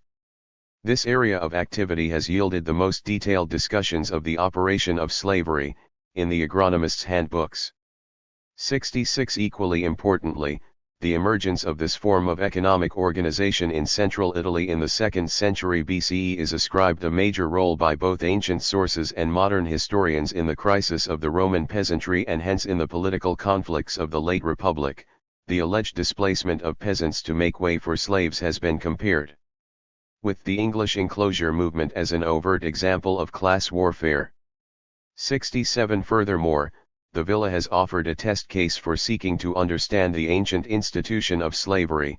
There have been long debates about whether the Romans employed slaves because they conferred status or because they had to do something with their war captives, because there were insufficient free workers or because slaves were more profitable or productive. 68 Some of these arguments are easily answered. The Romans could have ransomed their prisoners, and sometimes did. The decision to sell them into slavery implies the existence of substantial demand, offering higher prices than the captives' families could offer. The countryside was not emptied of peasants, despite the claims of certain populist Roman politicians, as seen both from archaeological survey and from the fact that the villas relied on employing casual labor from the locality at harvest time, as a means of keeping the size of their permanent workforce to a minimum. The idea that wage labor was slavish and to be avoided at all costs comes from elite sources, and it is questionable how far it may have penetrated through the mass of the population. Certainly this contempt for honest work was the dominant ideology in Rome, but equally clearly there were plenty of wage earners in the cities, some of whom were proud enough of their activities to advertise it on their tombstones. 69 The importance of slave owning as a source of status is undeniable, but that does not exclude the existence of economic motivations as well. It is the nature of a slave-owning culture that slavery influences and is determined by all areas of life. What is undeniable is that the Roman agricultural writers do not ever question the place of slaves at the heart of their enterprises. They do not even discuss alternative forms of labor, except for poor land in unhealthy areas or more distant estates, where tenants might be preferred, emphasizing that slaves were an investment, to be employed where they would be most profitable, and not to be exposed to excessive risks of premature death. There are clear indications that the villa mode of cultivation was intended to be highly profitable, and the nature of the labor force was a crucial part of this. Managing a medium-sized estate directly through slaves was certainly more profitable than letting the estate to a number of tenant farmers. All surplus production was profit for the owner, whereas the level of rent would be much lower because of the farmers' need to feed their families. The villa was large enough to permit some division of labor, aiding efficiency, and for some workers to develop specialized skills like vine dressing. There was no risk of a slave worker moving elsewhere after his training in search of higher wages. Slaves could be compelled in a number of ways: force or the threat of force, the issuing and withholding of privileges, to work harder and longer, and to work under conditions of close supervision, even as part of a chain gang, that might have been intolerable to free men. 70 The limited evidence for prices suggests that slaves were generally expensive, except in the immediate aftermath of a military campaign, and it is clear that the intensive management of the villa was costly, with the master expected to visit regularly to monitor the performance of his overseer. For this to represent a practical investment, the returns must have been considerable, through the reduced costs of maintenance compared with wages, and perhaps through productivity gains as a result of employing thinking tools. The intensive slave villa was a limited phenomenon in geographical terms. The costs and risks were balanced by the profits to be made from supplying the city of Rome and the western provinces, but only for those with easy access to the sea, so that transport costs remained low. Archaeological survey reveals striking differences in the patterns of settlement between regions immediately along the Etruscan coast and those further inland. The former areas underwent far-reaching changes in the last 2 centuries BCE, with the displacement of smaller sites by larger, richer sites controlling more extensive estates, whereas inland regions were far less affected. 71. Of course, legal status is archaeologically invisible, so that villa sites elsewhere in Italy may well have been worked by slaves, but the logic of cost and distance implies that it would rarely have been economical to manage them intensively in the manner recommended by the agronomists. Slaves might instead have been allowed more freedom of action in managing extensive grain cultivation, or even employed rather like tenants, given responsibility for running a small farm and granted the privilege of having a family, but with the whole of the surplus taken by the owner, rather than just a portion. On smaller estates, a few slaves would work as assistants alongside the owner or tenant, the increased production from the additional labor inputs, on a farm large enough to support the extra workers, placed such farms in a class above the humble peasant holding worked by the family alone. Agriculture was not the only area in which slaves were employed, they were found in all fields of economic activity, from herding to building, porterage, transport, crafts, entertainment, banking, teaching and administration, not to mention the various personal services provided for their owners. 72. Some of these jobs might not have been enthusiastically taken on by free men, but every city had a large reservoir of the unemployed. Even in Rome, it was impossible to subsist on the corn dole alone, so the use of slaves must be a positive preference on the part of the owners. The same arguments apply as in the case of agriculture. Slave owning was a source of status. Slaves could be forced to work harder or employed in an unusual manner without audible complaint, and of course the owner took a larger profit, presumably enough to offset the original purchase price. The use of trusted slaves as agents in banking and other business, given considerable freedom of action and access to resources and offered the opportunity to accumulate wealth on their own behalf in the hope of eventually buying their freedom, suggests that the Romans preferred to rely on those who were dependent on them, both legally and personally, rather than on someone hired. One consequence of this preference was to limit the possibilities open to free men, who might get menial jobs but had little prospect of making good by working their way up in service of the rich. It was rather former slaves, freed either through purchase or through the gift of the master, who sometimes were able to build up their own businesses on the basis of their contacts and access to elite resources, and who left inscriptions recording both their achievements and their continuing connections to the families into which they had been sold. One of the great successes of the Roman slave economy was the way that it persuaded so many slaves to collaborate with their masters, including supervising and disciplining other slaves, in return for minor privileges and the hope of eventual freedom. How far did the Romans export their model of a slave economy to the rest of the empire? In the Greek East there was a long tradition of slave holding, with slaves involved in personal service, craft activity, trading and mining. There was little, besides the specifics of the central Italian villa system, that the Romans could teach the Greeks about slavery. In Egypt, approximately 11% of those recorded in census returns were slaves, a figure that is often used, in the absence of alternative evidence, as the basis for an estimate of the slave population of the empire as a whole. They were more common in towns than in villages, and assumed to have been still more prevalent in Alexandria. 73. About one household in 6 listed slaves on its census return, usually just 1 or 2, they appear in the papyri as scribes, cooks, barbers, other kinds of personal servants, craftsmen, and slaves without a trade, men of all work.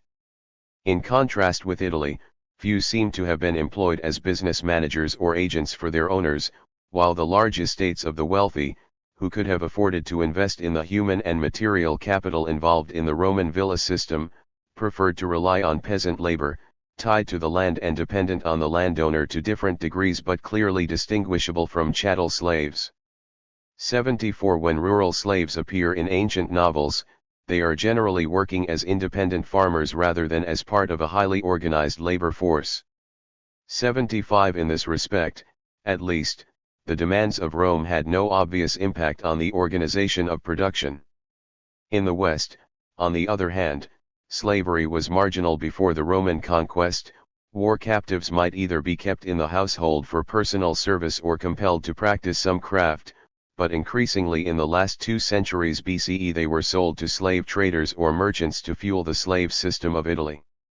76 There clearly was an increase in their numbers thereafter, with large numbers known from wealthy estates in Gaul and Africa, and the mine workers in Spain and Lusitania, an obvious case where slaves, usually the cheapest available, could be forced to undertake back-breaking, dirty, and dangerous work.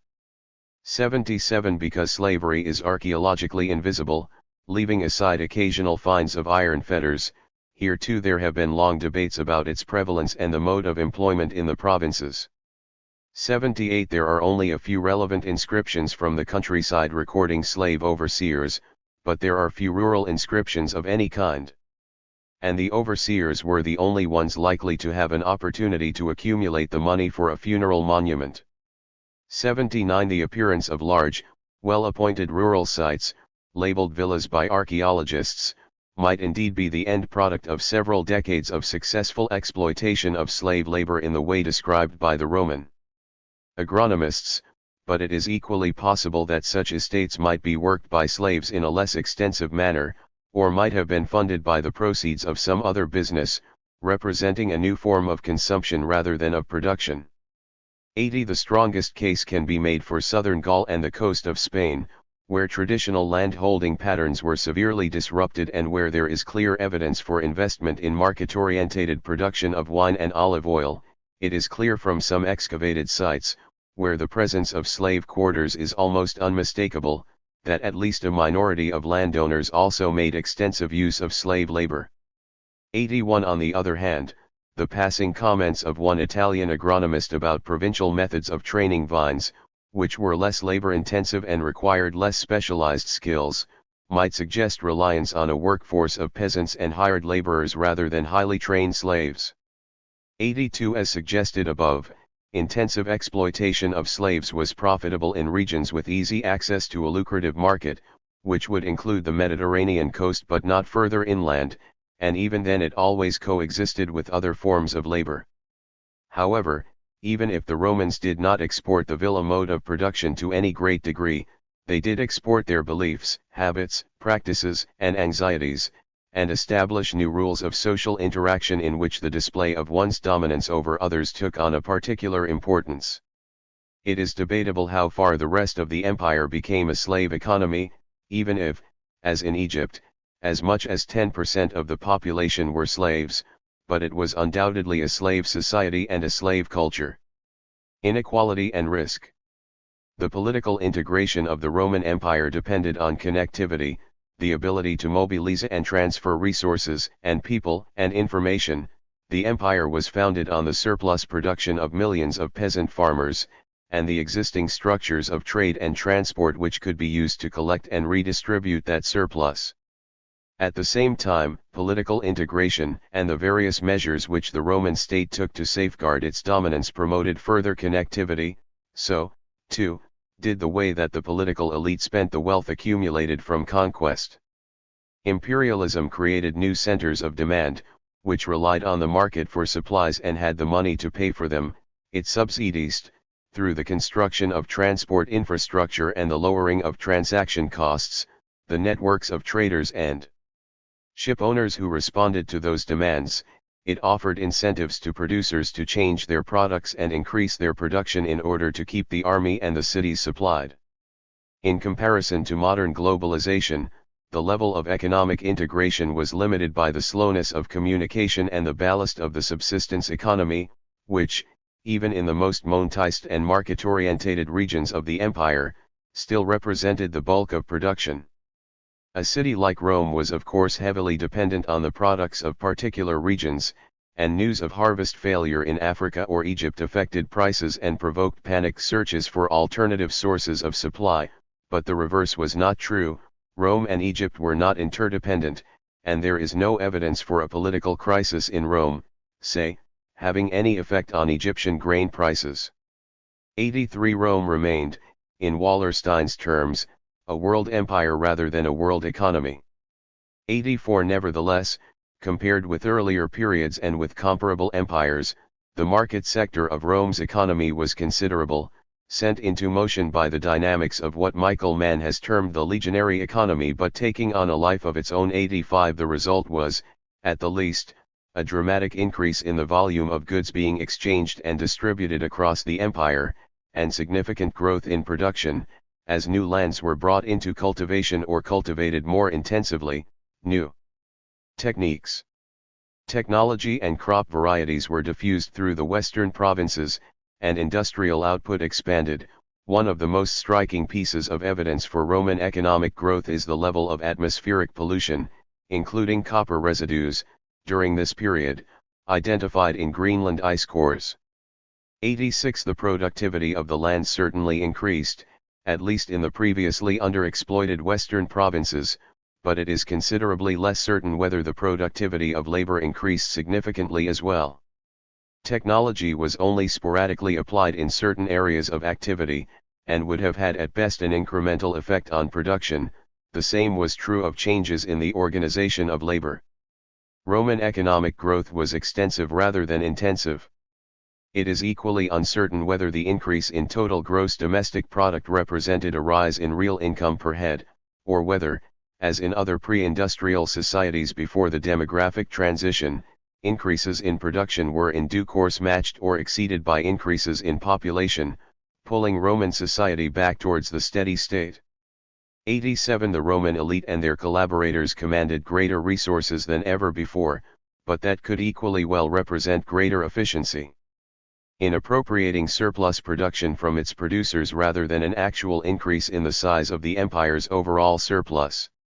This raises an important point, considering economic development and growth at a global level and focusing on examples of innovation and ingenuity ignores the extent to which different sectors of society may experience such changes quite differently.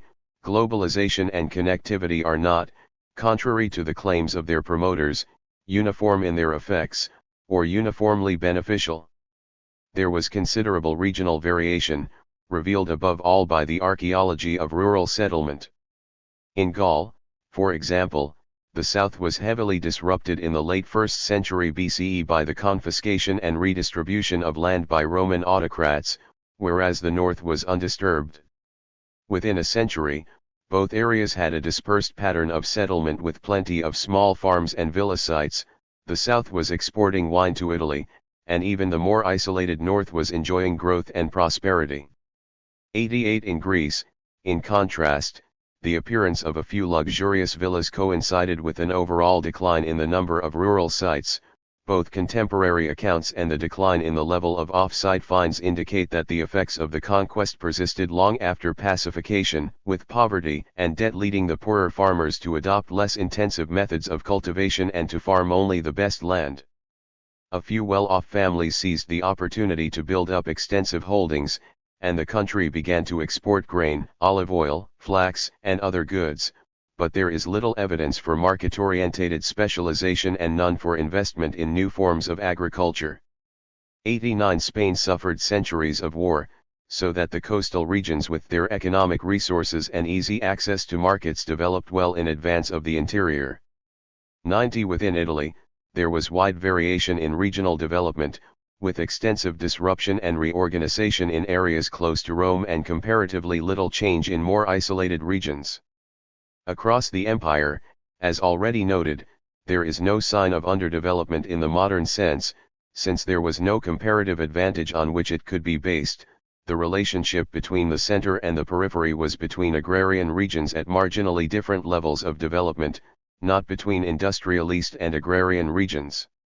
91 However, different regions did enjoy very different fortunes, determined by a combination of the experience of Roman conquest and its aftermath, the natural resources of the region and its location in relation to major centers of demand, and networks of exchange and communication. This variation could be characterized as the distinction between the winners and losers in Roman development, the regions that were well connected and able to take advantage of the new economic opportunities versus those that were left isolated and stagnant.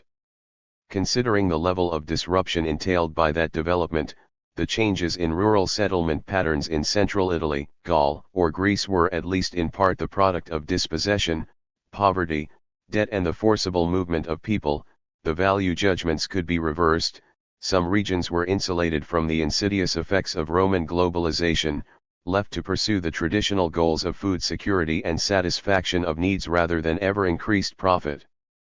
It is notable that those regions of Italy that were largely untouched by the emergence of the market-orientated slave villa were also less affected by a decline in rural settlement in the late 1st and early 2nd century CE, apparently linked to a crisis in the market sector. 92 Isolation meant fewer opportunities for selling surplus produce, less access to the developing global culture and higher costs in importing goods. It also meant there was less risk of going hungry because local grain supplies had been bought up by merchants for export, and less exposure to the diseases that Roman connectivity could now efficiently distribute across the Mediterranean world. The bubonic plague of the 6th century CE began in ports and followed the lines of the Roman roads, and if the course of earlier epidemics like the devastating Antonine plague of the 2nd century CE could be charted, it is likely that they would have been similar. 93 The crucial question is whether the mass of the population in less isolated regions benefited from economic development. The difficulty is, as ever, that the sources have little to say about the lives of the majority. It is clear that the idea of the entirely self-sufficient peasant family is a myth, developed in part by the Roman elite themselves. Farmers always needed to dispose of some produce in order to obtain goods they could not produce themselves, and as the use of coinage became commonplace, especially in the cities, they are likely to have sold rather than bartered their surplus. 94 They would therefore be at least distantly aware of changes in demand through the impact on the prices they received for their goods, and were therefore presented with incentives to change their farming practices. They might also be compelled to do so by superior powers. Some rents and taxes continued to be collected in kind, as a portion of the total harvest, which gave no incentive to change farming practices. Where they were collected in coin, however, as they increasingly were in many regions of the empire, producers were forced to enter the market to obtain money with which to pay, and had a clear incentive to increase their marketable surplus. 95 A wish to participate in urban social life, or to obtain the mass luxuries that were becoming markers of status and necessities of everyday existence, offered a further incentive. 96 However, the capacity of many peasants to increase their production significantly was limited by the size of their holdings and the level of their resources. They could increase labor inputs, but lacked access to capital. There is clear evidence for wealth distinctions amongst the mass of the population. Some peasants, certainly, were in a position to seize market opportunities and improve their condition, above all by acquiring land holdings large enough for animals to be a worthwhile investment, so that they so benefited from both increased labor power and improved fertility. 97 A recent study of Roman Egypt suggests that the majority of its inhabitants could reasonably be described as sleek, basically healthy, well-nourished, and prosperous, and analysis of some skeletons from Italy shows that Romans could be at the upper end of both height and nutritional status compared with other pre-industrial populations. 98 Other evidence from the same region, however, indicates the presence of a wide range of nutritional deficiencies, and supports the impression that many Romans were poorly fed and unhealthy, which in turn would reduce their capacity to work and improve their lot. 99 The relative proportions of the prosperous and the poor in Roman society are unknown, and it must be said that there is no evidence for any overall increase in absolute poverty during the Roman period. Relative poverty, and the feelings of shame and exclusion in the face of the prosperous lifestyles of others, was a different matter. 100 Equally, however, there are no grounds for supposing that the whole of the empire benefited significantly from its economic development. The bulk of the evidence of changes in production relates to the estates of the elite. It is perhaps only the Roman idealization of traditional peasant values, so that an agronomist like Varro chose to present the innovations of the villa mode of cultivation as a continuation of the sort of farming practiced by the Romans for centuries, that makes this seem anything other than inevitable. The Roman elite always had need of cash, to fund its political and social activities, and was willing to exploit any number of different sources of profit. They had access to capital to invest in such developments, and large enough estates to make such investment worthwhile. they could draw upon technical and scientific literature on farming, rather than relying on traditional practices, and could afford to try new methods without any risk of endangering their food security. They often controlled more than one stage of the production process, investing in processing equipment and even manufacturing storage containers like amphorae on their estates. The ideology of self-sufficiency in this case is less a matter of irrational tradition than of profit maximization through an integrated business model, keeping direct control of costs and avoiding reliance on other suppliers. In the sale of produce, too, they enjoyed significant advantages over the peasantry. They had the capacity to store their surplus until the price was favorable, whereas smaller farms might have to sell immediately whatever the state of the market. Furthermore, they were sometimes able to transfer the costs of transport to the merchants who came to their estates to buy their produce, whereas peasant farmers had to carry their small surpluses to the market. The rich were even able to transfer some of the risks of an uncertain climate, by selling the rights to a share of the future harvest. 101 The speculators had no legal redress if the harvest was disappointing. Pliny described how in such a situation he devised a compensation scheme, rewarding those who had invested the most in gambling on his produce and those who had paid up promptly, but it is clear that he was under no obligation to do so. This seemed a suitable way both of expressing my gratitude to each individual according to his past merits, and of encouraging them not only to buy from me in future but also to pay their debts. The whole district is praising the novelty of my rebate and the way in which it was carried out, and the people I classified and graded instead of measuring all with the same rod, so to speak, have departed feeling obliged to me in proportion to their honest worth.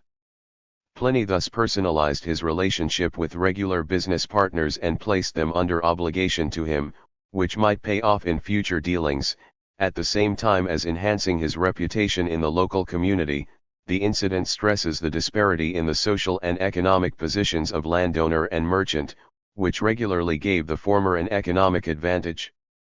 At all stages in the production, distribution, and consumption of goods, therefore, the landowning elite held significant advantages and claimed the bulk of the profits to be gained from supplying the new demands of Roman imperialism.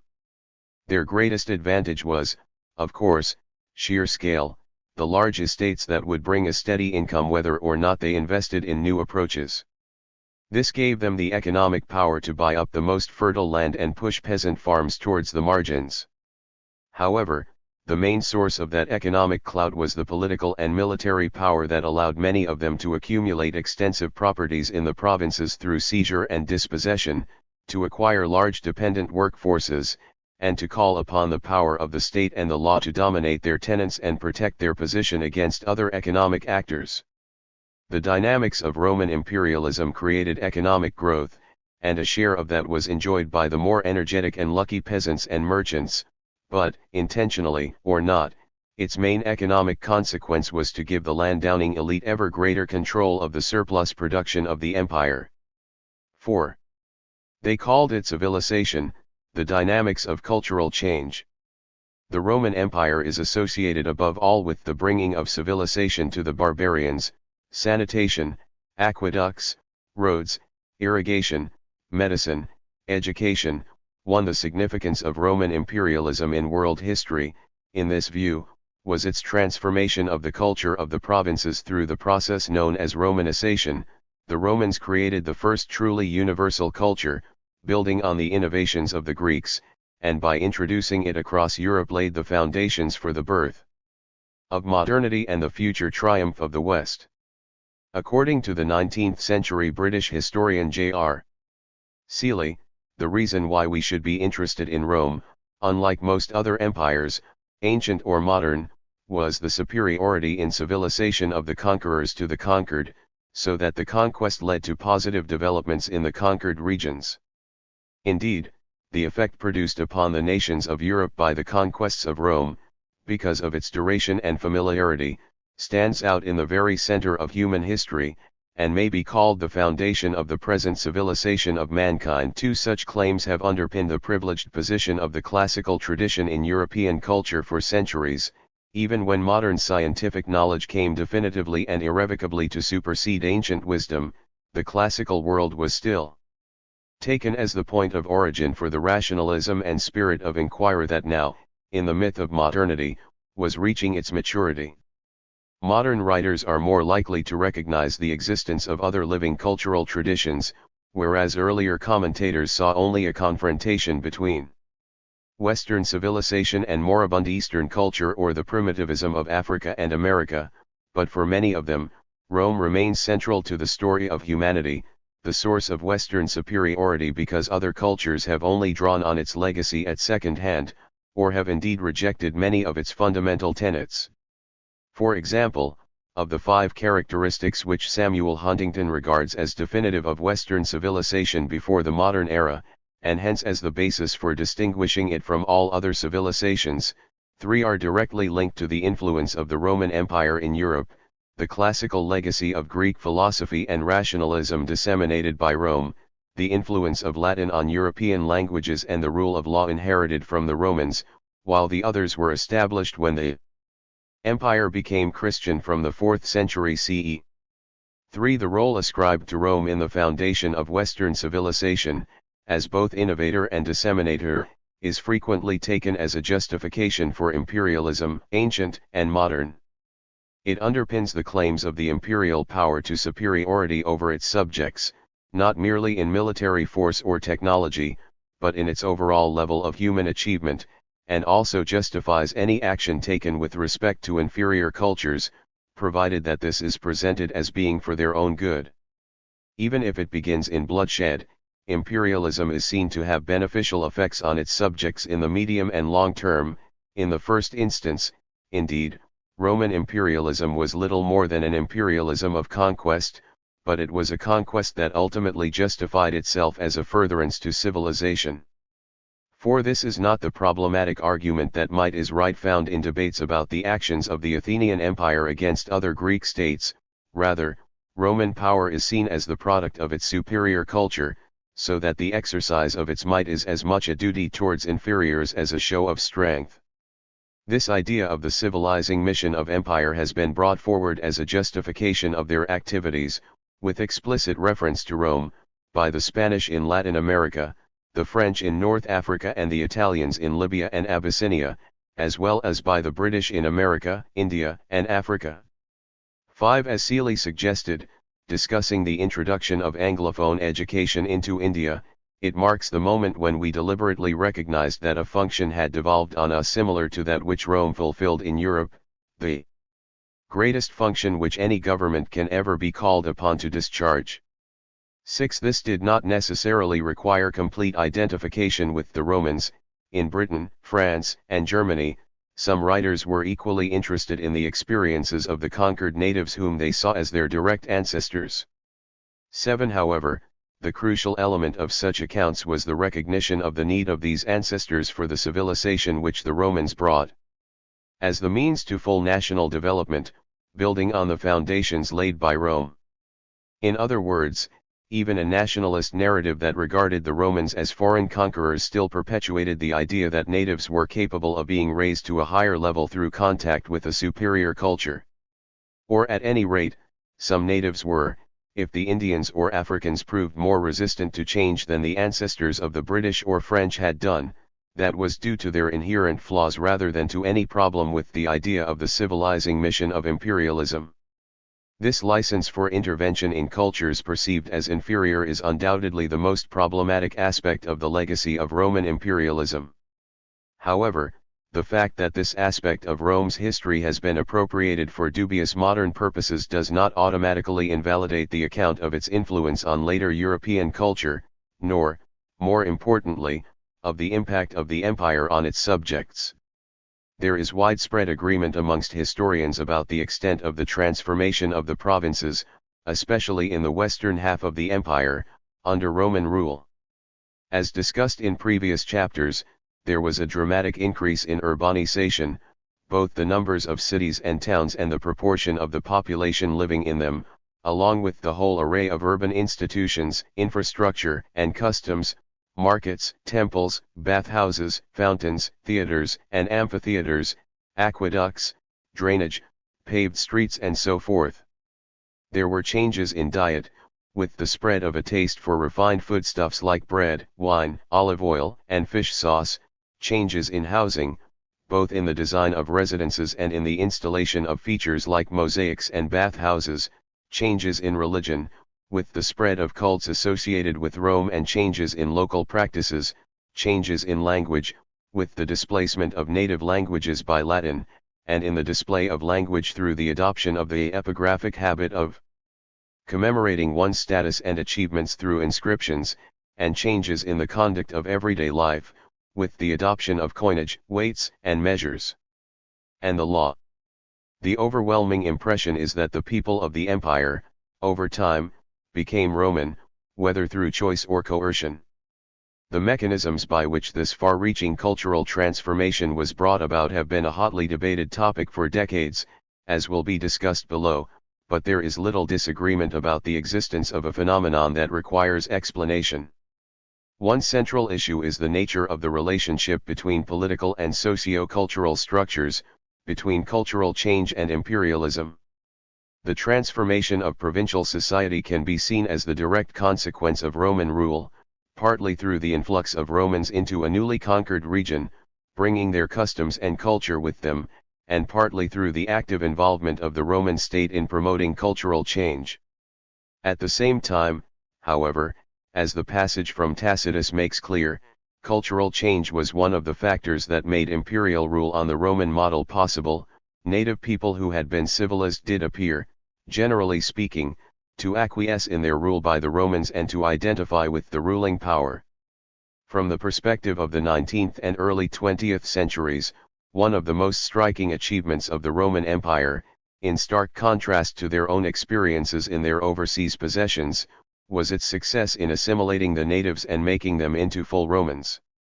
The Roman Empire, it was believed, was far more than a structure of domination, bound together not only by a common ruler, but by a highly organized and uniform though elastic system of administration, and as time went on by a common system of law and a common citizenship. It became the most powerful engine of assimilation that the world has ever seen.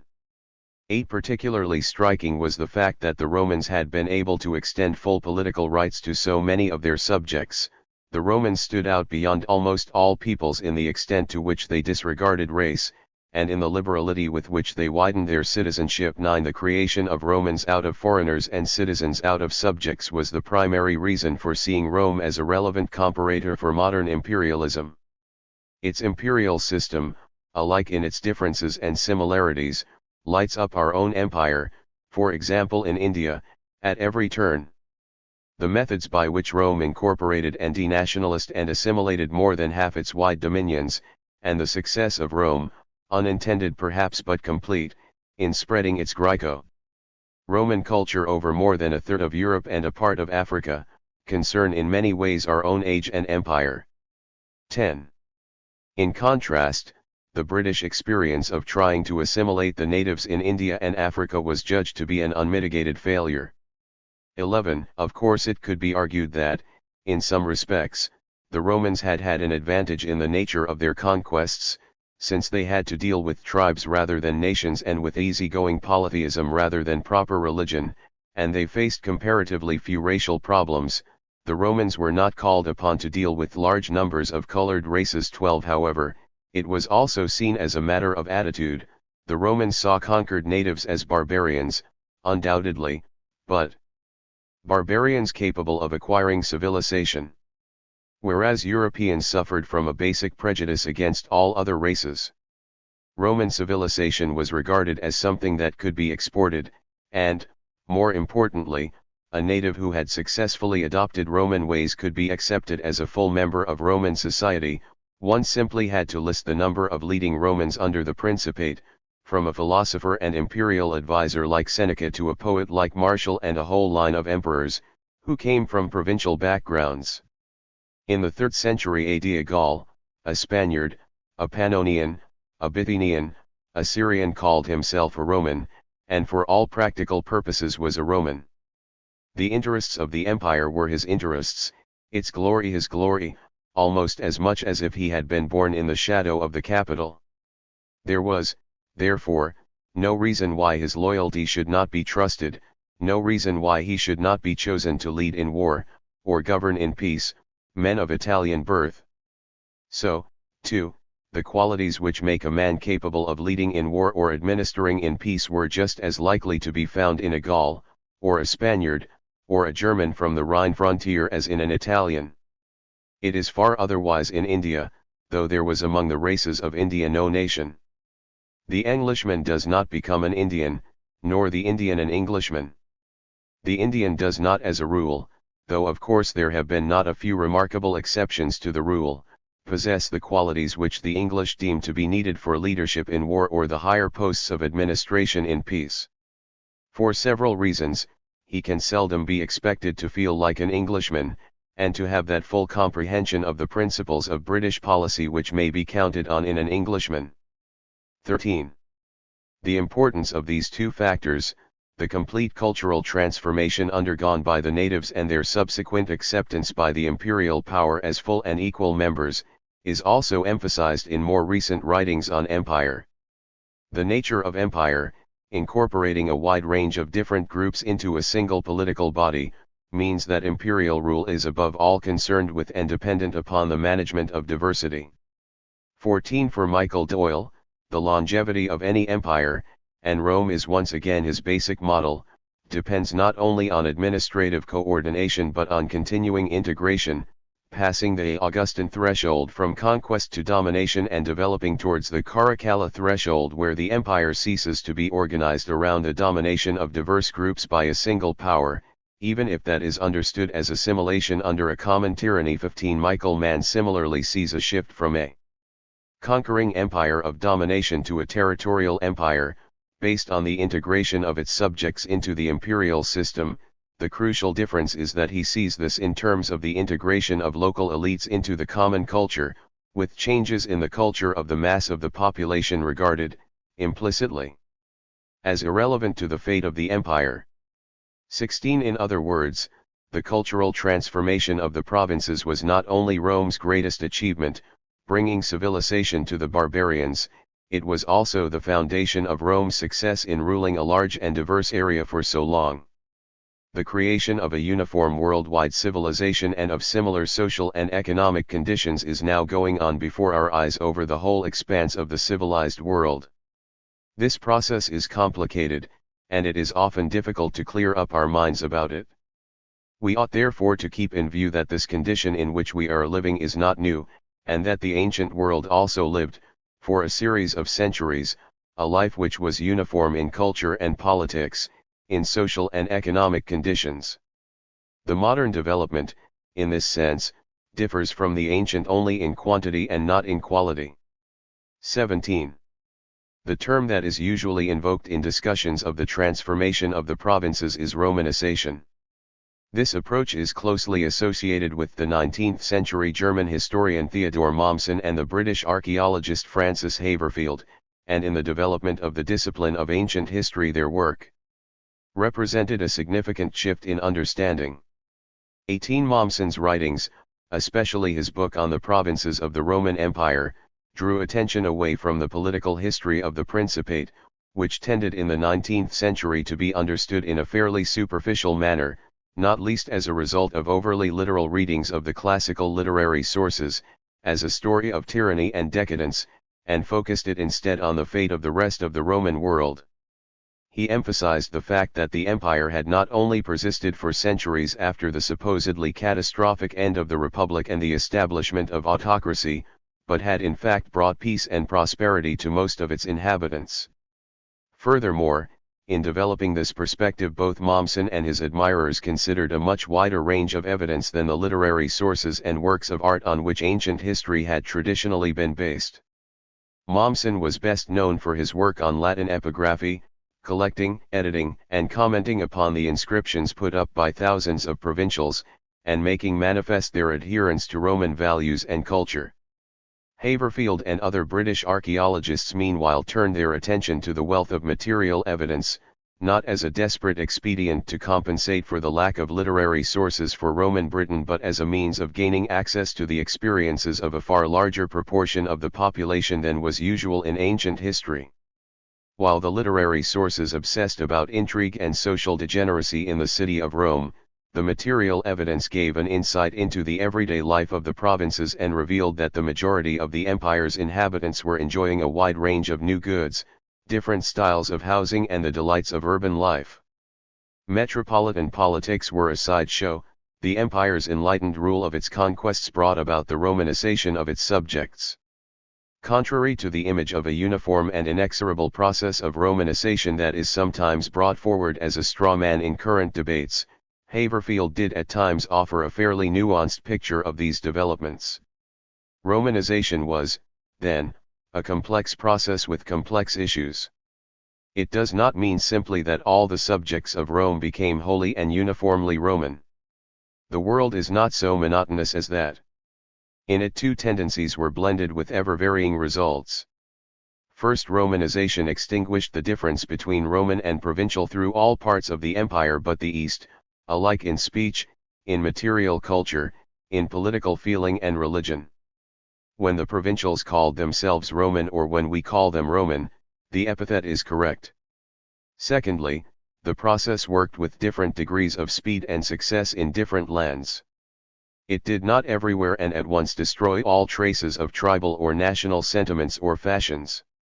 These remained, at least for a while and in certain regions, not in active opposition, but in latent persistence, capable of resurrection under proper conditions. In such a case the provincial had become a Roman, but he could still undergo an atavistic reversion to the ways of his forefathers. 19. The triumph of Roman culture was not inevitable, therefore, but an ongoing struggle, in which some of the conquered peoples proved themselves more amenable to civilization than others. Nevertheless, the effect of Roman rule in most regions was to draw the provincials into a common culture and way of life, raising them to a higher standard of living and a more refined sensibility and allowing them to participate fully in the political and social life of the empire. While this model of the cultural impact of Rome has held sway for decades as the theoretical basis for the study of Roman Britain and the other Western provinces, in recent years serious criticisms have been made of the underlying assumptions of its creators and therefore of the way that it has shaped understanding of provincial culture. At the same time as the idea of Romanization influenced ideas about the cultural role of modern imperialism, and on occasion even influenced the policies of the imperial powers, it was itself influenced by contemporary intellectual and cultural currents. 20 Rome was read through the lens of modern imperialism as much as the modern experience was understood through comparison with Rome. The most obvious example is the tendency of many of these authors to identify with Roman culture and to take it for granted that its adoption was a progressive and desirable process. 21 In many respects, for example, Haverfield was quite insistent on the differences between Roman and British imperialism. As he remarked, Roman history provides few direct parallels or precedents. The wise man does not look for that in history, but the contrast was abandoned when it came to the distinction between civilization and barbarism. Our civilization seems firmly set in many lands. Our task is rather to spread it further and develop its good qualities than to defend its life. If war destroys it in one continent, it has other homes. But the Roman Empire was the civilized world, the safety of Rome was the safety of all civilization. Outside roared the wild chaos of barbarism. 22. The Roman conception of civilization, and its practical expression in the provinces, matches our own expectations, since in part our expectations have been defined by the Roman tradition of humanitas. The combination of cities, political and economic institutions, technology, and literary heritage is precisely what modern imperial powers believe they have to offer to the rest of the world. 23 The encounter between the Romans and their conquered subjects is therefore interpreted in terms of the meeting of culture and barbarism, or even culture and non-culture. The superiority of one system is taken entirely for granted, and the Roman Empire is evaluated in terms of the degree to which different regions conform to the Roman template. The failure of some groups or regions to Romanize adequately is regarded as the result of the deficiency of the natives, what Haverfield referred to, tellingly, as an atavistic reversion to the ways of their ancestors. the same line of rhetoric applied to the failure of contemporary Indians or Africans to appreciate the benefits of European manners or knowledge.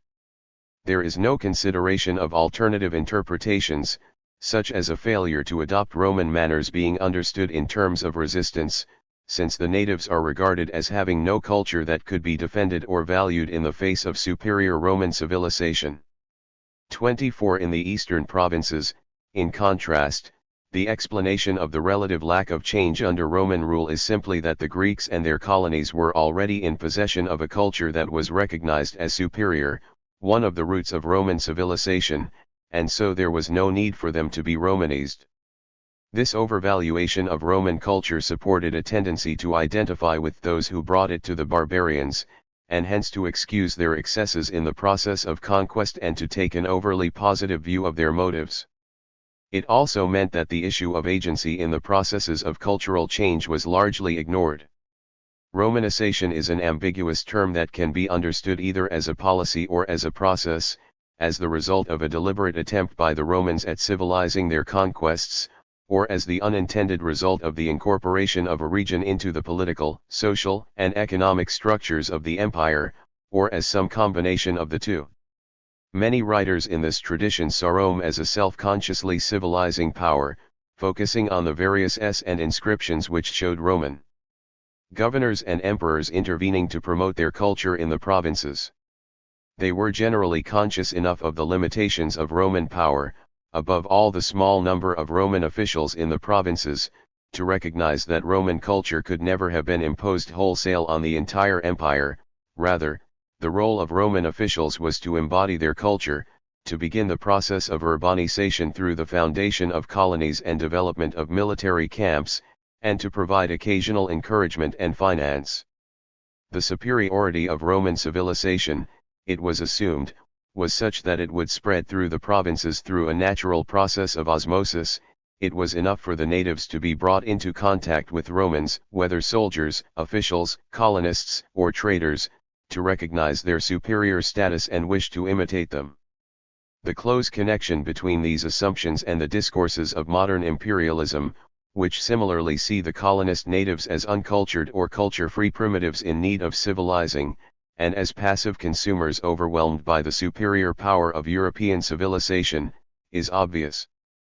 In recent decades, these modern discourses and white mythologies, the means by which non-Europeans are represented as inferior and hence in need of the benevolent intervention of European powers, have been fiercely criticized by various post-colonial theories, whose arguments have also been introduced into the study of the Roman Empire. 25 Several recent studies of Romanization have therefore adopted what might be termed a nativist perspective, emphasizing the equal claims to attention of pre-Roman culture.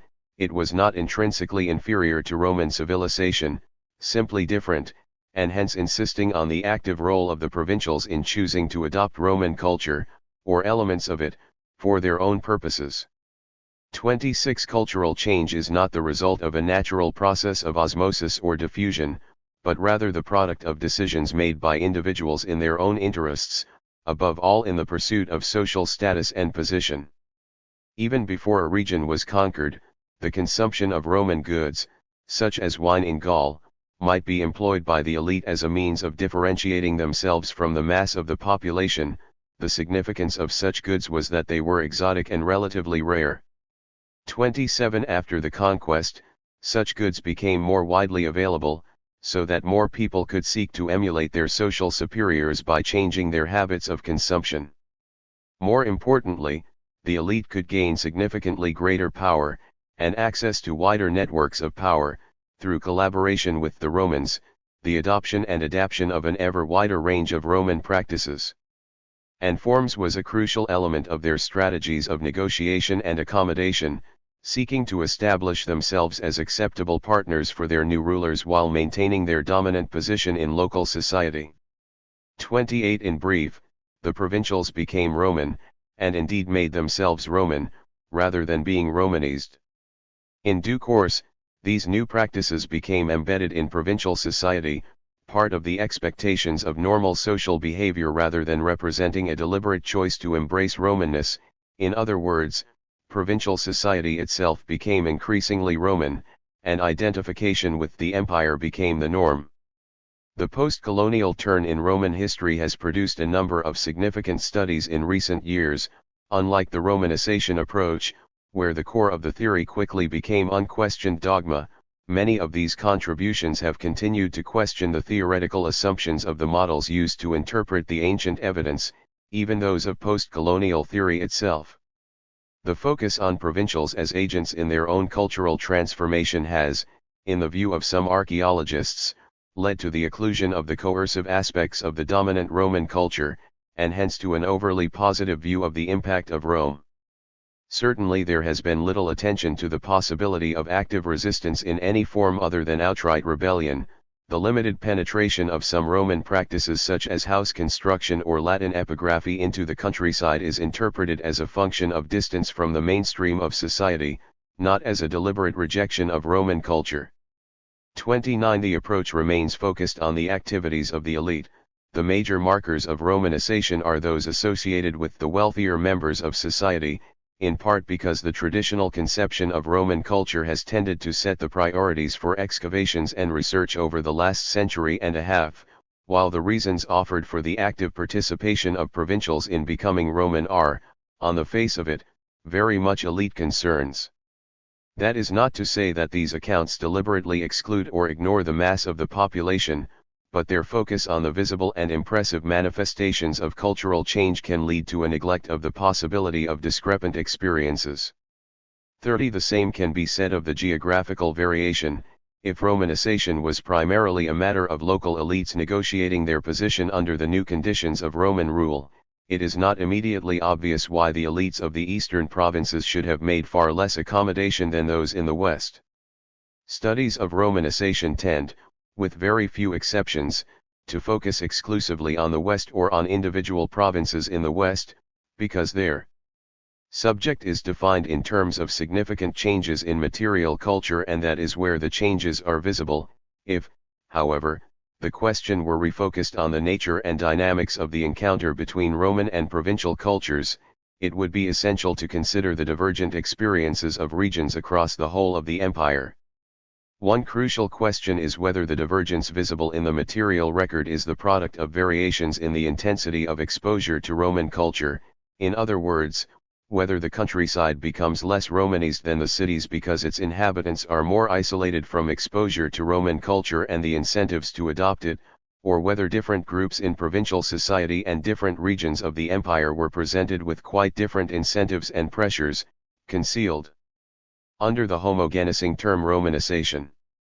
Some of the most far-reaching criticisms of the new orthodoxy of self-Romanizing natives have indeed been based on questioning the whole concept of Romanization, not only the dynamics of its development, but its ontological status. 31. Underpinning both the original and the modified theories is the 19th century conception of a culture as an integrated system, closely related to the special qualities of the race or nation that created it, in which every aspect of life reflects as well as constitutes the whole. 32. When an object or a practice associated with Roman culture is identified in a provincial therefore, it is interpreted by archaeologists as either an indication of the presence of Romans or as an example of provincials adopting elements of Roman culture. However, objects have no fixed, intrinsic meaning. We actually have no way of knowing whether, for example, a Gaul drinking wine in the 1st century CE thought of himself as consuming a Roman drink rather than a prestigious drink, or whether mosaic decoration in a country residence was associated with Romanness by provincials to the same extent that it is by modern scholarship. Certain objects must, we may imagine, have been difficult to disassociate wholly from their origins, the toga, for example, but even then, we cannot know whether the primary motivation of a Briton wearing a toga was to assert his identity as a Roman and emulate his rulers, or rather to mark himself out from his social inferiors through a distinctive form of dress. The progressivist view that all manifestations of Roman goods and practices in the provinces must represent a movement towards the wholesale adoption of Romanness may in fact conceal a wide range of different reasons for changes in material culture. In addition, the idea of Roman culture, conceived as a homogeneous and clearly defined set of social, material, and intellectual practices, is itself an invention. In part, it was invented by the Romans themselves, seeking to define their own identity, from the development of a Latin literary tradition in the 2nd century CE to the furious arguments about what it was to be Roman in the vast literary and artistic output of what is sometimes called the Roman Cultural Revolution under Augustus 33. There was no single model of being Roman which a provincial could have imitated, even if he had full information about the debates going on in the metropolis. Rather than, we might imagine, developing a partial and idiosyncratic image of what was involved from his encounters with Romans in his locality and from different media of communication like coins, literature and sculpture. Rather, the adoption of certain practices can be understood as an attempt at defining what it is to be Roman, part of an empire-wide discourse on the subject, as much as an assertion of Roman identity. 34. The different conceptions of Romanness found in different regions of the empire were not imperfect copies of a pure Roman identity established in the center. On the contrary, the cosmopolitan nature of the capital, drawing in influences from every corner of the empire, meant that Roman identity was arguably a far more problematic concept there than in any individual province. 35. Looking over the empire, there was clearly no such thing as Roman identity or Roman culture.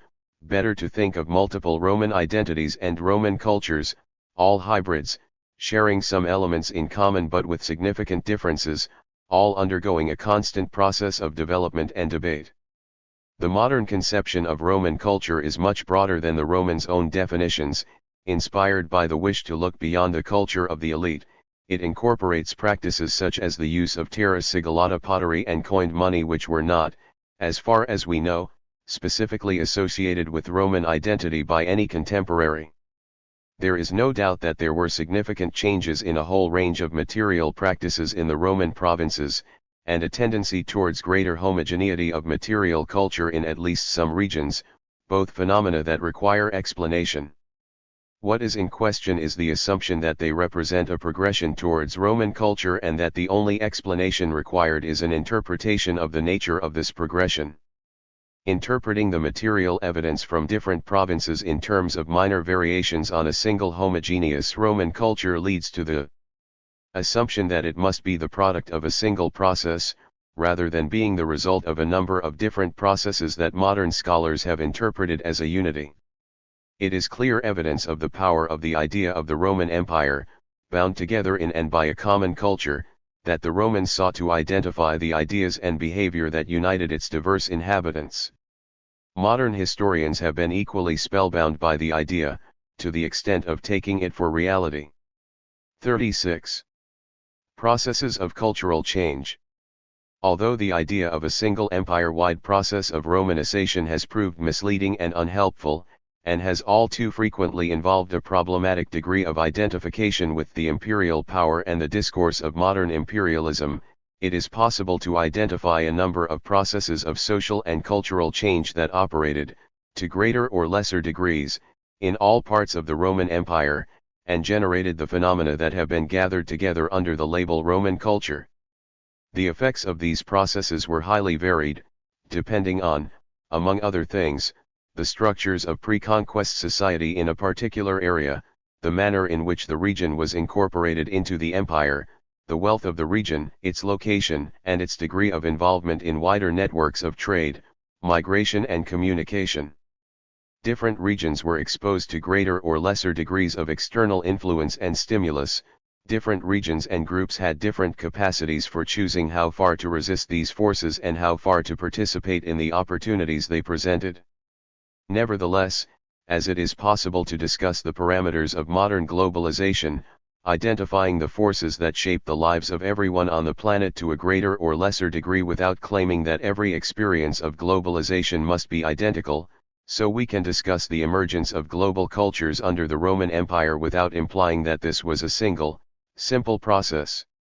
The first such process can be labeled integration, the construction of a common sense of identity and a shared worldview as a basis for the rule of the empire and its local collaborators. Culture operates within society as a source of ideological power, generating the capacity to compel obedience and acquiescence through the creation and manipulation of a shared set of beliefs that sanction the existing social order. 37 Ancient elites invested heavily in the creation of meaning and the communication of official ideology. Through all the media available to them, it was always far cheaper to persuade people to accept their rule and believe in its essential rightness than to employ more direct and coercive methods.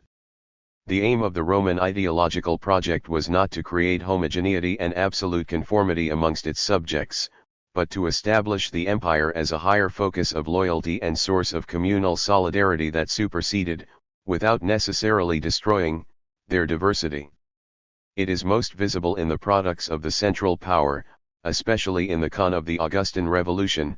The need to legitimize the new autocratic regime led to the employment of every available medium in the city of Rome, especially literature and visual images. These were used to anchor Augustus' claims to legitimacy in a subtly revised account of the whole of Roman history and a new conception of the role, and the necessity, of the supreme ruler in bringing peace and prosperity to the empire.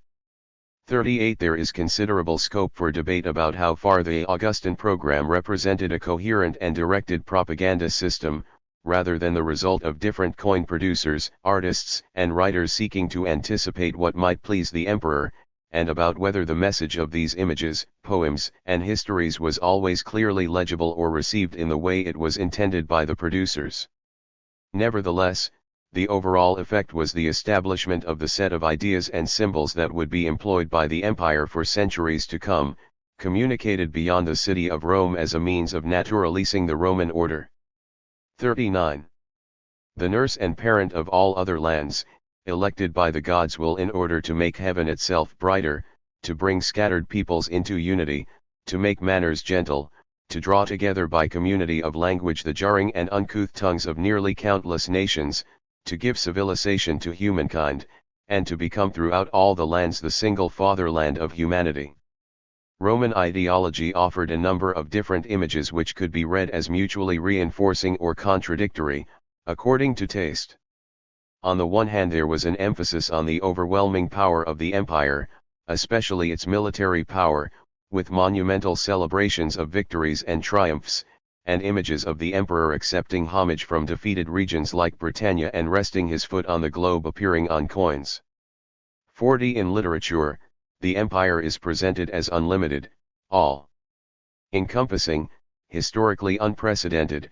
Your possession is equal to what the sun can pass. 41 New myths and genealogies gave the Romans a central place in the narrative of world history, emphasizing their descent from the Trojans and the divine sanction for Roman victory and domination.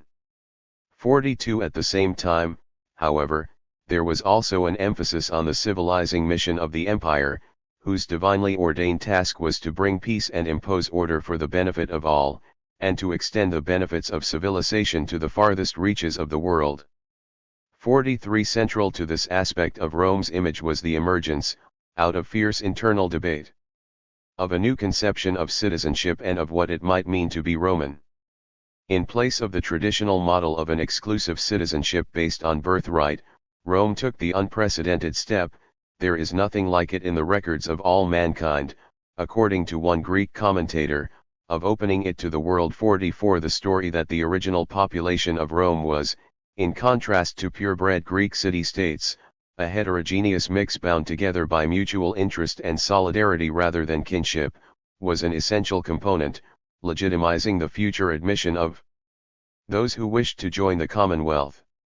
In a short time a scattered and wandering multitude had become a body of citizens by mutual agreement, Cicero declared. 45 Sallust's slightly longer account emphasized the expectations of the Romans in all such situations. After these two peoples, different in race, unlike in speech and mode of life, were united within the same walls, they were merged into one with incredible facility, so quickly did harmony change a heterogeneous and roving band into a commonwealth. Those who wished to become Roman, and who displayed sufficient conformity to Roman expectations, would be accepted, whether freeborn or former slave. The question of how easy it was to gain admittance in practice, what proportion of slaves could hope to be manumit, what level of wealth and influence was required to win a grant of citizenship, was largely irrelevant to the ideological power of this institution. What mattered was the belief that Rome had become the patria, the highest focus of loyalty, to all rather than to a single people. You have caused the word Roman to be the label, not of membership in a city, but of some common nationality, and this not just one among all, but one balancing all the rest. The division which you substituted is Romans and not Romans. To such a degree have you expanded the name of your city. Since these are the lines along which the distinction has been made, many in every city are fellow citizens of yours no less than of their own kinsmen, though some of them have not yet seen the city. Collective rituals for all citizens, whether those associated with the taking of the census or the formal swearing of oaths of allegiance to the emperor, emphasized their common identity, directing attention away from any differences in status between provincials and focusing it instead onto the higher authority they all obeyed. 46. The task of uniting all the peoples of the empire fell above all to the emperor, or to his public persona. He was the father of his people, caring for all his subjects, directing all the affairs of the empire, personally responsible for its well-being. There is a striking image in one of Martial's poems about the games in Rome, offering a catalogue of all the different races gathered there to watch. These peoples speak in different voices, but then with one voice, when you are named the true father of your country. The emperor personified imperial power, and presented it as magnificent and all-powerful but also benevolent, generous, and compassionate. His image was everywhere throughout the empire, in every city, on coins and statues and even on cakes made for sacrifice. There is some evidence that official portraits were distributed as models, to be employed by provincials who wanted to demonstrate their loyalty by erecting yet another statue, but he might also be represented in the local idiom, as a pharaoh in Egypt, for example. 47. He was the emperor of every individual city and province as much as he was the emperor of the empire as a whole. The phenomenon of religious cult offered to the emperor is found throughout the provinces, but there was no organized imperial cult. Rather, every city had its own cult of the emperor, with its own minor variations in rituals and festival days. 48. The birthdays of members of the imperial family, the monthly and annual birthdays of the emperor, and the birthdays and dates of accession of his predecessors structured the year. There was no single imperial calendar of festivals and other significant occasions. Augustus' birthday was the official start of the year in the province of Asia, for example, but not elsewhere. But all provincial calendars were organized around the celebration of the emperor. 49. The numerous petitions sent to him from individuals and communities with requests for his intervention or assistance make manifest the widespread belief in his power and benevolence, even if an answer could never be relied upon. 50. Meanwhile, regular reports on his great deeds circulated to every part of the empire, to ensure that the image was maintained. The assiduity of imperial bureaucrats in promoting that image enabled it to survive the reigns of individual emperors who fell far short of the ideal, while faith in the emperor's benevolence worked to excuse the failures of the imperial bureaucracy. If a petition was not answered, or a court's decision was obviously corrupt, it could only be because the emperor was misled or kept in ignorance by his advisors. The creation of this empire-wide ideology was not a simple top-down process. It was undoubtedly encouraged by the emperor and by many governors, who provided the models and sometimes the finance, but its implementation was mainly left to locals. The integration of the empire into a common political culture was achieved largely through the active efforts of those who wished to become Roman rather than those who sought to create an empire of Romans. The provincial elites competed for favor by trying to guess what form of honors would be most pleasing to their rulers, gradually learning to speak the language, both literary and visual, of imperial power, a language which did of course include reference to the fate of those who showed insufficient loyalty. 51. They also furthered the development of an empire-wide elite culture through their efforts to gain power through collaboration and gain access to the higher levels of imperial authority, and through their efforts to exert ideological power over the mass of the population in order to legitimize their rule. The advent of Rome offered a range of new techniques of self-presentation and examples of how to gain the acquiescence of the masses in elite rule. Above all, as discussed in an earlier chapter, The power of the city. 52. The attempts of provincial elites to establish their own dominance, as well as display their adherence to what they thought of as Roman civilization, was a key factor in the spread of a relatively uniform urban culture through the western provinces. The other key factor in urbanization, and other changes in elite behavior, was the process of differentiation, accumulating ideological power and legitimizing their rule by marking themselves off from the mass of the population. This was scarcely a new phenomenon, rather, the advent of Rome increased the resources available to the aspiring notable, with access to a much wider range of prestige goods, new forms of social behavior and new techniques, as well as the prestige to be gained through association and collaboration with the ruling power.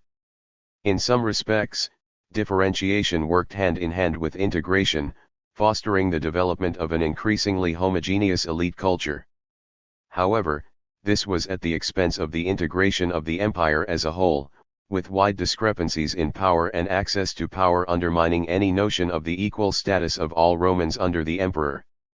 The establishment of a legal distinction from the early 2nd century CE between honestores and humiliaries, the worthy and the humble, grouping together both citizens and non-citizens in each of those categories and giving different legal rights to each, simply confirmed the success of this process of differentiation.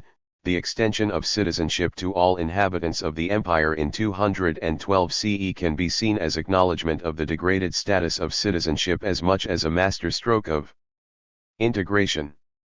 Furthermore, the fact that Roman identity was an essentially contested concept rather than a clear set of expectations and rules meant that there was continual debate concerning means of social differentiation that might appear to threaten elite solidarity. The discourse concerning the acceptable limits of luxurious behavior, which shaped modern discussion of economic development for centuries, is the most obvious example, including the portrayal of the unacceptable vulgarity of the freedman Trimalchio in Petronius Satyricon. 53. The meaning and acceptability of a particular practice depended, of course, on traditional forms of consumption in Asia Minor, for example, might appear unacceptably decadent in Rome or Gaul, while the adoption of Roman practices by the Judean elite, perfectly innocuous and commonplace in most of the empire, undermined their legitimacy in the eyes of the population.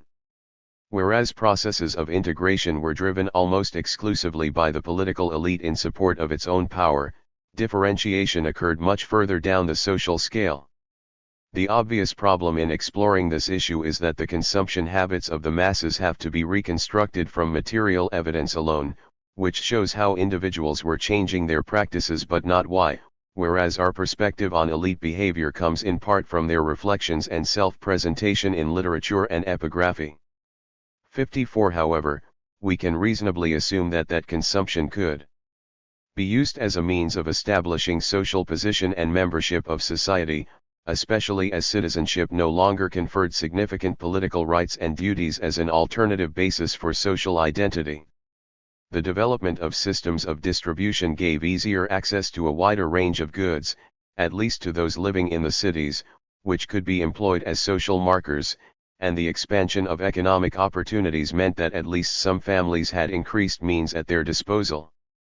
Indeed, the process may have become self-perpetuating in the course of Rome's development into a society organized around the consumption of goods rather than collective activities. Poverty became more visible because lack of resources meant an inability to imitate the practices of one's neighbors, and so there was an added incentive for those who could afford it to continue to spend to ensure that their freedom from shameful poverty and their full participation in social activities was properly advertised. 55. There is no way of knowing how far customs such as bathing, new styles of dress, new foodstuffs, or the use of terra sigillata pottery were seen as explicitly or specifically Roman, nor how far ordinary provincials, unlike the literate elite, thought of themselves as Roman in ideological opposition to everyone outside the empire. While the degree of change in the material practices of the wealthier non-elite members of provincial society is impressive, especially in the West, the consumption habits of the empire were never completely homogeneous. For example, an analysis of meat consumption indicates that northwestern regions continued to eat more beef, sheep, or goat while southern Gaul and Italy remained pork eaters, exactly as the situation before the empire came. 56. The society, culture, and habits of consumption of the eastern provinces were, as has been noted, much less dramatically affected by the advent of Roman rule. One obvious reason is that their elites were already well established, and indeed had contributed significantly to the development of the model of elite culture and urbanism that was now extended westwards. However, they played an important role in a third process of cultural change, which can be termed re-evaluation. Local customs and ideas were reviewed and revised in the face of the rise of Rome and the establishment of a more interconnected, globalist society, which brought with it a flood of new ideas and information.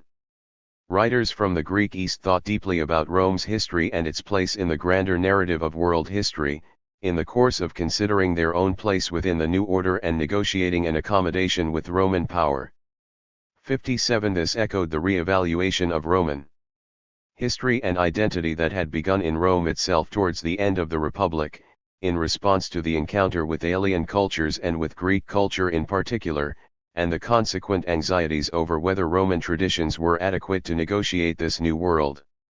58. By the time of Augustus, the cultural heritage of the Greeks was becoming accepted and firmly established in Rome. In Horace's famous line, "Captive Greece took her savage victor captive." 59. The Greek literature of what is known as the Second Sophistic developed in response to the sort of attitude expressed by Pliny in a letter to a friend who was about to take on administrative responsibilities in the province of Achaia. Pay regard to their antiquity, their heroic deeds, and the legends of their past.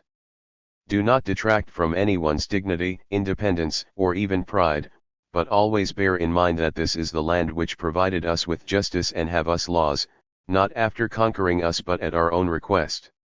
To deprive them of that last shadow and trace of freedom which is all that their title is, would be the harsh and wild act of a barbarian.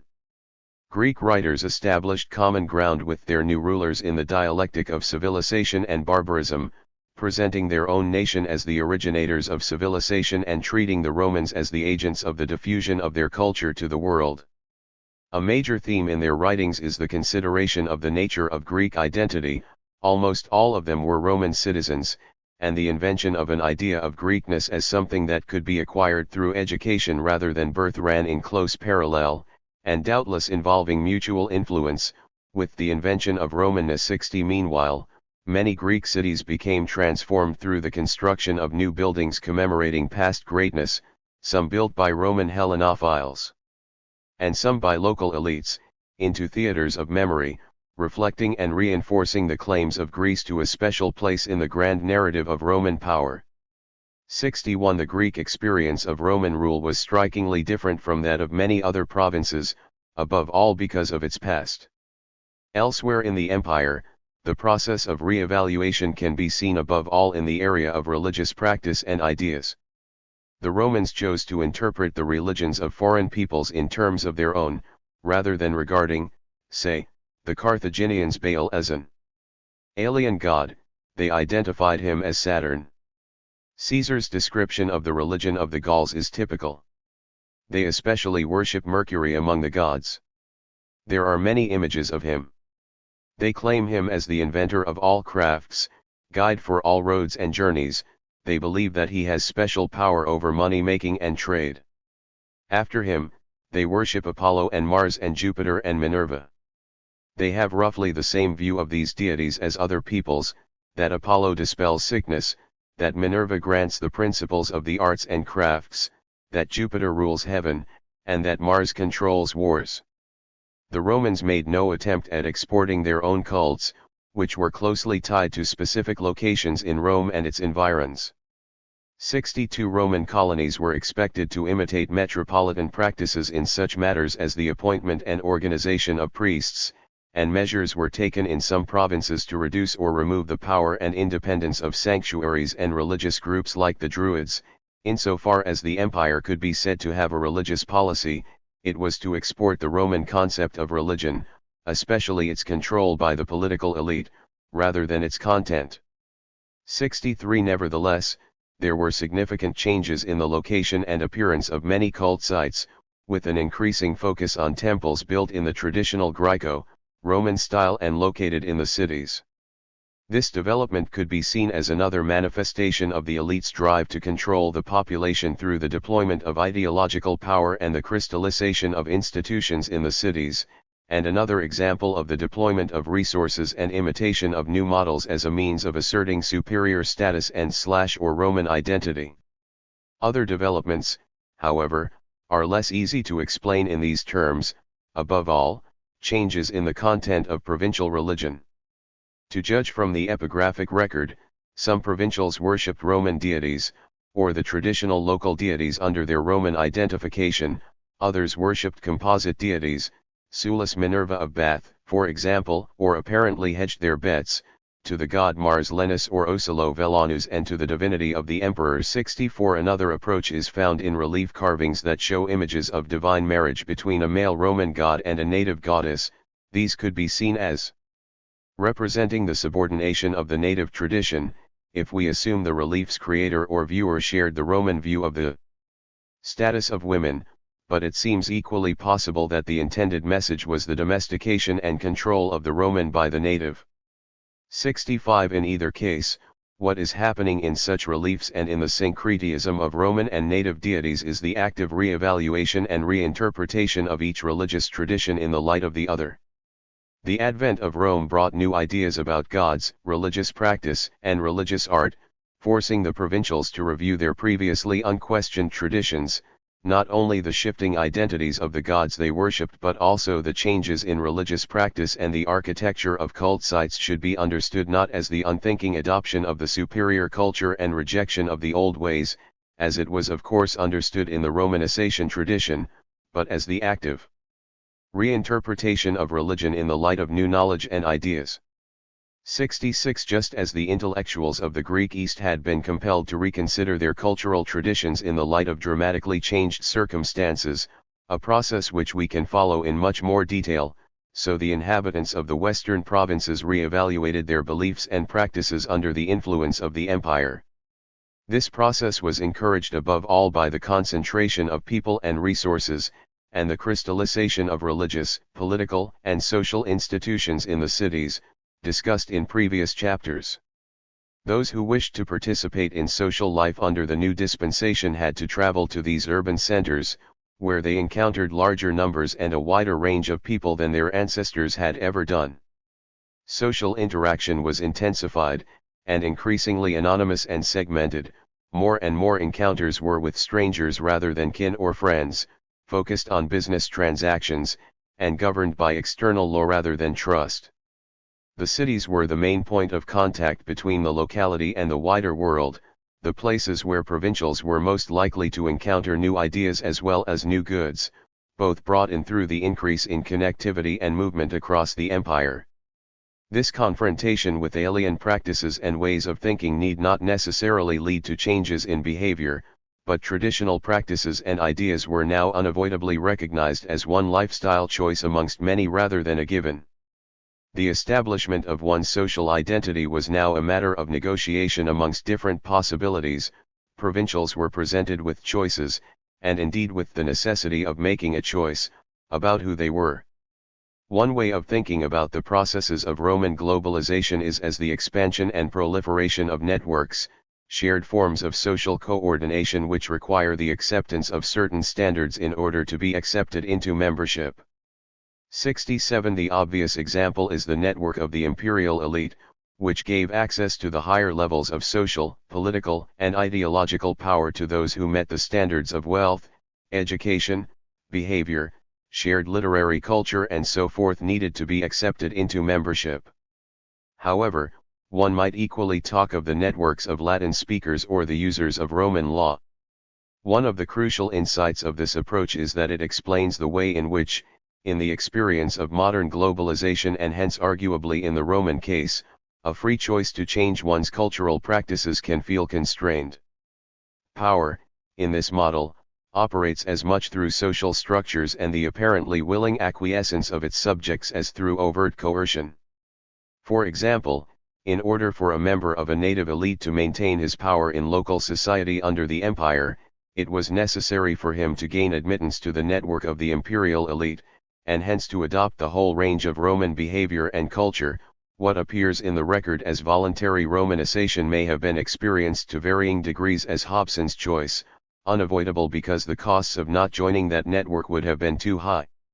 The effect was the same, the creation of an empire-wide elite bound together by a common set of attitudes and expectations, making Roman rule possible, and the spread of Roman material practices across a wide area. What this approach offers is a middle way of understanding these developments, mediating between the ideas of imposed Romanization and the wholehearted embrace of Roman culture by the provincials. This approach is most interesting when it is applied not to networks that could equally be described in more traditional terms as classes or status groups, but to networks defined by the use of a particular standard.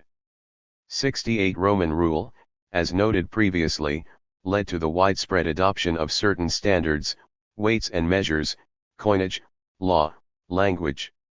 The decision to embrace one of these standards was in principle entirely voluntary, but might in practice be unavoidable.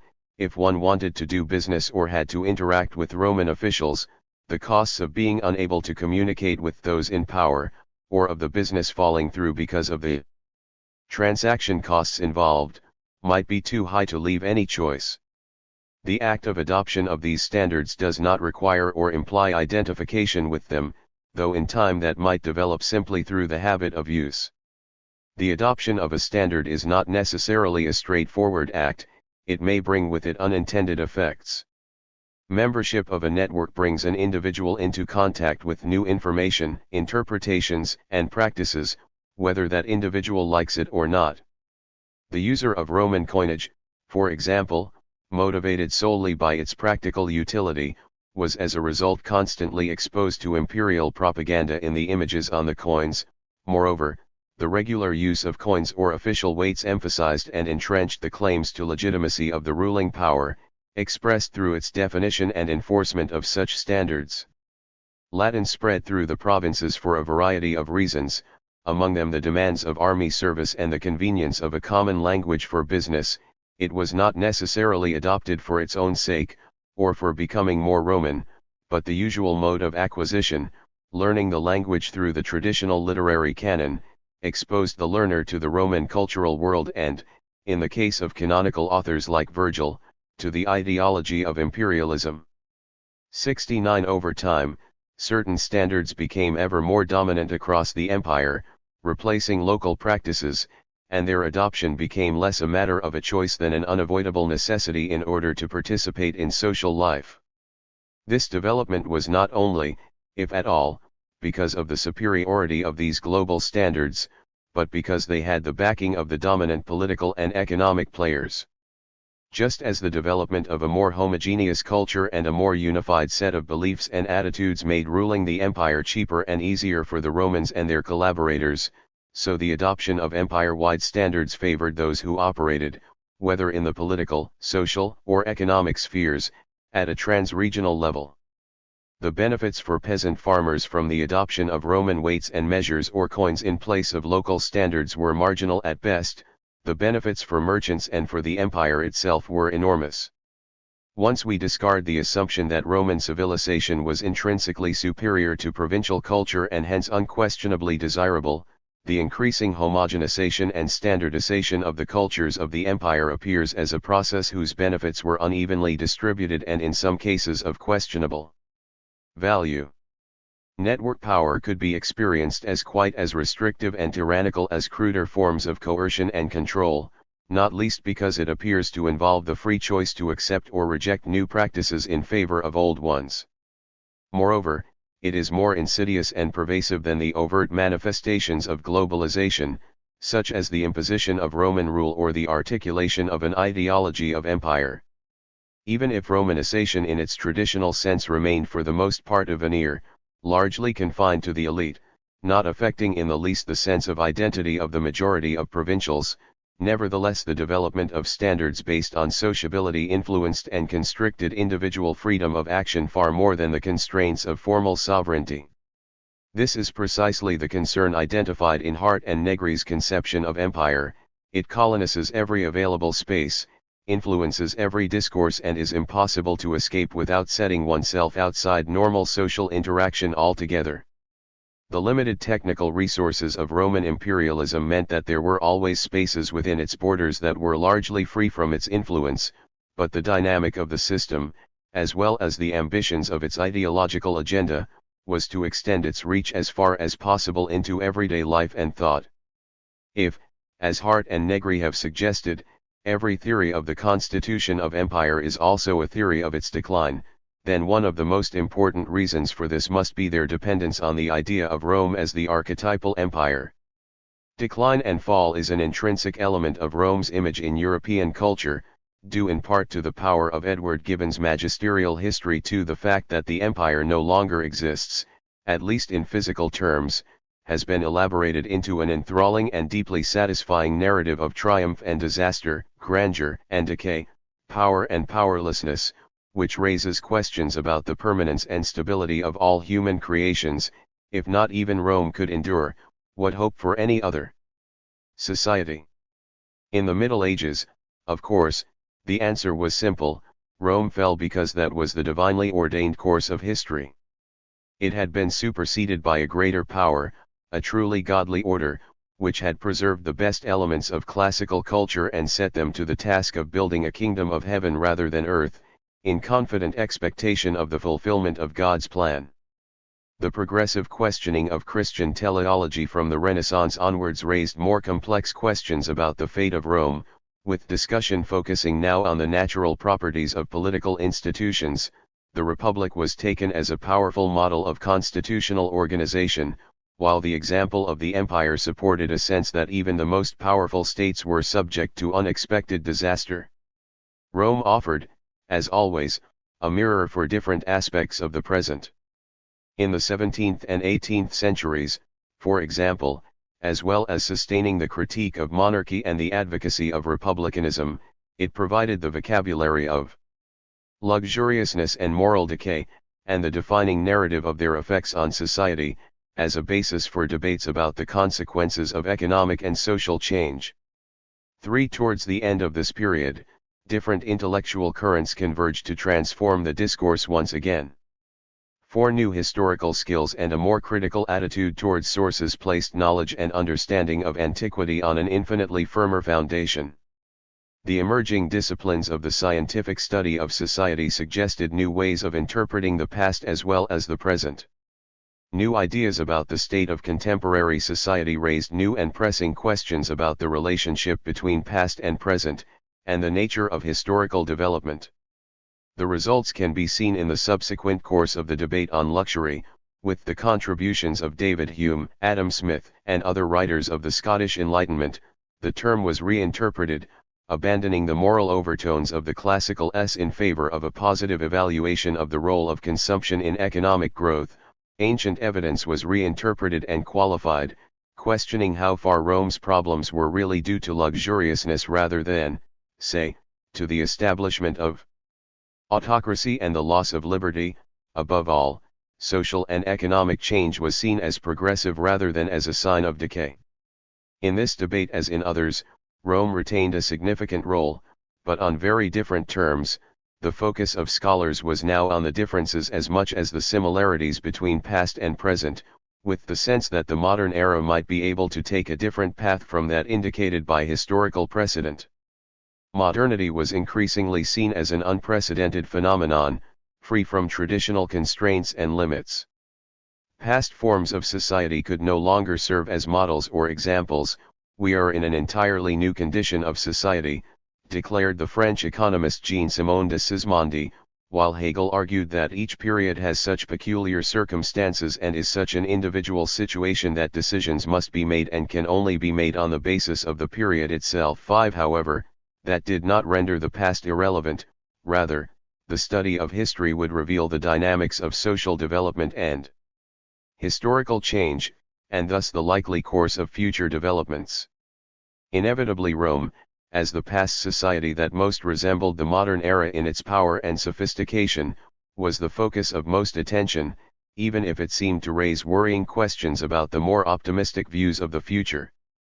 Parallels were considered in particular cases for individual states, such as the French and American republics or the British Empire.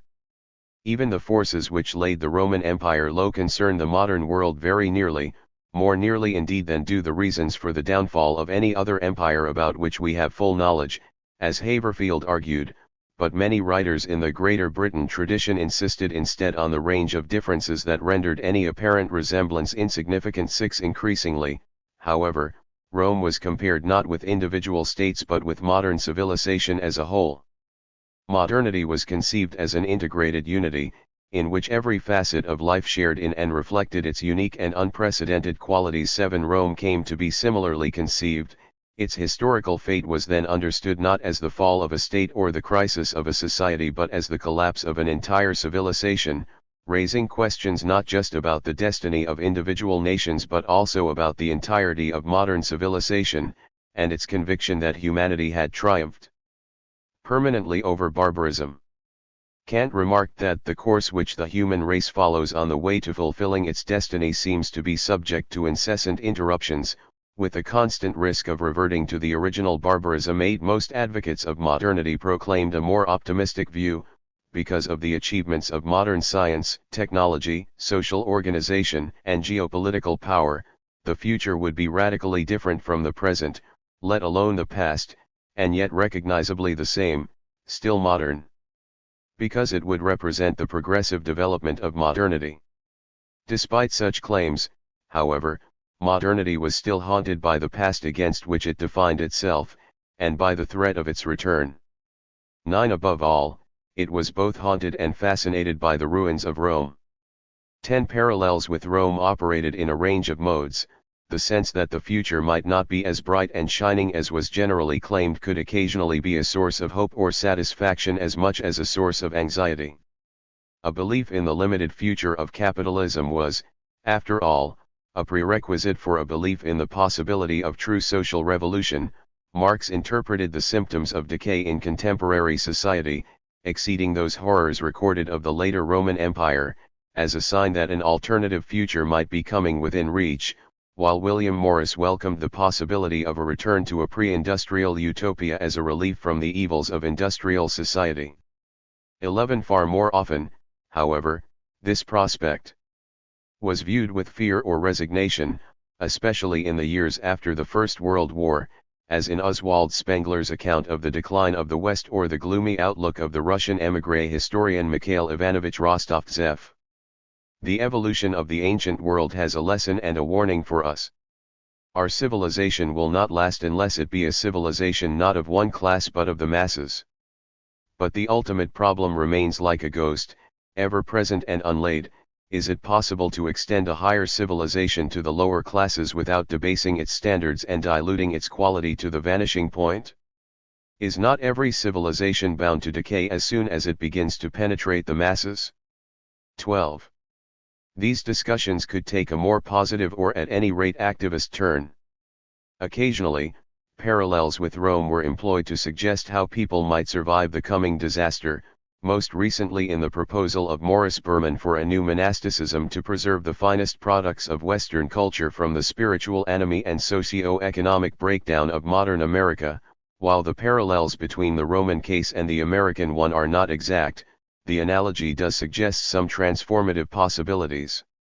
If, for example, we are indeed slated for another dark age, it may not have to last 600 years this time around. 13. More often, the comparison is invoked by those with a firm conviction that they understand the nature of the threat to modern society as a means of bolstering their arguments, validating their views and supporting their call for specific action to preserve Western civilization. A wide range of lessons have been drawn from Rome's decline and fall. One of the most prominent is the need to deal effectively with the barbarians at the gates, a popular theme both among French writers in the first half of the 20th century, confronted by the self-proclaimed successors of the Germanic hordes that had conquered Rome, and among the cheerleaders of United States power over the last decade. 14. However, Rome's fall has also been blamed on excessive bureaucracy, the stifling of freedom and free enterprise by overregulation and the unendurable weight of taxation, and on the weakness of the central state and its shortage of resources. 15. It has been attributed to a shortage of manpower and to overpopulation, to race suicide, with the pure blood of the original Romans diluted and overwhelmed by weak-willed, emotional Orientals, and to the failure of the Romans to extend their civilization far enough amongst its subjects. 16. Various Enlightenment rationalists blamed Christianity and its effect on the civic spirit of the aristocracy. Joseph Stalin firmly asserted that Rome had been brought down by the revolt of the slaves. 17. It might seem that modern preconceptions and ideological assumptions are simply being read into the past, but in fact almost all of these themes, albeit not expressed in precisely these terms, can be identified in the analyses of social crisis developed by authors at the time. Modern preconceptions and ideological assumptions merely determine the selection of particular classical views as providing the true explanation of their civilization's problems. One of the major problems in studying ancient authors' accounts of decline and fall, and hence in drawing parallels between ancient and modern, is that for many of them the empire was always already in decline. 18. Writers of the late Republic, faced with the crisis of their political system and the social and economic consequences of empire, mourned the loss of the virtue and frugality of their ancestors and denounced contemporary tendencies to neglect tradition. The efforts of the new Augustan regime to present innovation as tradition and revolution as restoration were riddled with doubts and inconsistencies.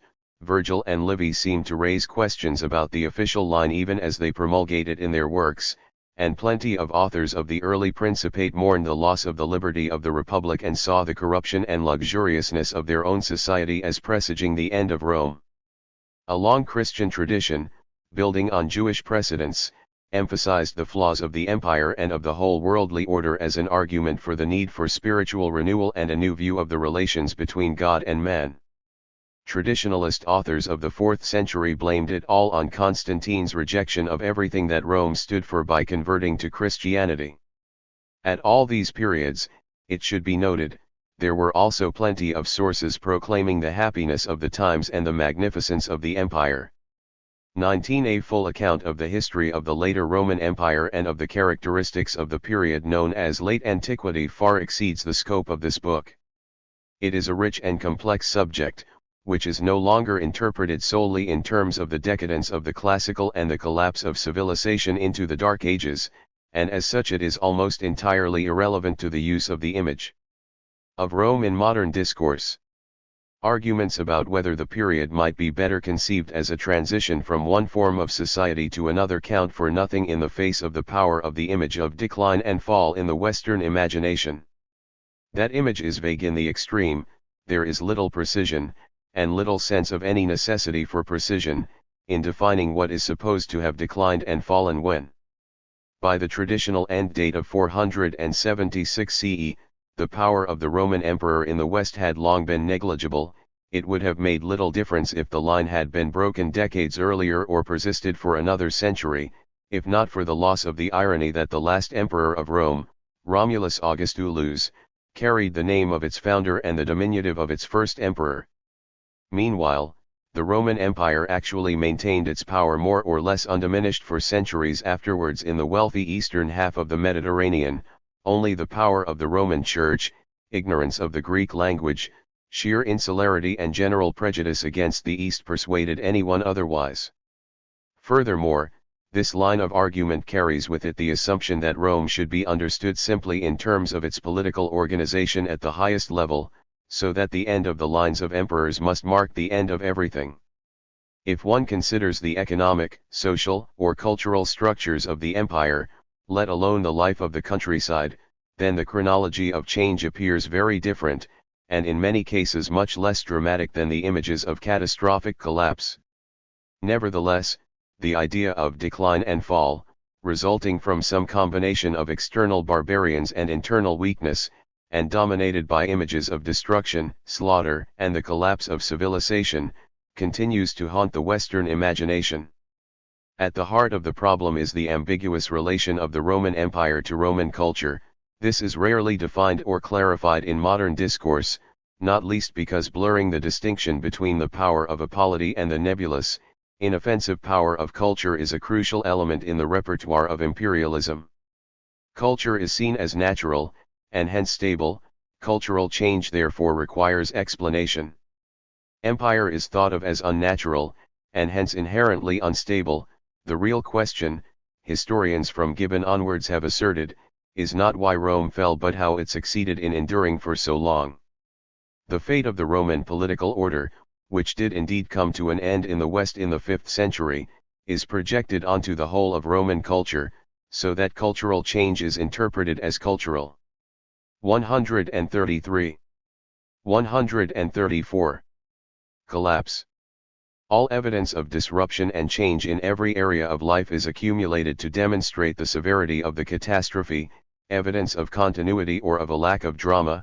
For example, the fact that the vast hordes of barbarians overwhelming the empire numbered at the most a few 100,000, facing a population of 60 million or so, is discounted in the face of the assertion that, like it or not, the empire did cease to exist. In the modern discourse, the conflation of empire and culture serves to compel assent to the former. Opposition to Western hegemony is presented as opposition to freedom, democracy, Shakespeare, and so forth, but it also creates the impression that our culture is under serious threat from the forces that threaten the empire, and demands acquiescence in whatever measures are deemed necessary to protect them. The pervasive analogy with Rome, and the dominance of the theme of decline and fall in Rome's image, means that we are presented with Hobson's choice, this civilization, warts and all, or barbarism and darkness. There is no realistic alternative, the historical record makes that clear. Men make their own history, but they do not make it just of their own free will, not under circumstances chosen by themselves, but under circumstances directly encountered, given, and handed down. The tradition of all the dead generations weighs like a nightmare on the brains of the living.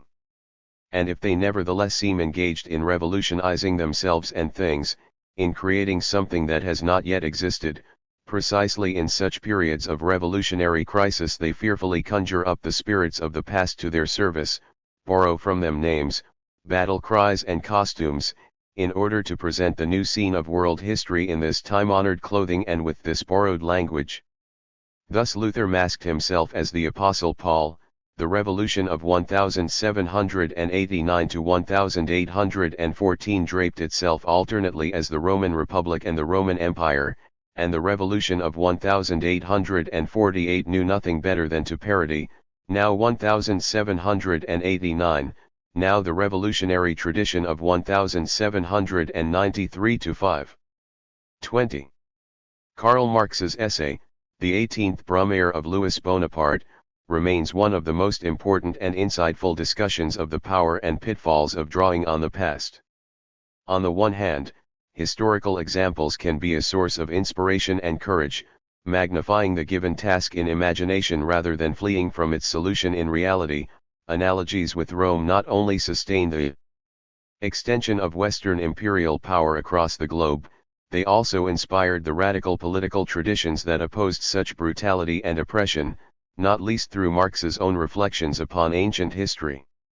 On the other hand, history offers the illusion that we can fully understand human nature and the possibilities open to human society on the basis of our knowledge of the past, and that illusion tends to work as a conservative force, undermining any revolutionary hopes. The historical record shows that revolutions always betray their ideals. The historical record shows that human nature is incapable of setting aside self-interest. The historical record shows that Rome collapsed into barbarism, and so we must work to preserve the existing order for fear of the alternative. The possibility of a different, historically unprecedented development arising out of the dissolution of the present state of things is simply ignored. The power of Rome continues to compel obedience to the empire. Modern revolution, Marx argued, cannot draw its poetry from the past, but only from the future. It cannot begin with itself before it has cast off every superstition about the past. 21. The task of the historian is to understand Rome and its continuing influence in order to break its power over the modern imagination.